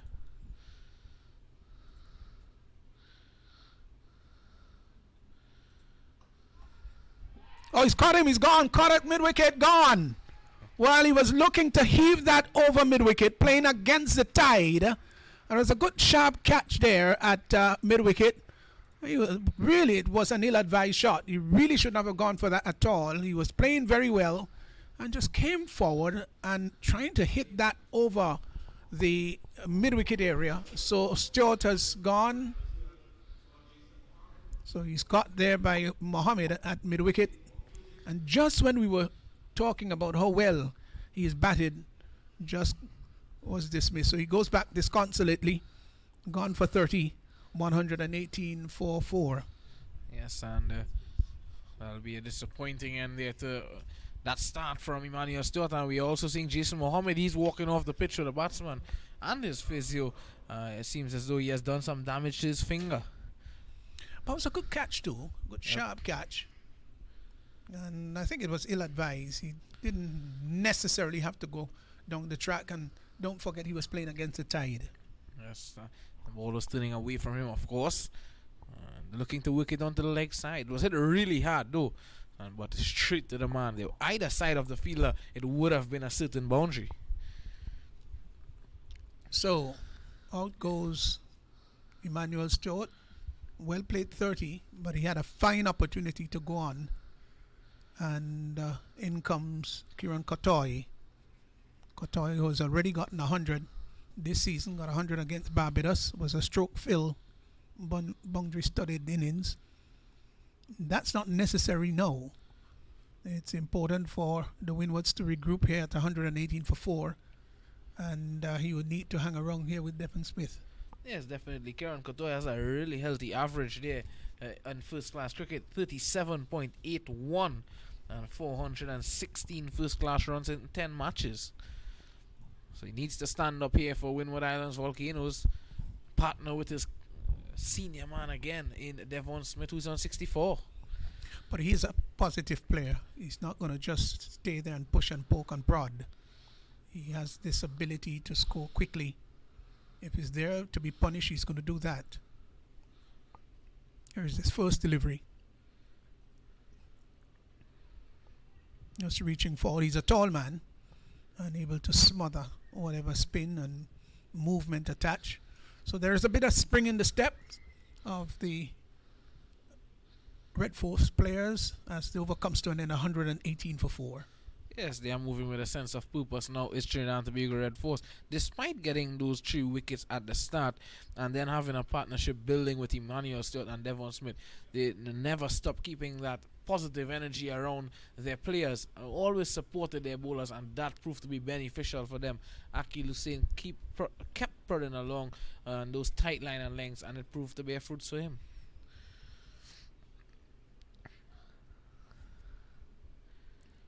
So a lot depends on the statesman we've been calling him these days. Devon Smith, I'm referring to, just in case you're wondering who is that. It's a name that we developed for him earlier during the course of the season, when of course reminiscing and reflecting of his outstanding performance and his longevity. We have decided to coin the statesman. Driven out to extra cover, ball traveling much too quickly for the single. Yes, if I may just interject, the Trinidad and Tobago Cricket Board President has just issued a statement concerning the future of cricket here in terms of the COVID virus. Let's have a listen.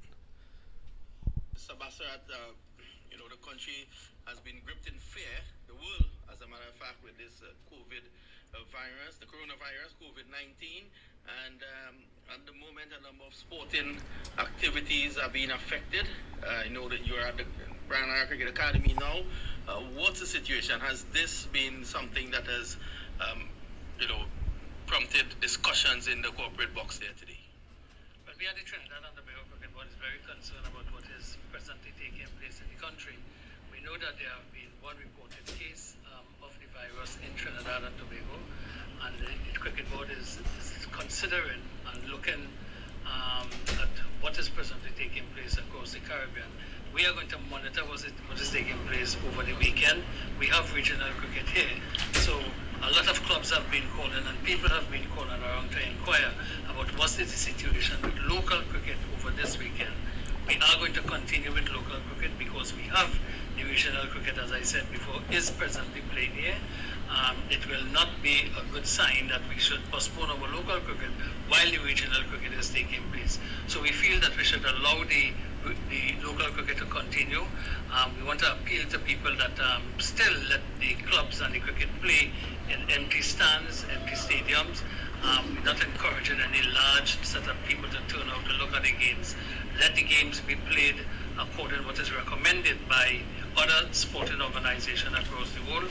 So we are hoping that at the end of this round of cricket on Monday or Tuesday, we are going to make a determination of where we go after this round is completed. There are a number of youth tournaments under the auspices of the Trinidad and Tobago Cricket Board, like the Under-17. I guess Monday we may hear about that? Monday, Tuesday, for the latest that we will hear whether we are going to continue with the Under-17 tournament at this stage, or whether we are going to suspend it for a period of time. Well, there you heard it from the president of the Trinidad and Tobago Cricket Board, and a little birdie just whispered to me that the West Indies Cricket Board, Cricket West Indies, may well suspend all cricket for the next month. So after this 4-day tournament, there would be more than likely no other 4-day cricket for the next month. Also, the Under-15 tournament that has been scheduled for Antigua, that will also be postponed, as well as the regional Under-19 Women's Championships for Trinidad and Tobago. that is postponed as well. So after that news break, let me go back to Pastor Worm. Just before you go, a question: is it that after this round or after the tournament itself? After this round. Okay. So that's the news coming out. We're told from the West Indies Cricket Board. So after this round, matches will be suspended. It's amazing. It's almost as if the world has come to a standstill.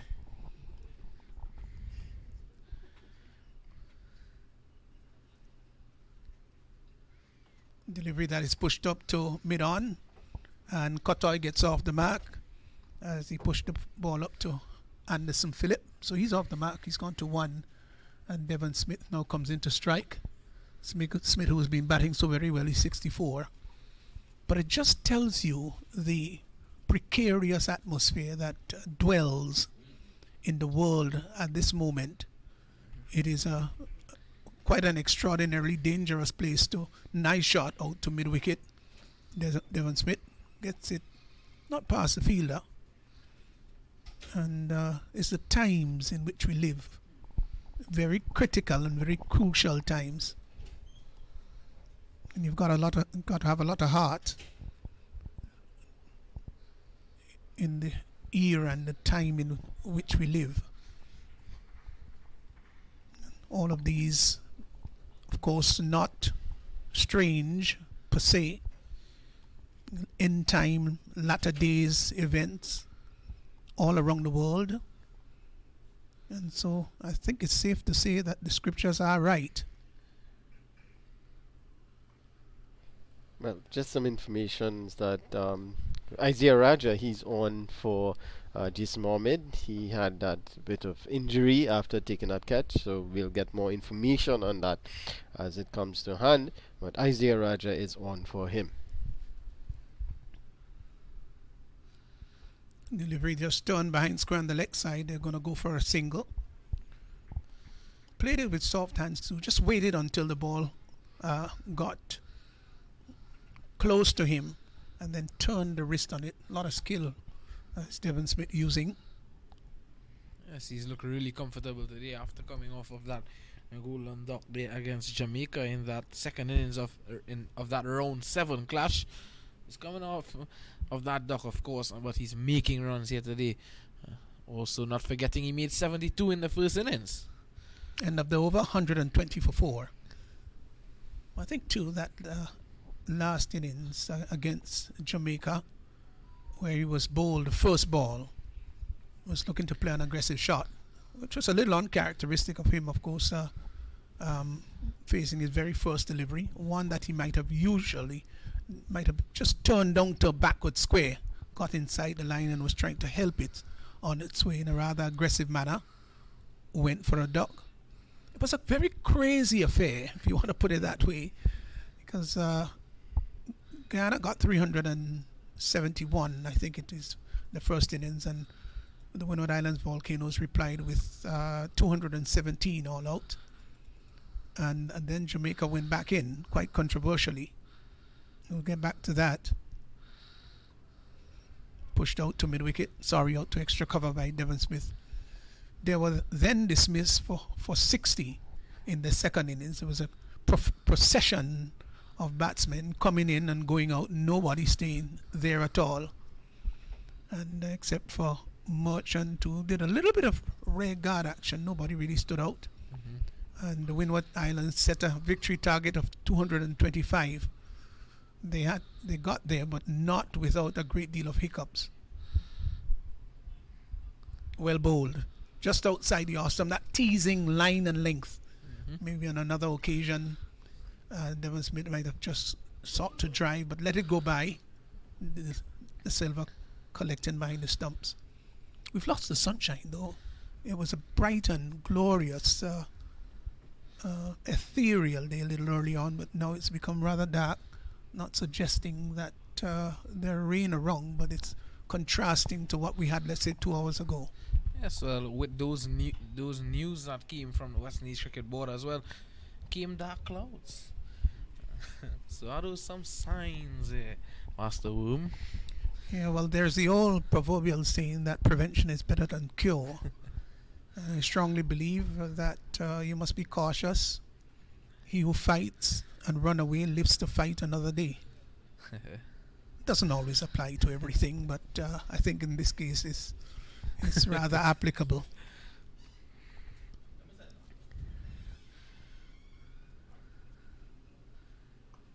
Nice drive up to mid-off by Devon Smith, just coming forward and using the top hand, reaching forward and driving through the line of the ball, got it out to a wideish mid-off and was able to pick up a single.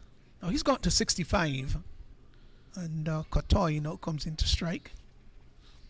Kotoy, whose batting has really come by leaps and bounds. He was in fact known more so for his leg spinning ability, but his batting has really come on. He's a specialist fielder, good all-round cricketer, and one of those players also that does the usual calisthenics before settling into stand. He will touch both pads before he faces any delivery. We'll confirm that after this one. That is if he lasts. Nice drive out to extra cover. And then, very much in contrast to Emmanuel Stewart, what he does is move across to a square leg just to maintain concentration and would go back.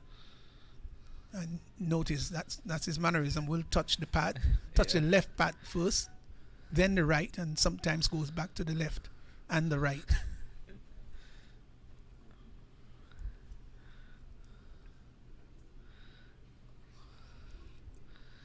Andre Fletcher would touch the pads left, right, then he goes up to the elbows, the shirt sleeve, and of course if he's got the helmet on, will touch the peak of the helmet. End of the over, 121 for 4. So we're just speaking about those dark clouds hovering over the ground, and there you can see it. It's not too threatening here at the Barnlow Cricket Academy because the eastern side of the ground is still a bit clear. So one would hope that the rains stay away. Zakir Hussein, he's going to continue here from the commentary box end at the Barnlow Cricket Academy. Winwood Island Volcanoes still a spot of bother at the moment at 121 for 4. This partnership, of course, just began. It's on 3, and the run rate, remember, they started around 4, and it's now dropped to 3.36.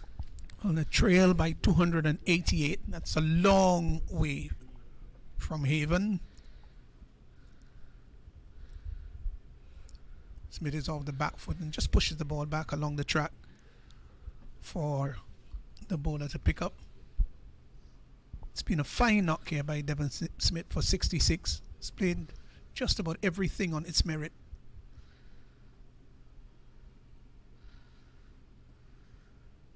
And if there are youngsters who are looking on and you want to learn about the craft and art of building an innings, then to me that's a fine example. Yes, definitely so. Zakir Hussein, he's into his 8 over 21 runs, conceded, picking up 1 wicket. Appeal for leg before, going down the leg side. They will in fact go for the single. The ball goes down to fine leg. More short backward square rather. The umpire just signalling that that was a leg by. That was certainly pitching outside the leg stump. Yes, a quicker delivery there from Zakir Hussein. He was looking to sweep that one. I think that's why Devon Smith was looking to play such shot. He already knew that the ball was going down the leg side, and there was no opportunity, if he missed that, to be LBW. It's going to go from over the wicket now. Both batsmen, of course, left-handed. Kotoy, who's got a longer reach, much taller than Devon Smith, can really push the pad down, negate, turn and spin, as he has done in that manner. Push the ball back along the track. But the clouds we're talking about, they're lazy overhead, and because the wind speed has been rather subsided, it's rather calm. That's the reason why they're hovering in such a lazy manner. Fine shot out to extra cover. The ball hit more into the bottom of the bat. For a moment I thought that there was greater attachment to the ball, but it was when bouncing out to extra cover. It's not the kind of environment, of course, that if you're a pilot or if you're a passenger, for that matter, going through the clouds.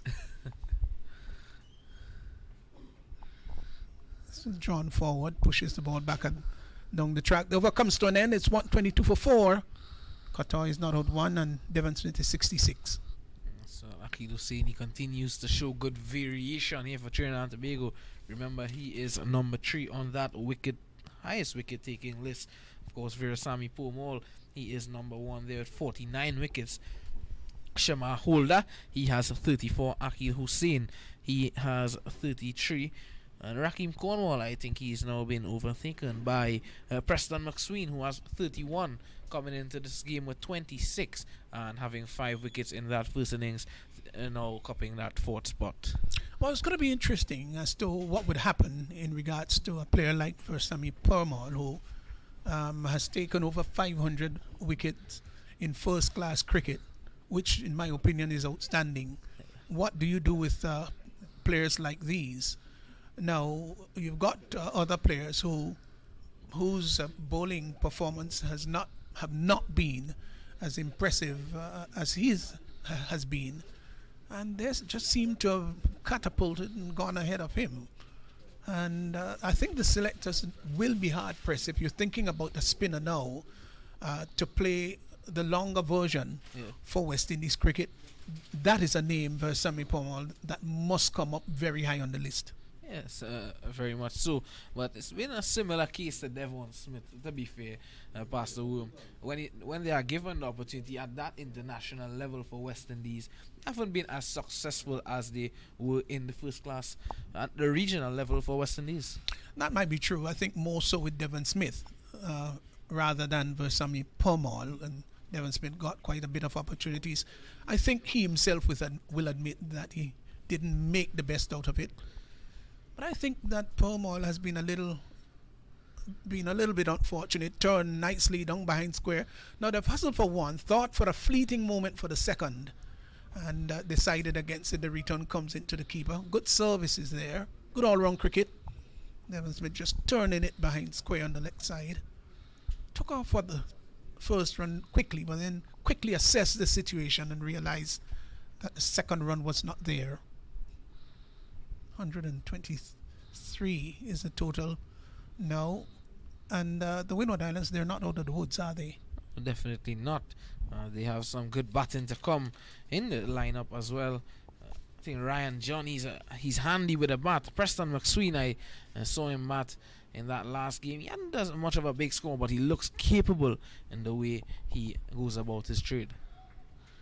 Qatar drives up to mid-off, but these two are what you might call the 2 last real recognized players. Ryan John does like to hit the ball hard, rather aggressive in nature. And Preston McSween, of course, who fancies himself, but hasn't really produced the runs to suggest that. Yes, this partnership will be the key here for Winwood Islands if they are to get up and surpass that follow-on score where Mr. Mountain said is around 210. Well, it means that Devon Smith will have to score at least 100 and Qatar will have to get up to the 50 mark. So those are maybe some stats and some considerations that these two players will have not in the back of their mind. It's got to be at the front because it's so very important. So Hein continues from the far end. It's a rather dull afternoon. Outside the off stump left alone. The Sahara Desert dust is around these days. You can actually see it. In fact, when I was coming in on the aircraft, looked down, there's quite a number of bushfires characteristic of this time of the year. Yep. And again, with the Sahara Desert, the visibility was not the best in the world. And this could possibly go up until sometimes to mid-May, close to June. This time of the year, that's when the Sahara dust make their 4,000-mile journey across the Atlantic and find itself here in the region. It's one of those great phenomenon, isn't it? Yes, that's a very interesting scene indeed. And yes, it's been quite a lot of that Sahara dust around on that southeastern side where I'm located. I can tell you that it's affecting quite a lot of people on that end. Surprised too that Grenada, which is just 96 miles away, has not been experiencing the Sahara dust as yet. Well bowled, just squared him up a bit as that one just came into him. He was probably looking to turn it out on the onside, just opened him up, and the ball went out to extra cover. The over comes to an end. Good over there, bowled by Terence Hines. It's 123 for 4.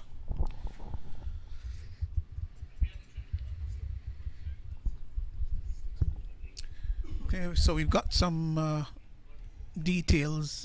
Barbados Pride against the Jaguars, Guyana Jaguars. Barbados 174 all out, and they're 23 without loss in the second innings. And Guyana dismissed for 55. Oh my golly, what a performance by Guyana Jaguars. Well, and of course the Leeward Islands Hurricanes against the Jamaican Scorpions. Leeward Islands 260 all out, and Jamaica 302 for 4. So those are updates that we have of the other two matches in progress. Low score again, 55 all out, the Jaguars. Very surprising Wow. effort there from Guyana indeed. Well, we'd certainly look a little later on and see what the scorecard looks like. Hope somebody didn't get 20 out of the 55. I think this game will be really crucial here. Maybe one of these teams, if they get a good grab of points here, they could go into that second position if Guyana has a bad game. Yeah, but this is really crazy. I would just would look back at the total just after this delivery. Swept or looking to be swept down the. Is balled him? Has he balled him? Well, Devon Smith looking to sweep behind square, played maybe all around it or over it. So Devon Smith goes ball by Hussein. He has gone for 67. And the Windward Islands Volcanoes, they're now pushed into further trouble. They're 123 for 5. Yes, good delivery there from Akil Hussein. He was attacking the legs there of Devon Smith. A flattish delivery as well. And sneaking under the bat of Devon Smith. He's not, Akil Hussein not giving the ball any air to extract that extra bounce so Devon Smith can make contact. And in the end, unfortunate dismissal of him looking to sweep that delivery and getting bowled around his legs. So he's gone for 67. Wow. Well, he's played his hands. I'm sure he'd be very disappointed with that. Maybe he might have been advised to play a little bit on the straight side, but he was looking to sweep down to backward square and played all over around it. And so Devon Smith has gone for 67. 2 6s he struck in the process, and 6 4s. Seems as though we may have a water break with the fall of that wicket as well. Joshua De Silva, the keeper, cupping a shot on his knee, his left knee, that is, a couple overs ago. He's getting some treatment as well. Batsman Kieran Katori just using the towel, maybe getting an extra glove. He wasn't been out there, he just been out there for about 5 overs or so.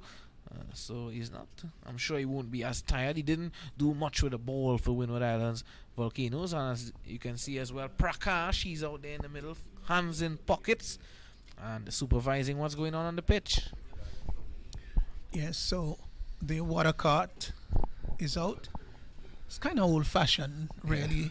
These days you hardly hear about the water cart. Yep. You hear the players are going out with the refreshment onto the field, but that was something you heard about many years ago. Just going back, of course, to the match, Barbados got 100 and I think, yes. So just looking at what we got before us here. Leeward Islands, total they got to what? 260 all out. Munson Hodge got 2. So interesting that Jeremiah Louis, he got 75. And Alzari Joseph got 89. Now, I think Alzari Joseph is a better batsman than Hayden Walsh. That's my personal opinion. And Minley picked up 5 for 65. Now he's been bowling very well. Devon Green captured 4 for 84 of 20. So those were the two main wicket takers there. So the latter half, in fact, that did something special for the Leeward Islands. John Campbell came off in this game. Don't forget Jamaica 302 for 4. So he's not out on 57. Suspect that he's playing a much more careful innings this time. And then you've got Jermaine Blackwood. Jermaine Blackwood scored almost a run a ball 100. He's got 138, and Kuma Borna got 48. So wow, Andrew McCarthy, he got 27. So they're 302 for 4 of 79.2 overs. Just giving you those important update for those of you who are interested in finding out what's taking place around the region with the other games that we have in hand. We're told that Roach captured 6 wickets against the Jaguars, and the Jaguars who have been rather prolific in terms of run scoring, dismissed for 55. Yes, and seeing that Jermaine Blackwood gets that 138, that's his highest score in the tournament after scoring 98 previous to that. And he's overtaken Devon Smith and Kyle Mayers to cop the first position in the highest tournament run scorers. I think he's a fine player. If only he can develop the ability to listen and to think a little more, I think he can do very well. There's no question about his talent. Naturally aggressive batsman. So the new batsman is Ryan John, and Akil Hussain, who's really bowled very well. He's now captured 2 for 21 of 8.2 overs. How well he is bowled. Bowled excellent. And now he has 35 wickets. But coming over the wicket here, Master Worm, he's looking to attack those foot marks just outside the leg stump. Got one, in fact, that first delivery, that bounce and turn. A little bit surprised. I thought that they would just put a little bit more pressure. Maybe have 2 slips in, or have a slip and a silly point in for the new batsman. Crowd him, put pressure on him. Off the back foot, and pushes the ball back on the onside. The bowler just goes around, picks up. But there is something cool and calculated about Akil Hussain. Never seemed to be ruffled at all. Yes, he doesn't get ruffled when the batters attack him. He just keeps a cool mind and looks to go about his work in a calm fashion. John gets his first run. Well, he walks a single. Got inside and turned it neatly down to backward square. Got off the mark. Mr. Ronnie Bikram Das would ask, why would you get a run if you walk the single? Well, once you've crossed and you get to your respective creases, it's called a run. It's all definitions, really. Yep. Don't forget, cricket is a very complex game, rather arcane language. Katoy comes forward and drives, and rather nonchalantly picked up there by Hussain. He's bowled very well. 2 for 22 of 9 overs, well bowled, and he's obviously performing and doing very well for his captain. Yeah, certainly he's continuing his good work in this tournament for Trinidad and Tobago. He's been the pick of the bowlers for them. Remember, his best bowling figure is 6 for 62, and he would want to better that here in this game. But he's getting good support from the rest of the bowlers as well. Terence Hines, he's applying good pressure from the other end. And also, what we've been talking about throughout this West Indies Championship is that you need to bowl in partnerships. And that will bring pressure and also get wickets for your respective teams.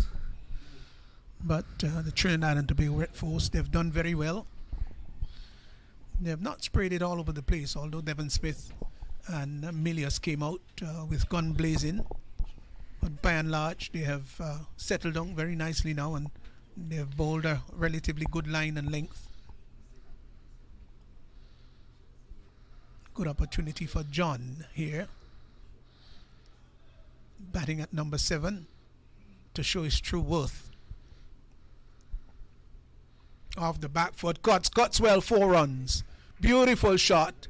Now he gave himself room, rocked onto the back foot, and spang that through the offside. It went in front of square, and from the moment it left the bat, it had 4 written all over it. Fine shot. Looked more like a number 3 than a number 7. It's gone to 5. It was very close to him to cut, but with the extra bounce that Terence Hines offered, also he didn't look to overhit it there, and John just guiding it forward of point and picking up an easy boundary, his first boundary of his innings. And they will need somebody like Ryan John and Karen Kotoy to step up and play a big innings here for them. Yeah, they now strengthen the outside field. The fielder from mid-wicket gone now on the outside, and Cooper is going to go just at short point. He's not silly point. He's not short enough to be called silly point, but he's at a short point as Hines moves in once more to bowl to John. Oh, he left that outside the off stump and it jagged back. That was a fantastic delivery. Well, he let that go by, but it came back and it probably went over the top of the middle and leg stump. Wow, luckily for him, Terence Hines gets some extra bounce on that occasion. Because that definitely, had that kept a bit low there, that would have certainly hit the off stump. Yeah, he didn't want bounce, not on this occasion. Well, John would say, my judgment is immaculate. Driven through mid-wicket, fine shot here. That's not where he necessarily intended to go. This may not be able to carry into the boundary. It's going to be pulled off just inside, but they will come back for the 3rd run.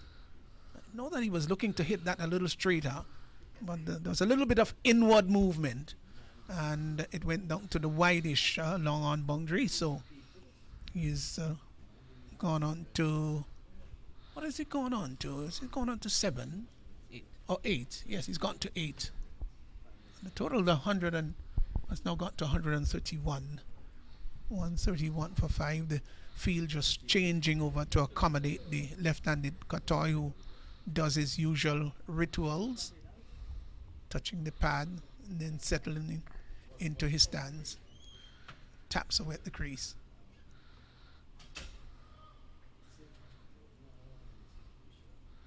Kotoy, very affable young man and rather communicable also. He's the kind of player that you'll get into very quickly. He's a very friendly person, one of the more friendlier person on the Volcanoes squad. Nice gentleman, and he's very gentlemanly too, very personable.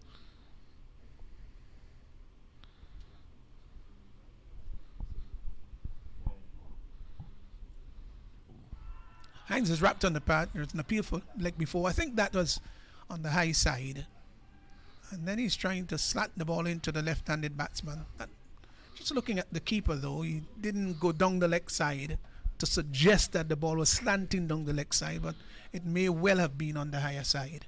Yeah, just straightened slightly there from Terence Hines again, but Kotoy was leaning forward, and again, as you mentioned, hitting him high up on the pad as well. It's probably over the knee rule, and I'm very sure that's what Lyndon Rajkumar, the umpire, was thinking. So Kotoy is on 1. He's been there for some time. Mm-hmm. This time he drives and gets it down to the sweeper position. Khan, who has been patrolling that area down there for quite some time now, like a lone ranger on the Rams to return. And the batsman will get 1. The over comes to an end. It's 131 for 5.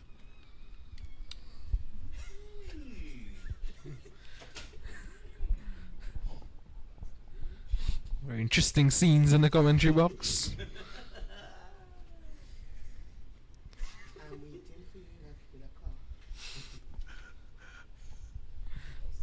Well, I'm now going to leave you in the capable hands of Mr. Vidya Ramphal. After that one. 132 for 5. Well, nice to have good friends. I've always said that some of the most affable people that you can find, it's got to be Trinbagonians, and I've made quite a number of them over the years. So when you have one unannounced that popped into the commentary booth to say hello, it is quite lovely.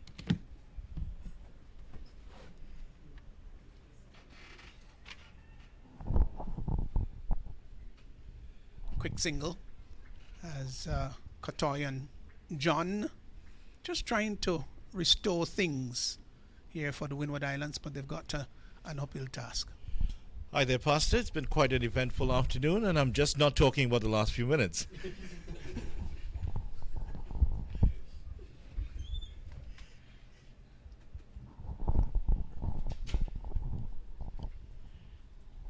"58 runs scored since the break, and for the loss of 2 wickets. So, good session for Trinidad and Tobago. They're starting to forge ahead of the Winwood Islands and applying the pressure on them well. So I think the Red Force would be very happy with their performance here, and would want to get full points in this match.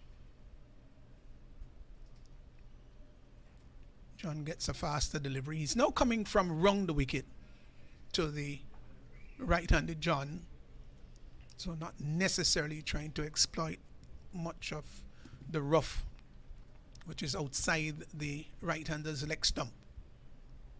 But he's really bowled well. Into his 10th over now, he's 2 for 23. Tells you how well he has bowled, not only in this match but throughout the season. Well pitched up. This one given greater flight, higher trajectory, and pushed up to extra cover. He has taken the 2 wickets for the afternoon, and interestingly, getting the ball to move away from into the left-hander when Smith was on. That seemed to be the general direction of the ball that gave Devon Smith a lot of trouble in years gone by. Yes, might have been disappointed with himself, rather than maybe just standing straight and maybe trying to push it up to mid-on or turn it.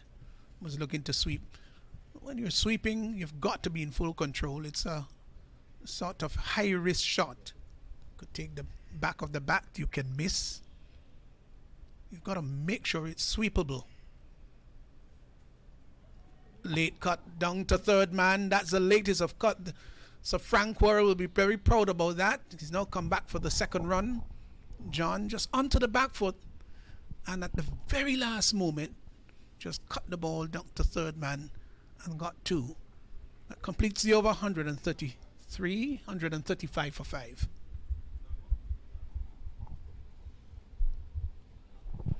It was so late it was positively posthumous, as some might say.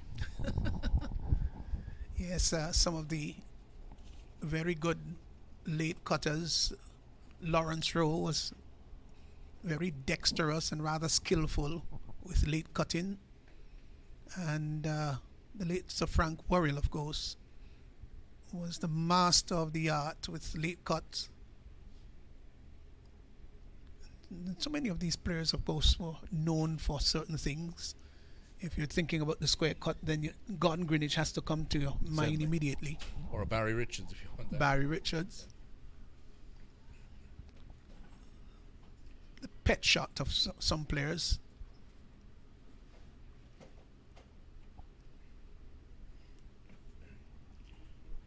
And the cover drive, of course, we were talking about him the last game. David Gower had one of the prettiest cover drives you'll ever see. Yes, he was poetic in his batting. I think that's probably the best way you could describe him. It was so easy in his approach to batting. Big swish outside the off stump. He wouldn't be happy with that.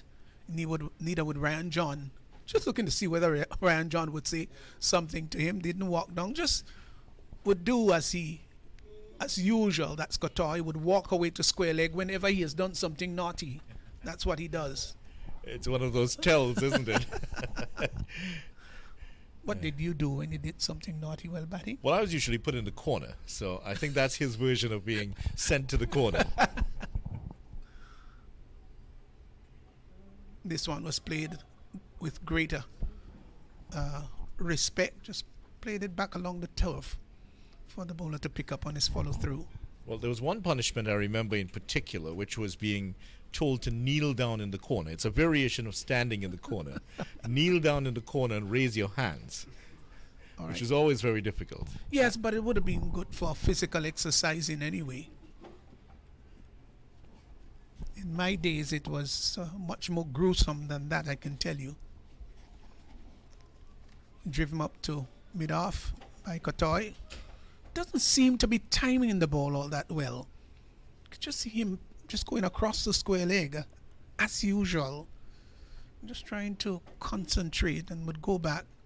Walks about 10-15 yards to square leg and then comes back.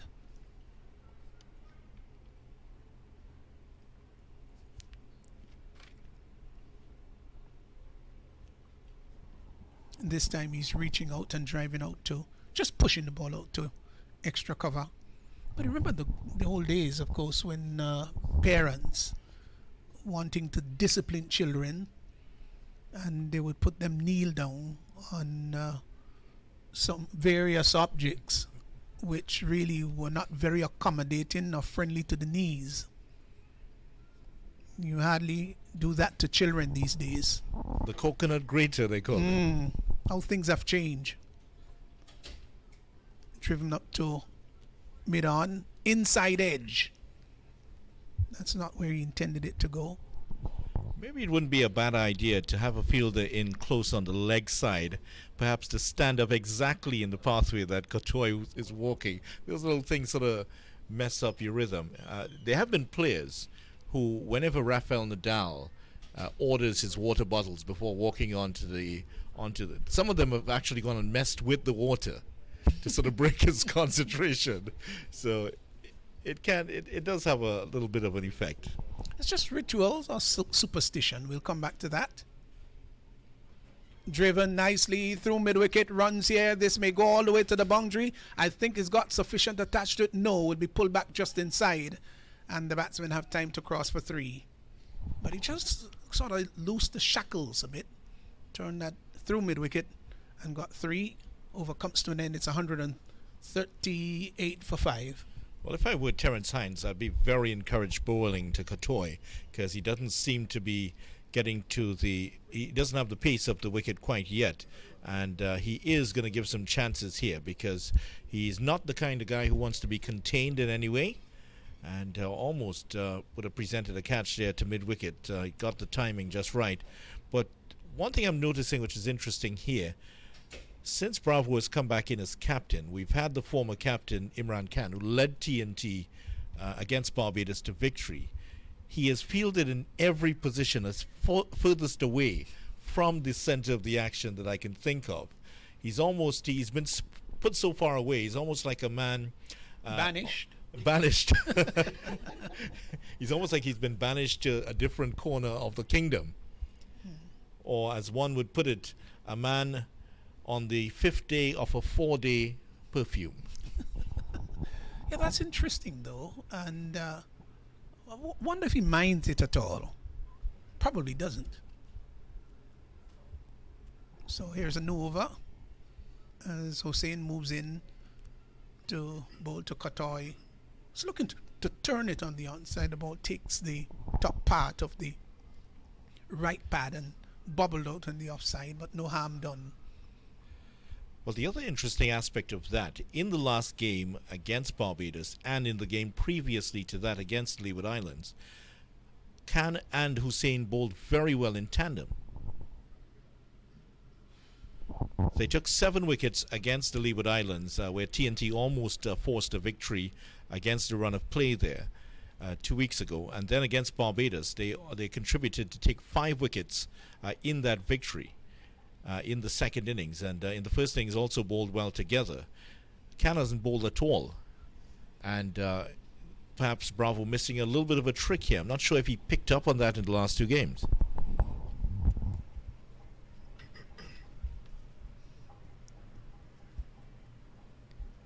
Yeah, it is really challenging when you lead and then all of a sudden you've got to now follow, and all attention now goes to another leader.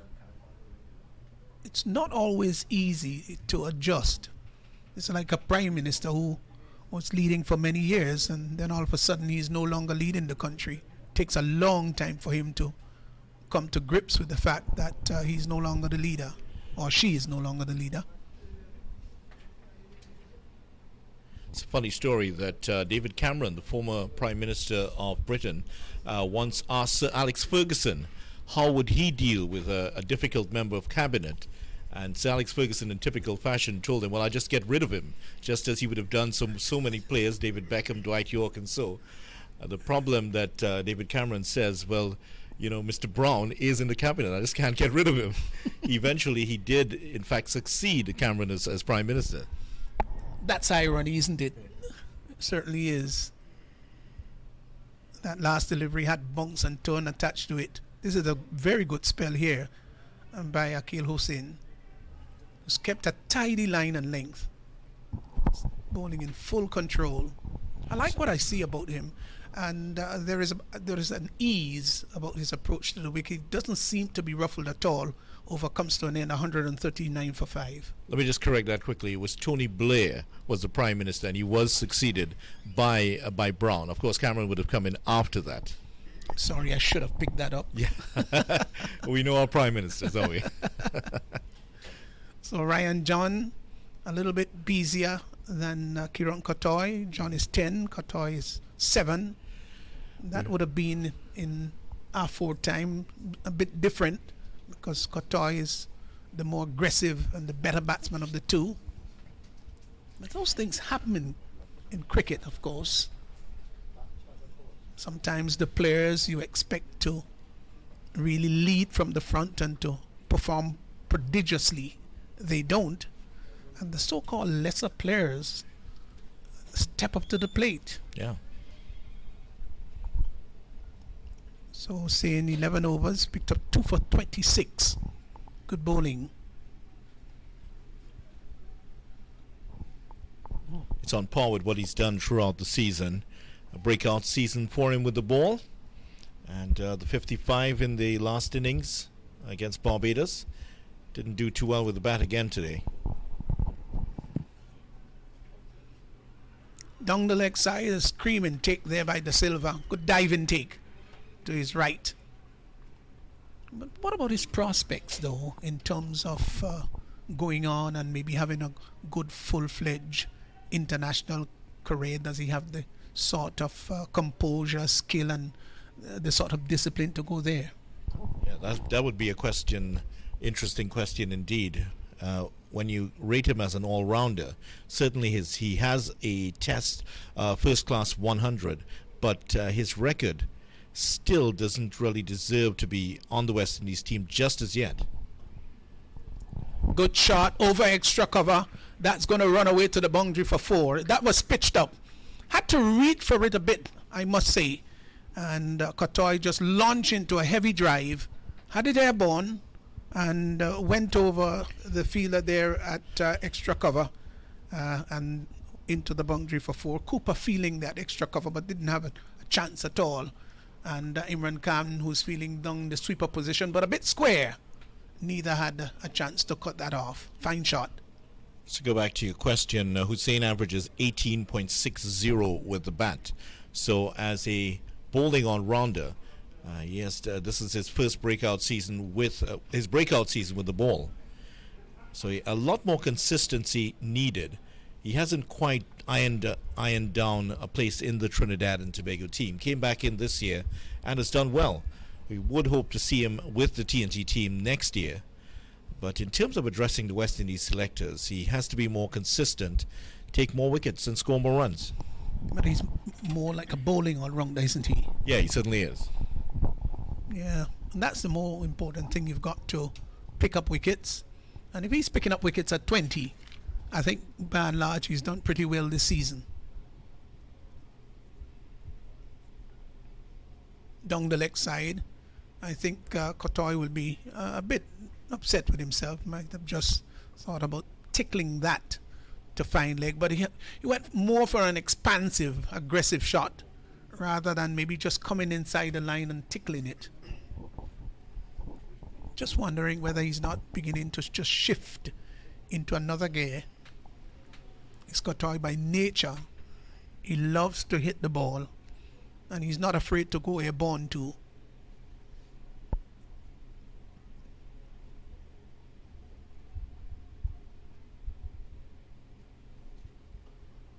This time he's driving through mid-wicket. That's a fine shot. This is going to go very close to the boundary. 4 runs.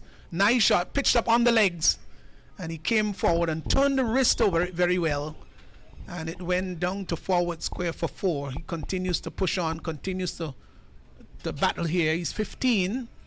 And I was just suggesting that he might just be getting into another gear. He's been very sedate, very quiet. But he's turning up the notch or 2 here. Yeah, he certainly is. He played an aggressive shot in the last over, in the air, but in the gap, and it went down close to the boundary for 3. This time getting another delivery, which is on the line of the leg stump, picking up 4 here. Some more deliveries like this, but that's better from him. Yes, let alone outside the off stump. Over comes to an end. It's 147 for 5. But I did, in fact, ask you yesterday about some of the past players, Trinidad and Tobago, and it's a shame sometimes that many of these players who served their countries with distinction over the years, after their playing days are over, you just don't hear very much about them. And so I think about players like Richard Gabriel, in fact, who I met at Woodbrook just about 2 years ago. And it was just so nice to talk with him, and I introduced myself to him, and we talked quite a bit, and it was really nice. He's got a bit of problem with his sight, but by and large, very affable person. What about players like Prince Bartholomew? They're still around? Is he passed on? Well, Prince Bartholomew, I saw him a few years ago, but I know he was not well. Okay. Here is a delivery that brings the right-handed John forward and pushes out to short extra cover. Yes, but he did serve Trinidad and Tobago well over the years, opening fast bowler. That's right. He would have been part of that team led by Joey Carew, and did lead TNT to that shared title with Barbados in 1976. Oh, it's that thing that he dropped may have it. been a catch. Yeah, it went straight to hand and he dropped it. Yes, it's all reflex. It's either they stay or they drop, and that went to hand. That went to hand. He should have taken that. Cooper feeling there at forward leg. They're not easy. No, you don't have much time to react. Certainly not. And the practice and the principle of putting the youngest player there, because nobody wants to field in that position, often doesn't work out well. You should have your best catcher there. Not necessarily the youngest player. No. Hussein continues. There was an English player who liked to field in that position, and he was especially fearless when it came to those full-blooded pull shots. He tried to get his body in the line of the pull shot and perhaps deflect it up so someone could take the catch. I tell you, those are the brave ones. Well, it's a thin line between brave and foolhardy, some say. And there was a funny story attached to him, because one time when the ball hit him on the chest, it fell close to a fielder who was so horrified at what he had seen, he didn't take the catch.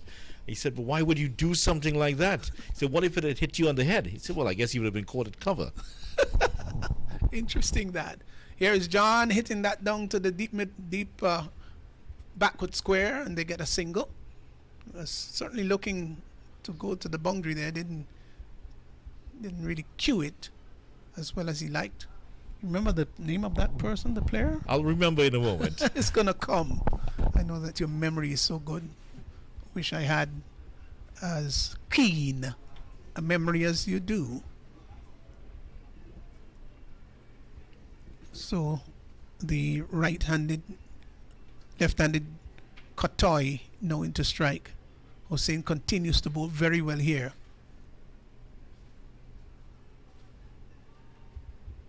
Pushed out to extra cover. Thought for about a single.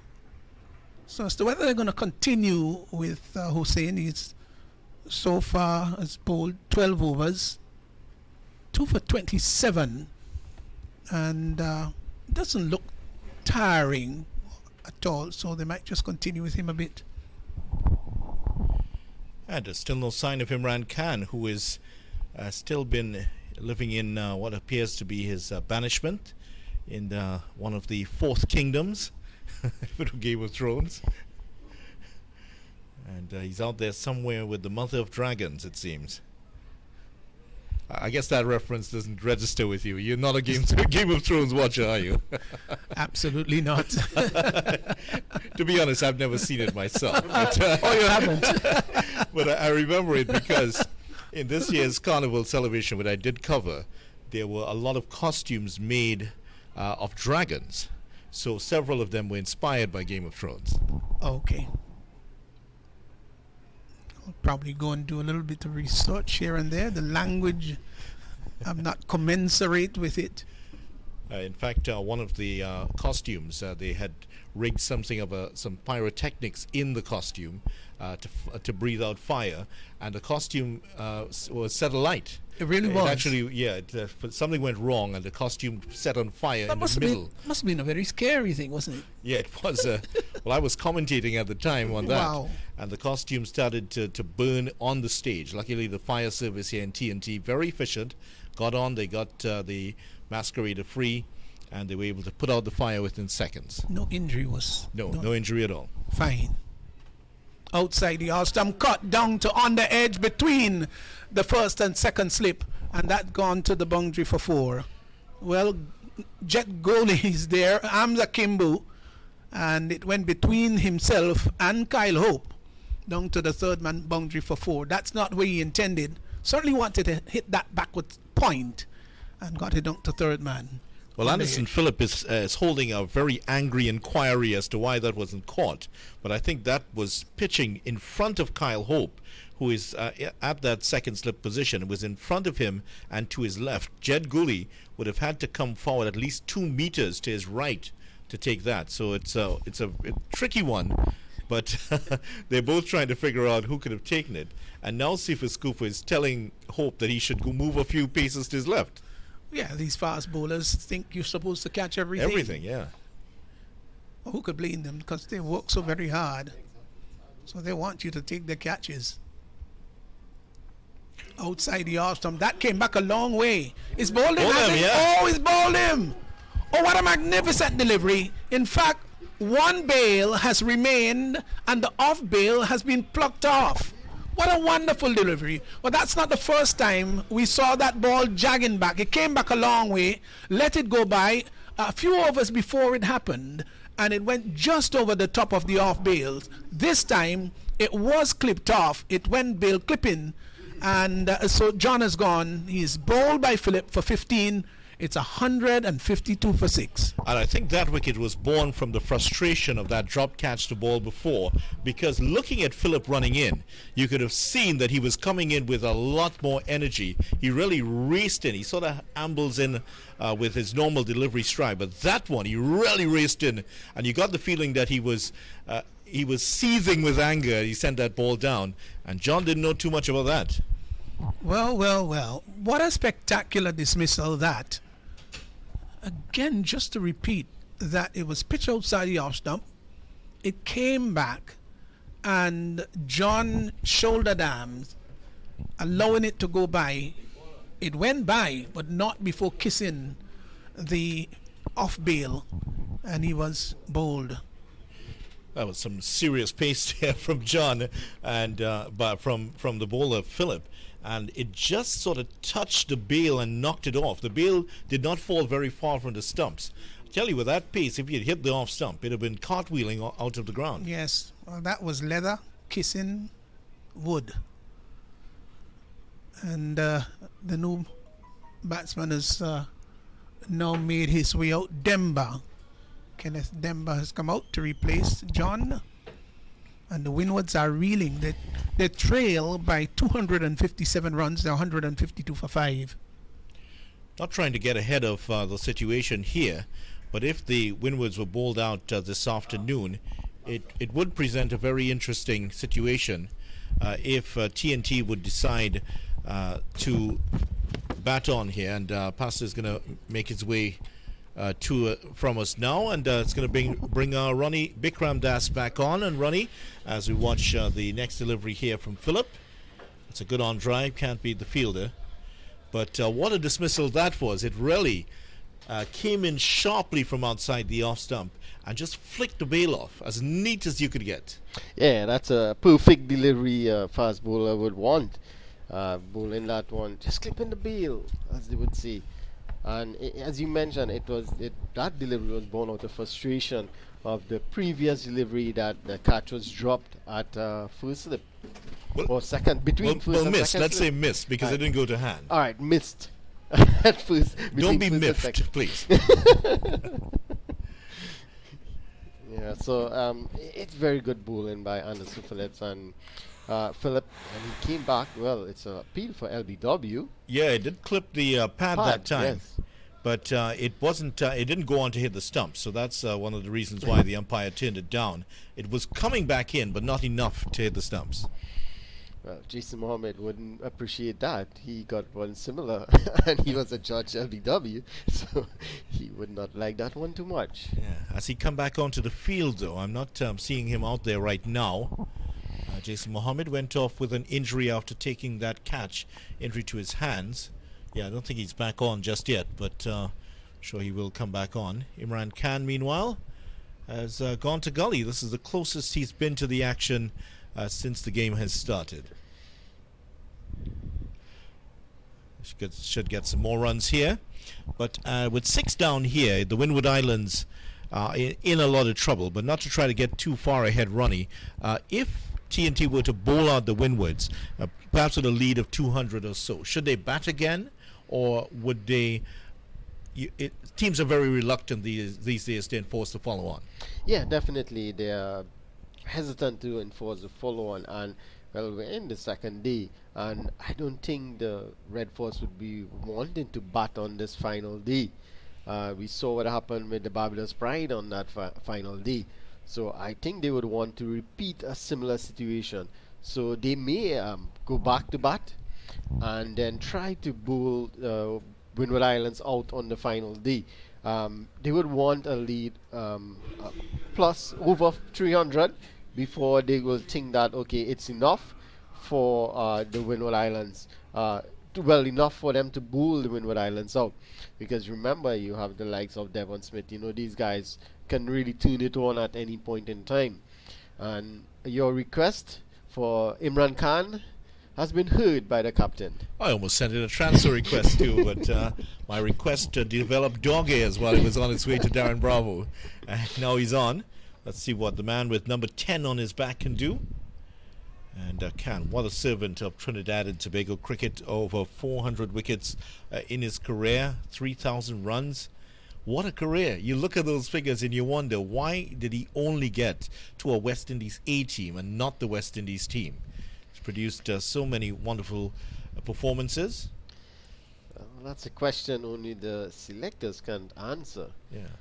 He has done his part, and that's all you can do as a player at this level. Do your part, do your best, get the figures that is required. But it's up to the selectors to decide if you're good enough or you're ready for that transition into the senior setup.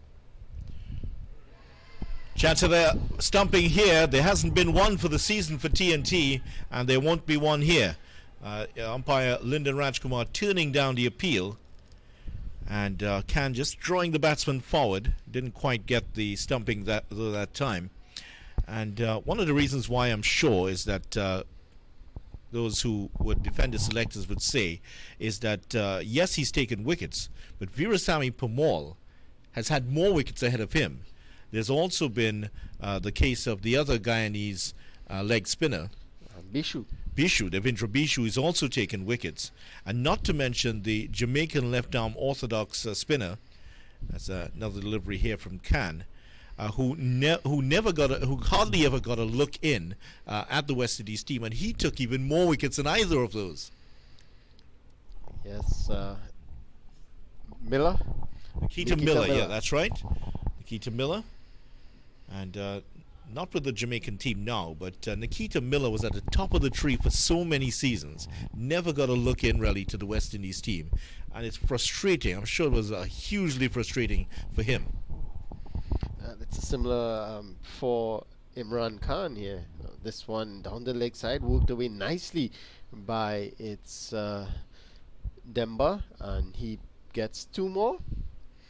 Yes, the total moves on to 153. Dead ball signal by the umpire? Yeah, How is that a dead ball? I think perhaps the batsman wasn't playing a shot there, so they will have to check. We saw this before in the innings.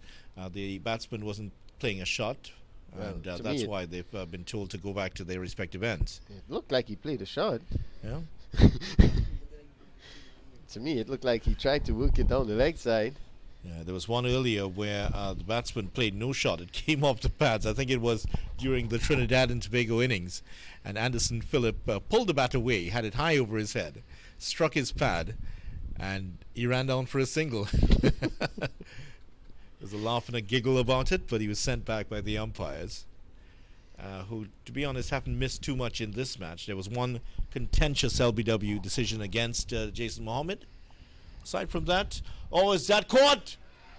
Oh, just dropping in front of Akil Hussain. And what made that catch so difficult? It was to his right hand. He's left-handed, and he took that well. I wonder if he's ambidextrous. Well, he's a pretty good fielder with both left and right hand. And the spectators were all jumping around and clapping around. They thought it was a catch. Yeah, I think a lot of people thought it was a catch, but it bounced in front of him. But he did well to stop it because no one was getting that before it got to the boundary. Well saved there by Akil Hussain. And after bowling 10 overs on the trot, good performance from him to make that stop. And this one is worked away into the onside by Kotoy. Straight to the fielder at mid-wicket. And Anderson Phillips, he's really bowling well here. He's into his 12th over, 3 for 40. Picked up that important wicket of John, who was looking a bit dangerous. He was looking very aggressive in his stint. He got 15. So that was a very good wicket there, a timely wicket for the Trinidad and Tobago Red Force. And Anderson Phillips continues to pick wicket here for his team. Whenever he's called upon, he does the job. He does pick up a wicket or two. And this one again worked into the onside, straight to that same fielder at mid-wicket. And there is no run.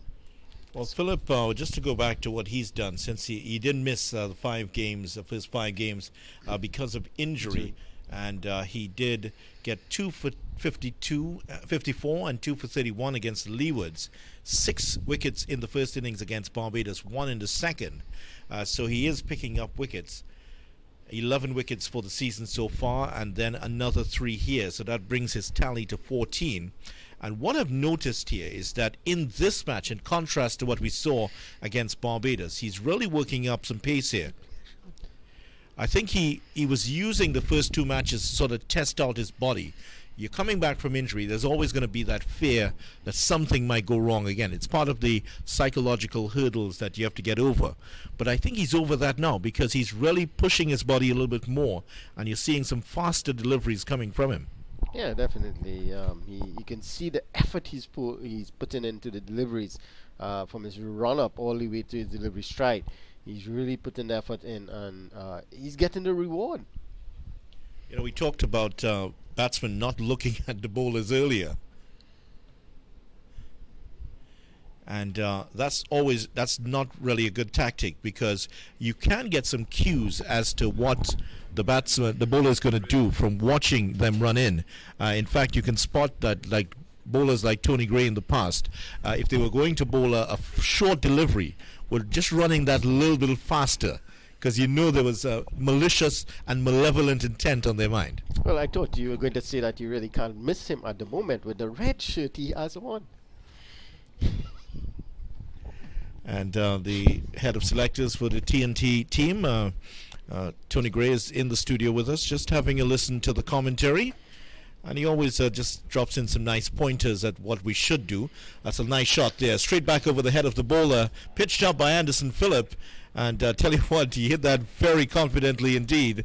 And that is a good boundary hit there by Kotoy. Kotoy averages 37.81 in his 10 matches that he's played before this. So a century and a 50. So he's no mug with the bat. Well, Pastor Woom said he had a stroke-filled 100. Hitting the ball to all parts of the boundary, and so he is really capable of hitting the ball all over the park. So he would require a different well, maybe he's going to play his natural game here and attack the bowlers. So far we see when the ball is there to be hit, he's hitting it. Could he kind of stifle his way of batting and stick around here and get his team to a decent position? Yeah, that's what they will be hoping too. He's the trump card for the Winwood Islands here. Kotoy, they still have the likes of McCoy and McSween to come in. Imran Khan is back in, and one would have felt that Imran Khan, who's bowled well in tandem with Akil Hussain, you would have felt that TNT would have employed that tactic, but Darren Bravo declined to do that. He's bowled out Hussain, had Hines at the other end. He's now brought back Phillip and now brought in and hoping that there's a good combination here between Khan at one end and Phillip at the other. Well, he's trying to get that spinner and fast bowler on one end. So what you get is that the fast bowler, the spinner is going to tie it on one end pretty much. And now the fast bowlers, they can operate at short, sharp spells at the other end. And that's what you want your spinner to do. Just tie it on one end, keep things tight. Pick wickets if necessary. And have your fast bowlers short, sharp spells. And they can give their all and pick wickets as well.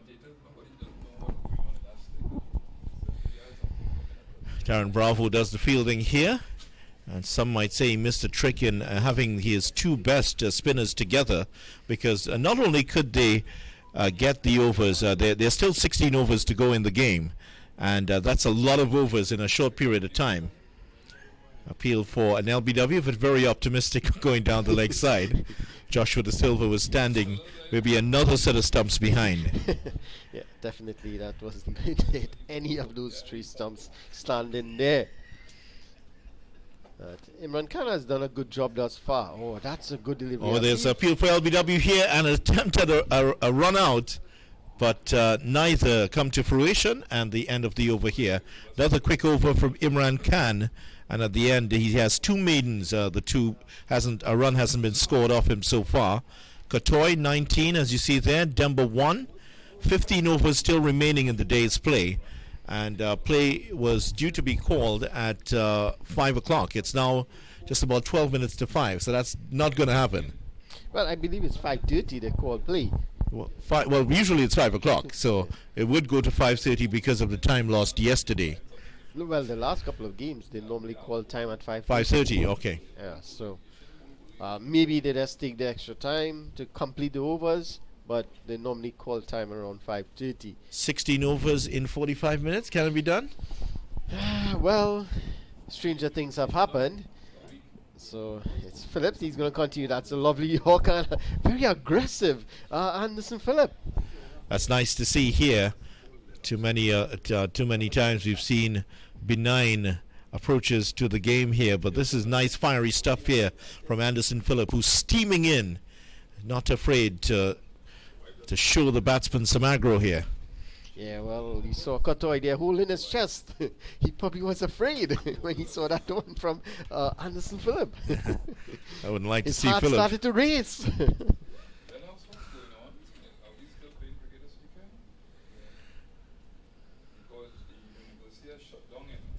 So as the game continues here, of course, the discussion about the situation with the coronavirus, COVID-19, if you will, has continued. Schools have been shut down, universities included, for the next week.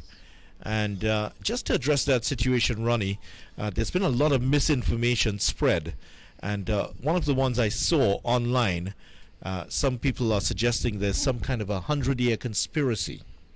And just to address it, really want to address it because it's a total fabrication. That and I see people are sharing it all over social media. This one flicked away nicely. That could run close to the boundary. Fieldsman's going to cut it off, though. They get 2 here. In fact, what they're saying is, according to this piece of a massive piece of misinformation, they're saying there's some sort of a 100-year conspiracy. 1820, there was a cholera outbreak. 1920, Spanish flu. And 2020, coronavirus. You know what the problem with that is, Ronnie? This so-called 1820 cholera outbreak started in 1816. The 1920 Spanish flu actually started in 1918.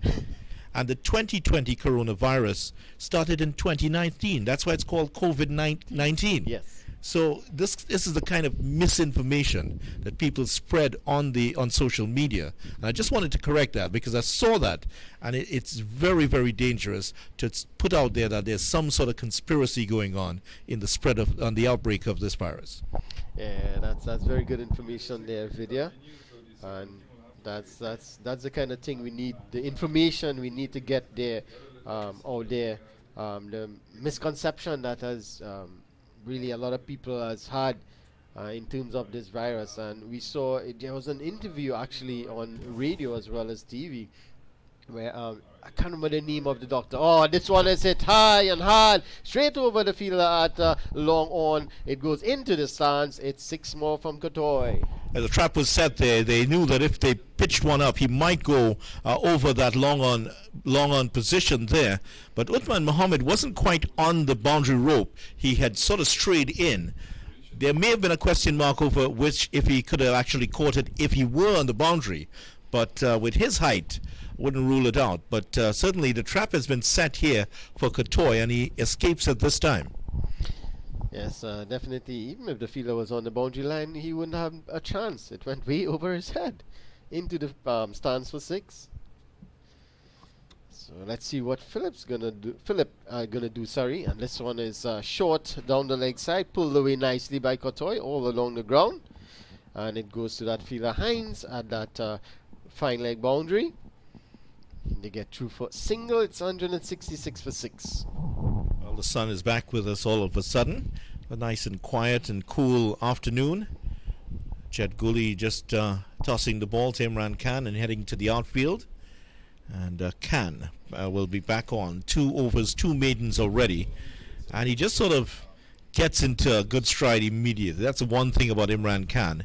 I can't remember him bowling a poor spell at any period. He might bowl a poor delivery or 2. But to see Imran Khan bowl a poor spell, that's something we haven't seen a lot of. If any at all. He bowls a lot of very steady, good deliveries. May not turn it like Shane Warne, but he's always consistent. Yes, and that's the word, consistent. He is very consistent at what he does. And he seemed to pick wicket at regular intervals. But at the moment, bowled 2 maidens. Oh, and it's going to be out? Yes, it is. As I mentioned, he picks wicket at regular interval. He happens to pick one. Yeah, that's a delivery that he was totally flummoxed there. Kenneth Demba looking to turn the ball into the onside, and it just came up. The ball took the leading edge and went straight to mid-off, and he's caught there. And he was looking to play the ball through mid-wicket. The ball turned on him, and it took that leading edge and went straight to mid-off. And that is the end of Kenneth Demba, and it's also another wicket down here. That is now 7 wickets down for the Winwood Islands. Yes, definitely a good wicket there for the Trinidad and Tobago Red Force. 166 for 7. Imran Khan picking up his first wicket here. And he has 2.1 overs, 2 maidens, 1 without scoring any run. Just a correction. That was Kotoy, the left-hander. Apparently we all got flummoxed with that one, but it was a really good delivery from Imran Khan. Pitched just about the line of leg stump. The mistake that Kotoy made was that he was trying to play against the spin, and that's what happens. It beat the broad side of the bat, took the leading edge, and went straight to mid-off, and he is gone. Yes, so that's the end of Kotoy. So they're into the bowlers, as they would say. It's McSween. He comes into the attack, to the crease, I should say. He had a good time with the ball, and now he has a job to do here with the bat. And himself and Demba. Let's see what sort of resistance they can put together here to try and resist this bowling attack here from the Red Force. Imran Khan is really doing a good job for his team. We're asking why is he coming on so late. He came on in I believe it's the 46th or 47th over to bowl, and he immediately had success, and that is a loud appeal for LBW. It looked really good. Well, I'm The not only sure. thing could have saved him is bat. He may have gotten a touch on it, but the umpire is signaling that the ball went down leg side, and that's because of the quiet criticism from the stands. There was a loud noise from the stands there, and the umpire signaling that was going down leg side with the one turning across the batsman. Well, I shouldn't say this, but I don't really disagree with the umpire there. I think more the bat saved him.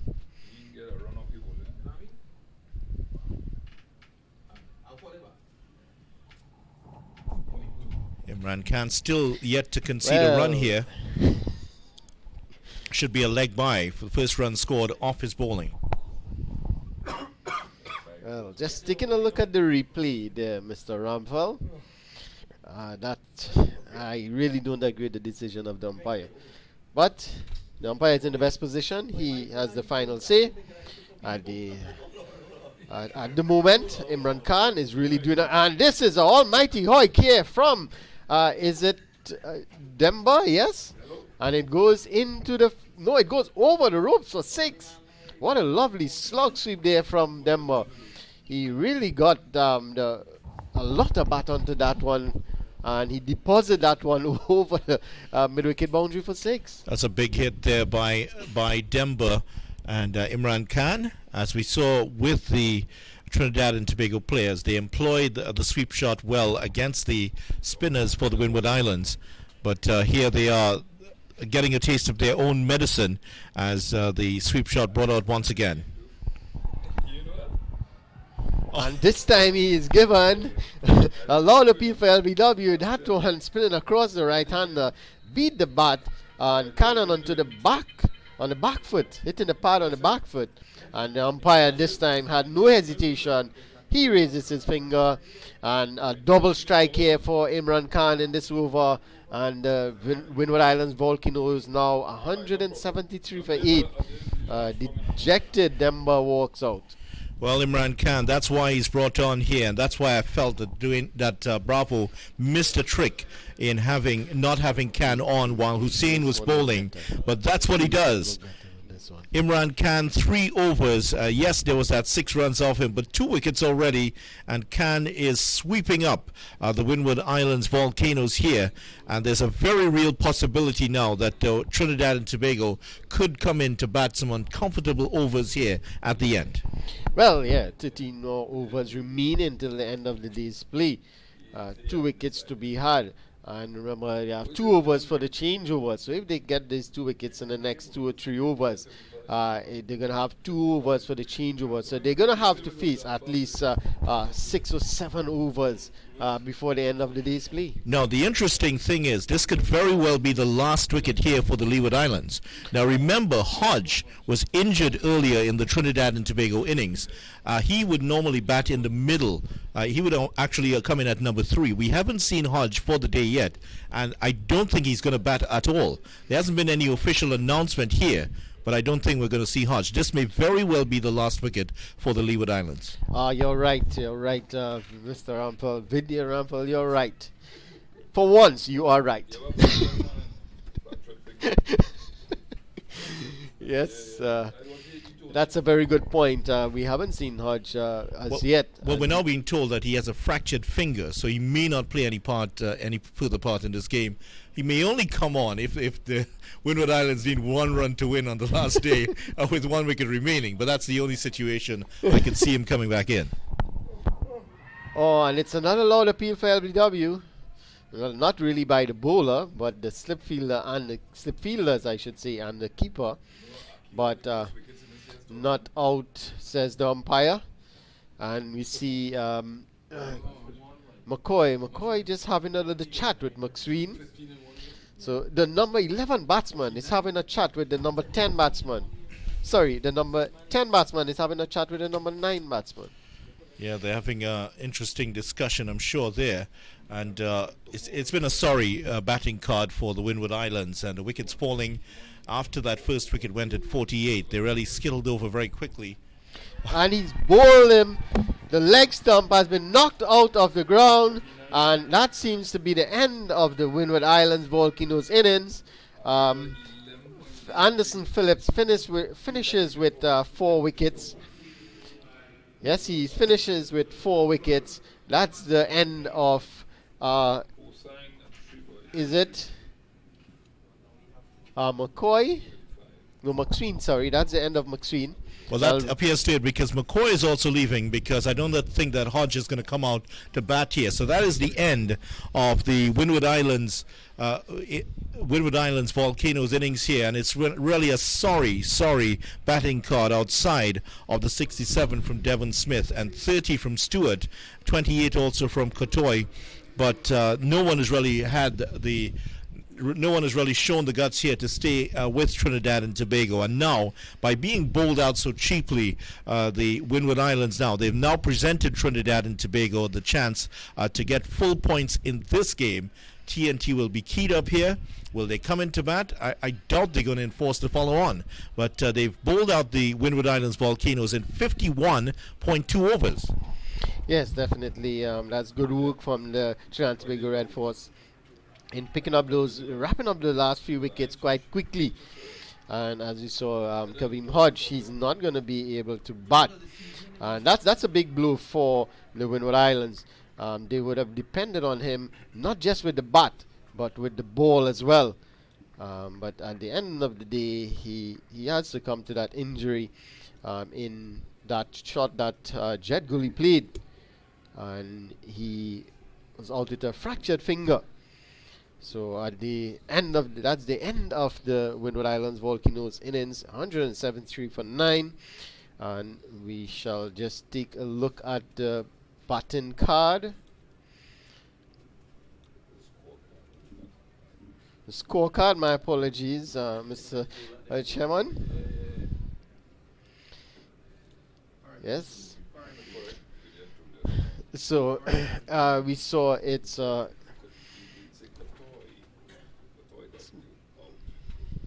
Yes. And the batting, the scorecard here. You see, you're leading me down the wrong pathway. I'm not leading you down the wrong path. Don't blame me. Don't blame me. It's the pressure we under here with the chairman of selectors here. It's the pressure we under. Kivani Melius caught De Silva bowled Phillip for 20. Devon Smith bowled Akil Hussain 67. Andrew Fletcher called Cooper bowled Phillip without scoring. Sunil Ambrose, LBW Terence Hines for 4. Emmanuel Stewart caught Mohammed bowled Hussain 30. And just to mention that Mohammed has not come back on the field since then. Will he continue with this match? Kotoy caught Daniel Sinclair, the substitute, bowled Imran Khan 28. Ryan John bowled Phillip 15.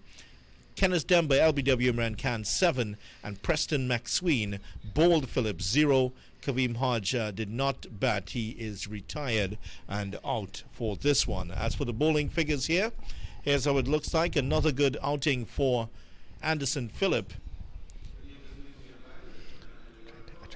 Another good outing for Anderson Phillip, who finishes with 4 wickets, 4 for 53 in his 13.3 overs, from what I understand. Also a good outing for Hussain and Khan. Khan also picking up 2 wickets in the end here. So Trinidad and Tobago Red Force bowling out at the Winwood Islands for 173. Remember, Hodge did not bat here. So it is a situation where TNT have all the cards in their hands here, Ronnie Bikramdas. Yeah, definitely they have all the cards in their hands. But it's a matter, well, we're waiting to see here what the decision that they are going to make in terms of are they going to enforce the follow-on, or are they going to bat? Well, some feel that they should enforce the follow-on because they look a dispirited bunch right now. Last thing you want to do is to allow them the opportunity to regroup, because you come in at this point with just about half an hour of the game to play. You lose a couple of wickets here, and it brings the Winwood Islands back into the game. On the other hand, if you put them back in here, players like Devon Smith and especially the likes of Andrew Fletcher. Fletcher made a duck, Ambrose made 4, and a lot of the batsmen getting low scores. They're not exactly high in confidence right now. Put them back in. Let's see if the Trinidad and Tobago team can knock over a few more wickets here. Because it's so close, Ronnie, to the end of play. You can fire it up, get some more, see if you can prize out 1 or 2 wickets, and then come back tomorrow. Yeah, definitely. That's what you'll want to do. But remember, we were saying earlier on that I don't think that they would want to bat on the final day of this match. But well, if they knock over the Winwood Islands tomorrow, they may not ever have to bat in this game again. Well, that's what we are saying. We don't know what the management would be thinking downstairs. But the umpires are there. We're just waiting confirmation. Well, the Winwood Islands batsmen, players are inside the dugout. Maybe they're getting ready to come out and field.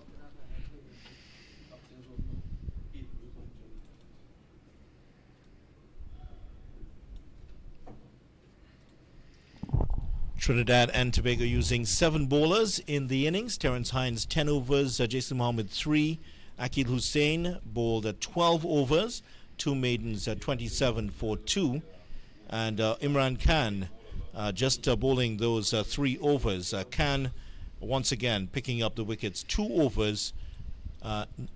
He also had those 3 overs, in fact, 2 maidens, 6 runs and 2 wickets. What figures from Imran Khan. Anderson Phillip was the man who had the most wickets here, 4 for 53, his figures in this game. Another great performance here by Anderson Phillip, and a young man whose stock certainly rising, Ronnie Bikram Das. So 4 for 53. Let's run through all the figures for you. Anderson Phillip, 13.3 overs, 1 maiden, 4 for 53. Jed Goolie, who was surprisingly brought in to try to counteract Devon Smith at the start, 2 overs, no maidens, 13 runs, no wickets.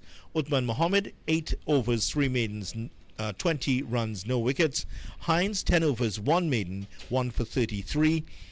Jason Mohammed, 3 overs, no maidens, none for 19.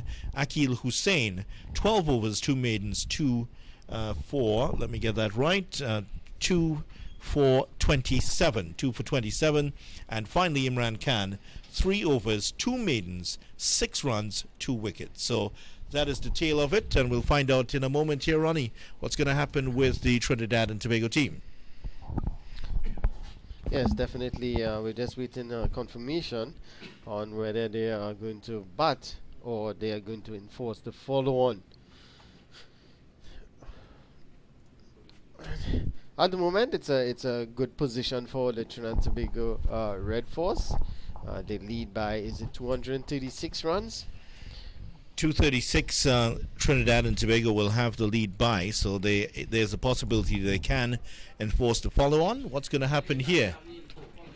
And, well, we'll have some more coming up in just a little bit here, Ronnie. So in just about 5 minutes' time, we'll rejoin the action here at the Brian Lara Cricket Academy. Trinidad and Tobago, 409 all out. Winwood Islands Volcanoes, 173 all out here in 51.3 overs. The decision, is it going to be, well, in fact, the umpires are out there now, so we'll find out in a moment here what's going to happen. And so they have decided to enforce the follow-on, so it will be the Winwood Islands Volcanoes coming back in to bat now.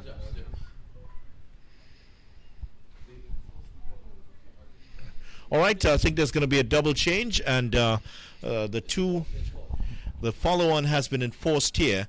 So we will bring in our enforcers of our own here. Vinod Mamchand and Mr. Lalman is going to join us in just a moment here as we rejoin the commentary. Trinidad and Tobago doing the toe touch as they head out towards the field, and they're looking in very high spirits here as Devon Smith and Kimani Melius are back in front here, and they're getting ready to start off. So Let me pass you over to Visham Lalman, who will take you through the early session here.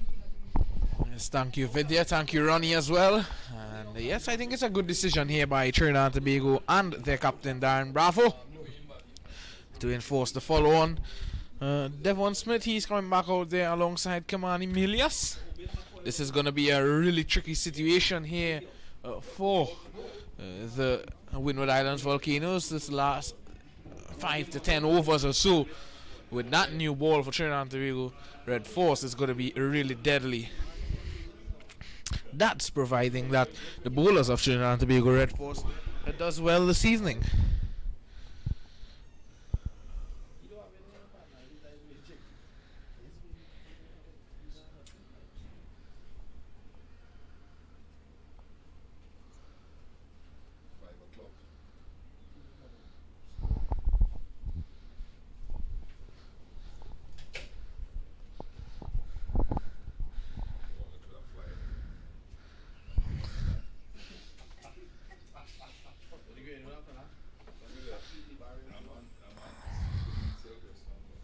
So it seems as though Jason Mohammed, he is going to take up the attack from the southern end. And Kimani Milias, the youngster, the right-hander that is, former West Indies under-19 player. You can safely say that he's a St. Lucia Zooks player now. He is going to face up. So if you're now joining us, Winwood Islands, they were bowled out for 173 in an attempt to get 409 set by Trinidad and Tobago. And now they are... Trinidad and Tobago actually have enforced the follow-on and would look to bowl out the Winwood Islands Volcanoes today going into tomorrow, as I welcome Pastor Stevenson Worm to the commentary box. So Anderson Phillip picking up 4, and it turned out to be very much a procession for the Winwood Islands. 174 that. So they trained by 236. We believe that Devon Smith just came out dismissed a while ago and had to go right back. Going to be opening with spin, aren't they? Yeah. And this will be Hossein from the far end.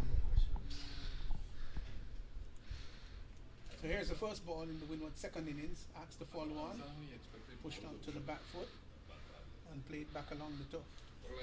Well, of course, Akil Hussein is going to attack the pads here of Kamani Milias. He's not going to give the ball much air as the ball being new. He's going to push it through a bit, looking to get that inward movement. So let's see how he goes about his things. It's a hard cherry he's got, and you've got to have some measure of control to be able to pitch, because you're not going to get any spin really, because you don't have the sort of grip for the sort of rotation that you'd want, revolution of spin on the ball. Milias is in defense. He's by nature an attacking player, loves to get on with the bowling, get on with business. I think it calls for a different approach, however, this second innings.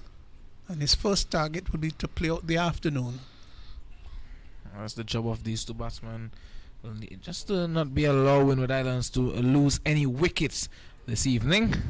Yeah, beaten outside the arm stump on the just drift to the arm. Of course, with a new ball as well, the seam is a bit higher, so you will get that extra bounce if it pitches on about that seam. Those are the things that players have to take into consideration. And interesting, of course, Devon Smith, who is the more senior of the two, of course, has allowed Milias to take the first over. Usually the more senior batsman would take first strike.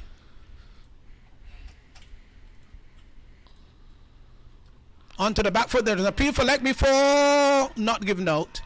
Maybe just slanting down the leg side, but they did go up in appeal. So that completes the first over. A maiden over there, bowled by Hussein. Yes, definitely going down the leg side there. That previous delivery with the angle that Akil Hussein is getting from that new cherry, as you mentioned. By Patrick Gustard out of Jamaica. Shakes his head and signals that he's heading down the leg side. Just talking about the fact that the most senior of the two batsmen, Devon Smith, not taking first strike. And Jason Mohammed, who in fact got an injury, probably it was not as bad as we thought, after he took the catch to dismiss Emmanuel Stewart. So he's going to be taking it up from the commentary booth end, bowling to Devon Smith. Not very often you see this in any kind of cricket, where the opening attack will be all spin. But as Mr. Vidya Ramphal mentioned earlier, in 2009, Muhammad Hafiz had Devon Smith out 6 times consecutively. So this is maybe a ploy there to get that off spinner early to Devon Smith.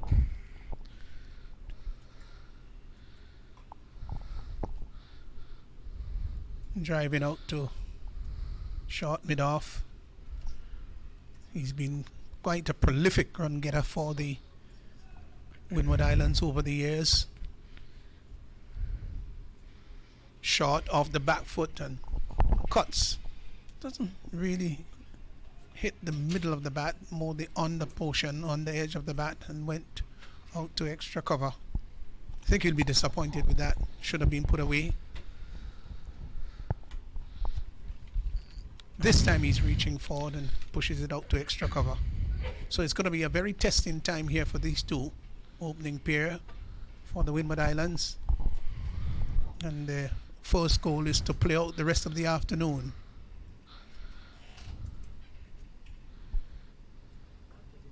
Short of the back foot. Just turns it up to mid-on. So just one delivery remaining in this over. No, 2 deliveries, I think, remaining. Yep. Of course, Jason Mohammed only has 25 first-class wickets. A part-timer he'd convey himself to be. So they might well be starting off with 2 maiden. If this, of course, coming up is this last delivery is a dot ball.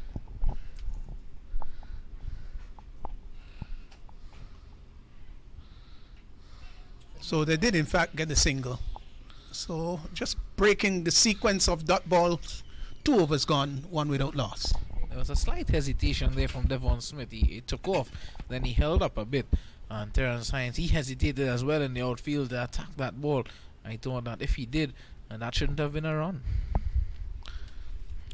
So the afternoon drawing nigh, getting close to evening. It's still rather bright here though. At the Brian Lara Cricket Academy.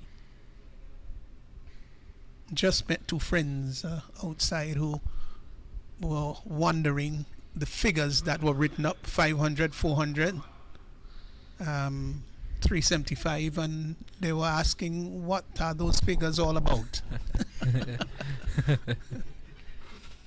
And I had the task of explaining that your countryman, Brian Lara, made those impressive scores throughout his career. Records that probably will remain unbeaten, always heralded.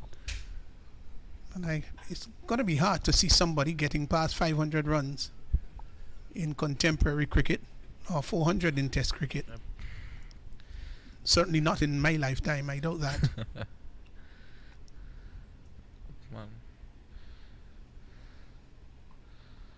So just a 1 over spin from the far end. Was a little bit surprised though. And they started with spin. So they may use Uthman Mohammed there from that end and look to bring Akil Hussein from the northern end. That might be the change here. Well, it's left to be seen.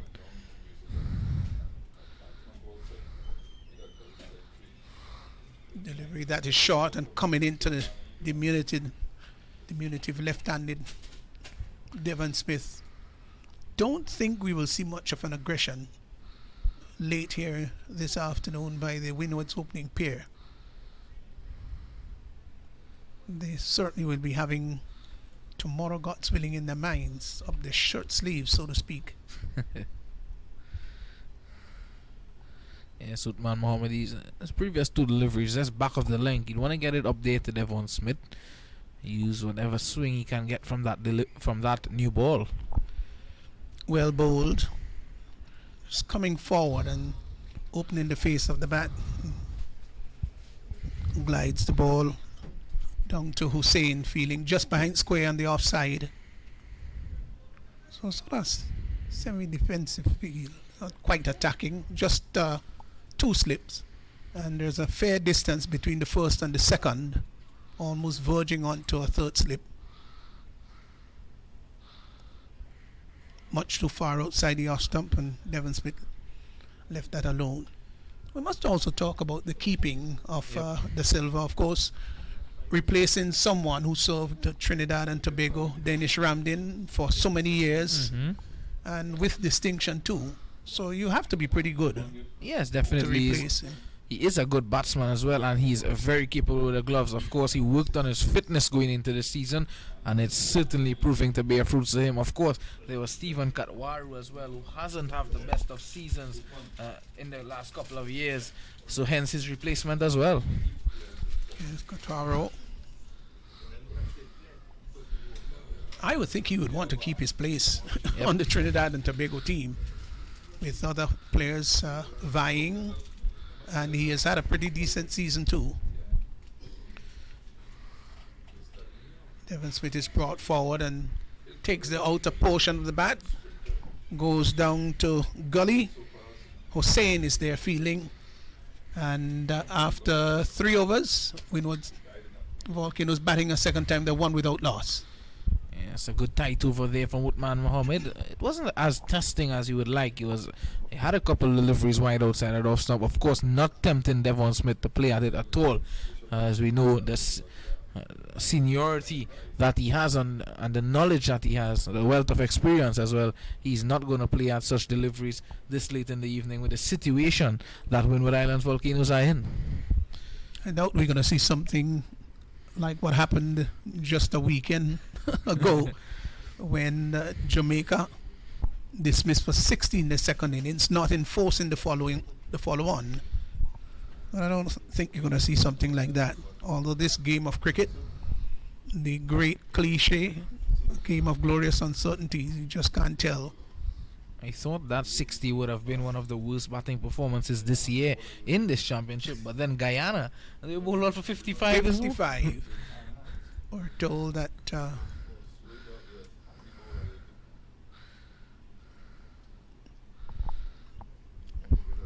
so you're speaking about bringing Akil Hussain from this end, and that's what has happened here, and that's what Darren Bravo, the captain of Trinidad and Tobago Red Force, has done. He's such a calm, composed cricketer. Just love his calmness.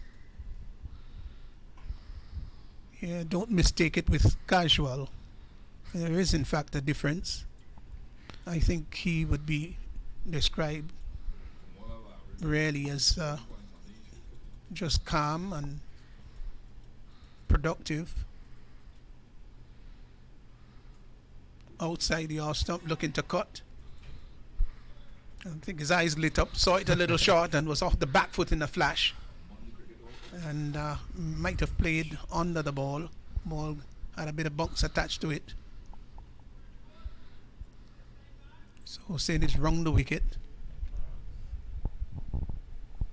Milius is coming forward and pushes it out to a short extra cover.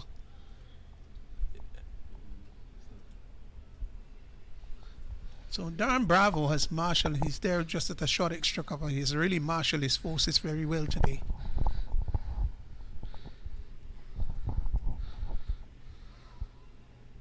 Well bowled. Just sort of turned him around a little bit. Ball took the outer edge of the bat and went down to a backward point. Yes, that's one of the first deliveries that he looked to give it some air. And could be advised to do that. You don't have to be flat at this time of the day. Could afford to give it a bit of flight, invite the batsman to drive. That one was given more generous flight, played from the bottom of the base of the bat and just pushed out on the offside, and the keeper came around very quickly. So 4 overs gone, and the Winwood Islands look very stuck. They're 1 without loss. Yes, Akil Hussein bowling 2 overs already, not conceding any run. So one would say that there is some pressure building up on the Winwood Islands Volcanoes batsmen, but I don't think they will look at that as pressure. They will just want to finish this phase here, come back tomorrow morning and look to knock off these runs if they can. Jason Mohammed is now it's going to be bowling from the far end, the southern end of the ground. It's Mohammed replacing Muhammad. There's so many Mohammeds and Mohammeds in Trinidad and Tobago. You find quite a lot, of course, also in Ghana. A name of Indian origin, of course.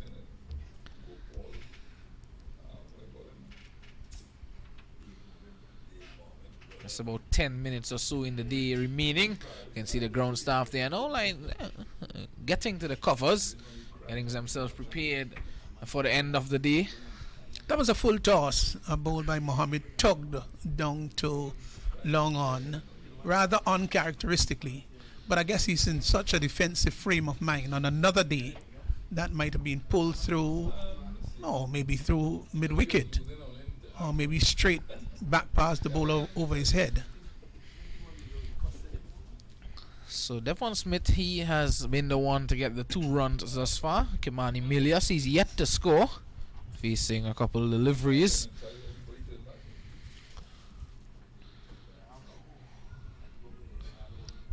Well, thought for a fleeting moment that he will get his first run, and Hussein feeling there behind square.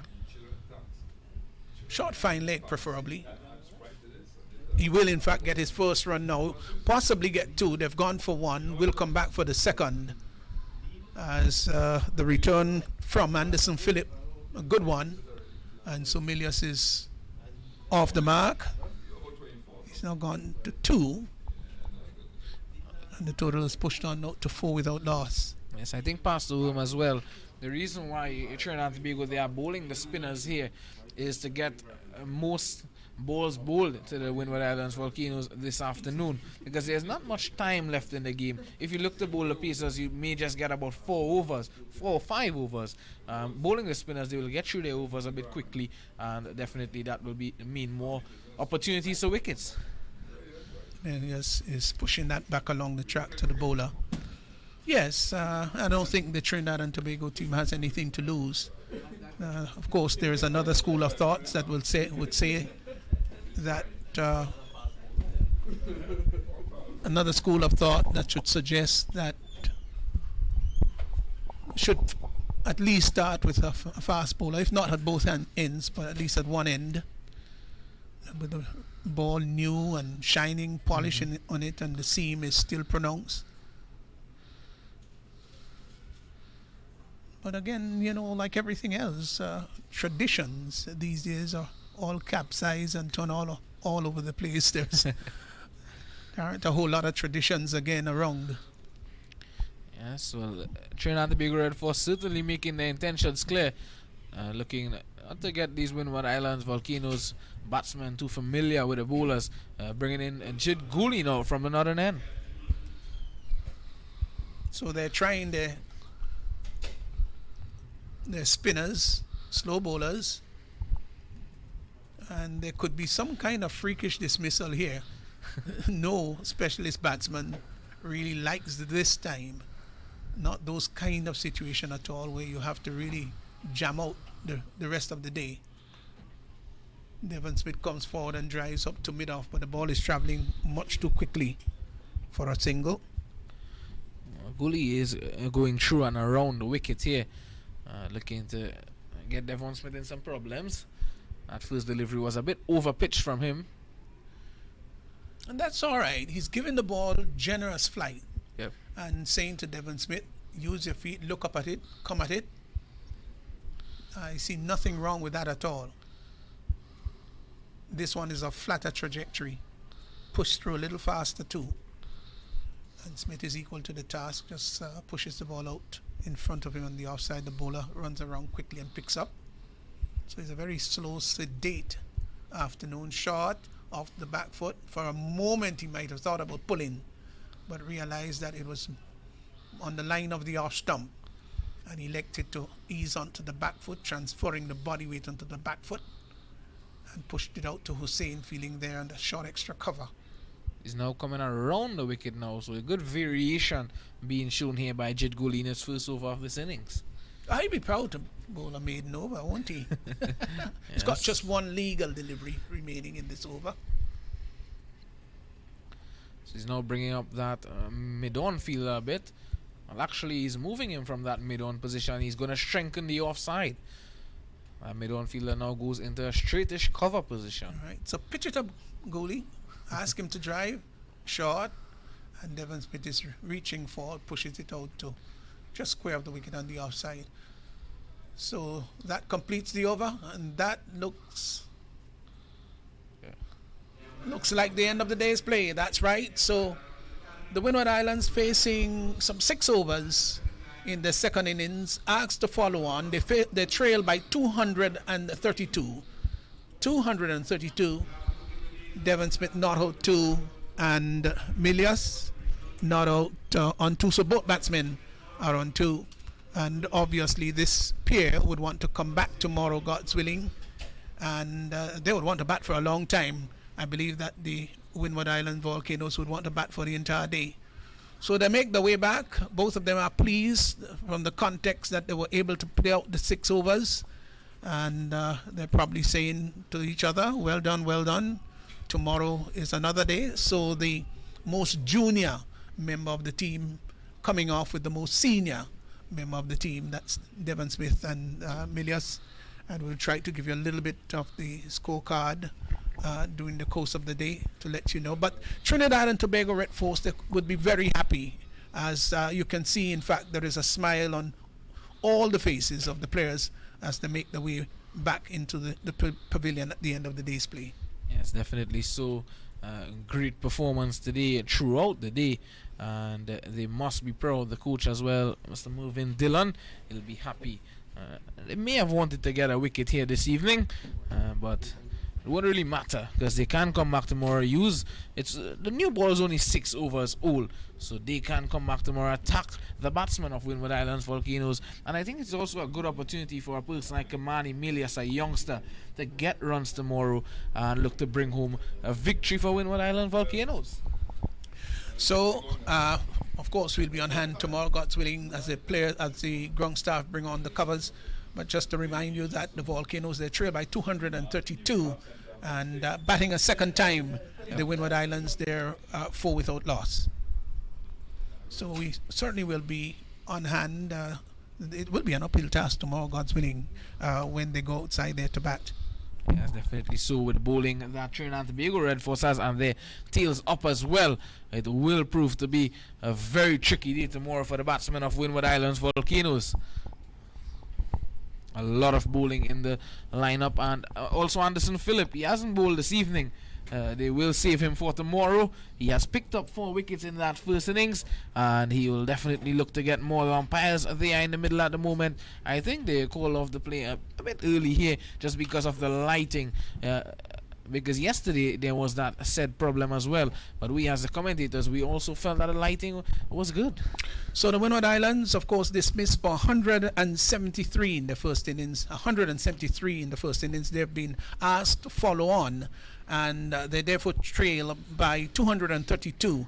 Devon Smith is not out 2, and Kimani Melias, he's not out 2, batting a second time. It's going to be an uphill task for the Winwood Islands Volcanoes tomorrow, God's willing, and they will have to think about batting for the entire day if they're going to think at least about saving this game. But Trinidad and Tobago Red Force, they're in the ascendancy. They've played the better cricket during the course of the couple days so far, and except something really dramatic happens, this match might probably not even go into the 4th and final day. But it was an absolute pleasure, of course, to bring you the broadcast. Please join us tomorrow at just around 5 minutes to 10. We'll be able to bring you live coverage and commentary here. Trinidad and Tobago Red Force against the Winwood Islands Volcanoes. Until then, have a very good evening.